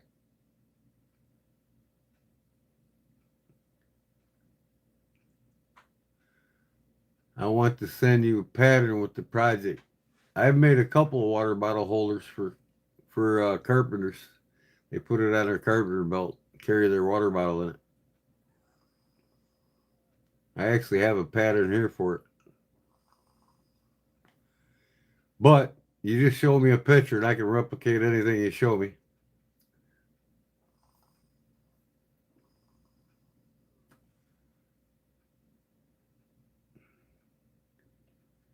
Yeah, I got a PayPal link. Yep.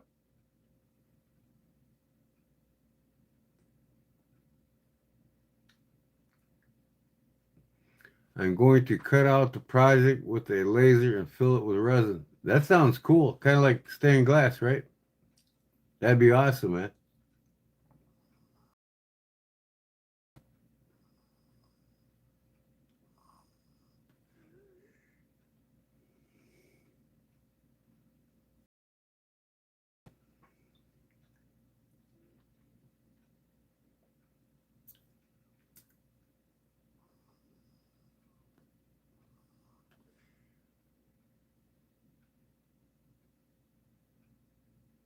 Is it in this correction? What you talking about, Ruby? You want to buy something and And what do you want to buy, or what are we talking about here? I'm not following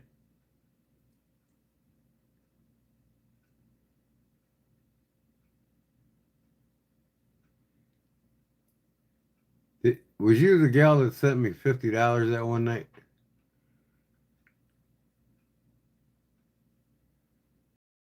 I can't remember.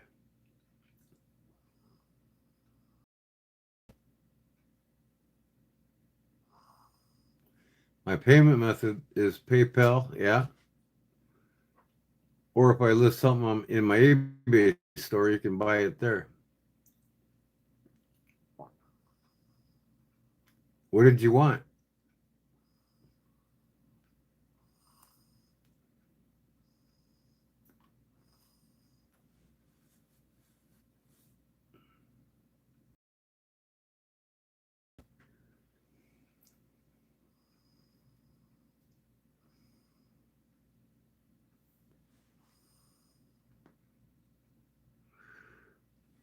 Is there something you seen that I did or made that you wanted?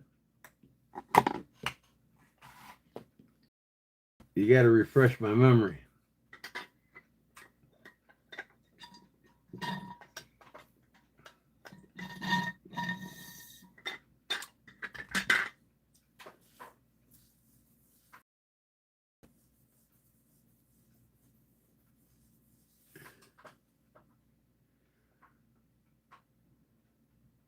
I want all kinds of shit that you made.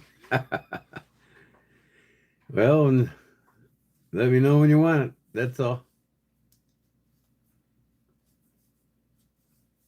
You start out by getting a sow buster up me. This is going out in the mail Monday to that kid. Absolutely loves it. He paid me for it already, $190.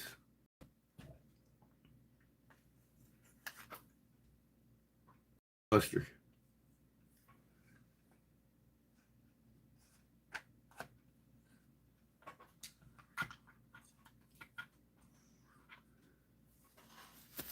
Gotta have a sow buster, Jason.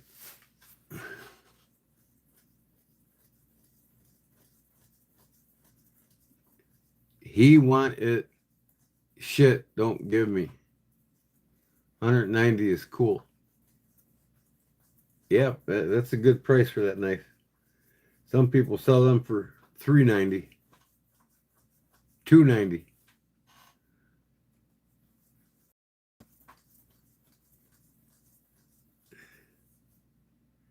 I love that too, but I'm broke, boy. I hear you. With my sow buster, little pocket drop. This clips on the inside of your front pocket. Ulti clip. You can clip this on your sweats. If you jog with sweats on, you can clip it on your sweats and the inside, and you can have a knife on you. You can clip it on your purse. You can clip it on anything that you want to clip it on. It's a little fixed blade that does the job. I just posted a video on it yesterday. You see it in my shorts and my YouTube channel.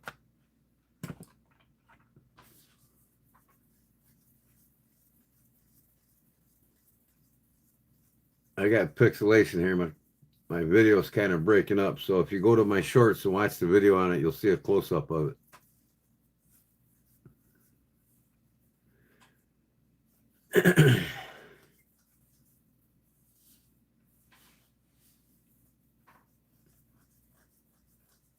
Where are you from, Ruby? And Ruby, I assume that's a female? You're a female?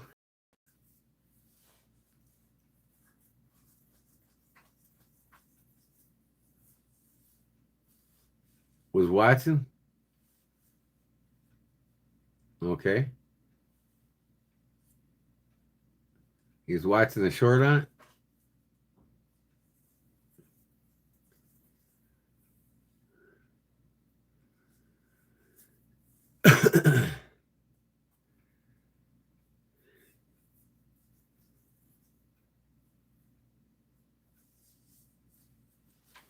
I'm not following you, Ruby. You're saying all these little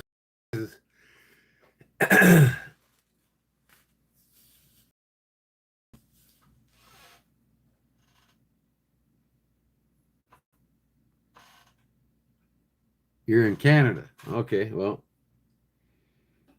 if you buy something from me in Canada, you got to pay for Canadian shipping, and it's not as cheap as it is. It's usually around $30, somewhere around there. Right now on vacation, where'd you go? You down here or you up there somewhere? We had another fellow that was just here from Canada.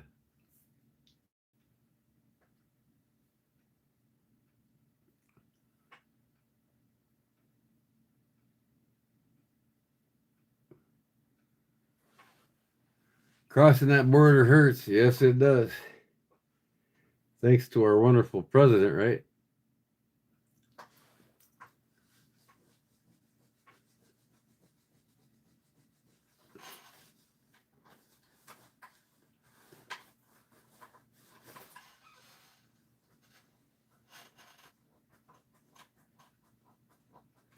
Man, it's Sunday already, man. Jeez, time goes fast.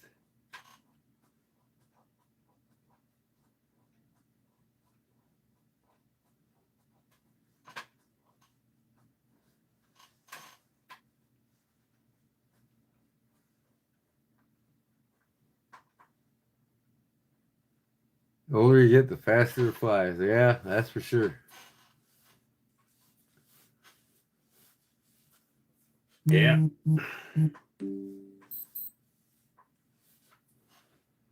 Mary Corngray sent me a friend request. Okay. I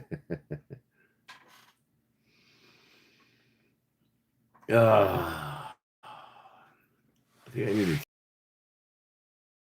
measure. Man, this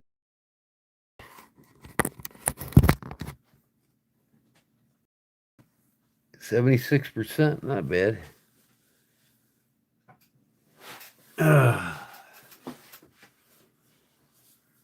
My wife just corrected me and said that no, we get slower.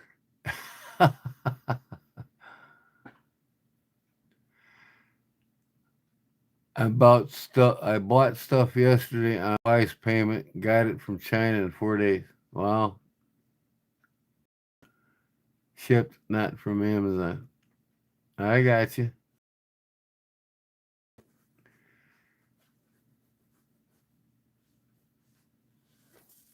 The slower we get. Yeah, that's right. She's absolutely right.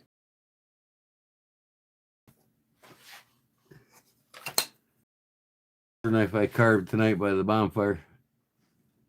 I'm going to use it for my toast in the morning. It's just a cheap piece of balsa wood. Basswood, I mean. It's real light.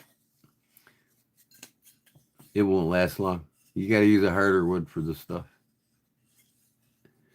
Just something to whittle out while I was enjoying my bonfire live.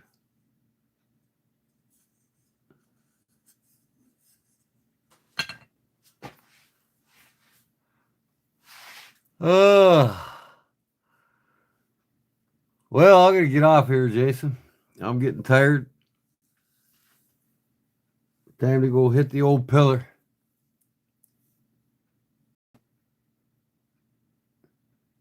Yep. I'm having an internet issue. Instagram, I got 2 new likes on my reel. I have to check that out. I need to go upstairs and check my laser anyway. All right, man. I'll talk to you all later, man. I'm going to get off of here and I'll be live tomorrow night, probably. Monday night. So be watching. And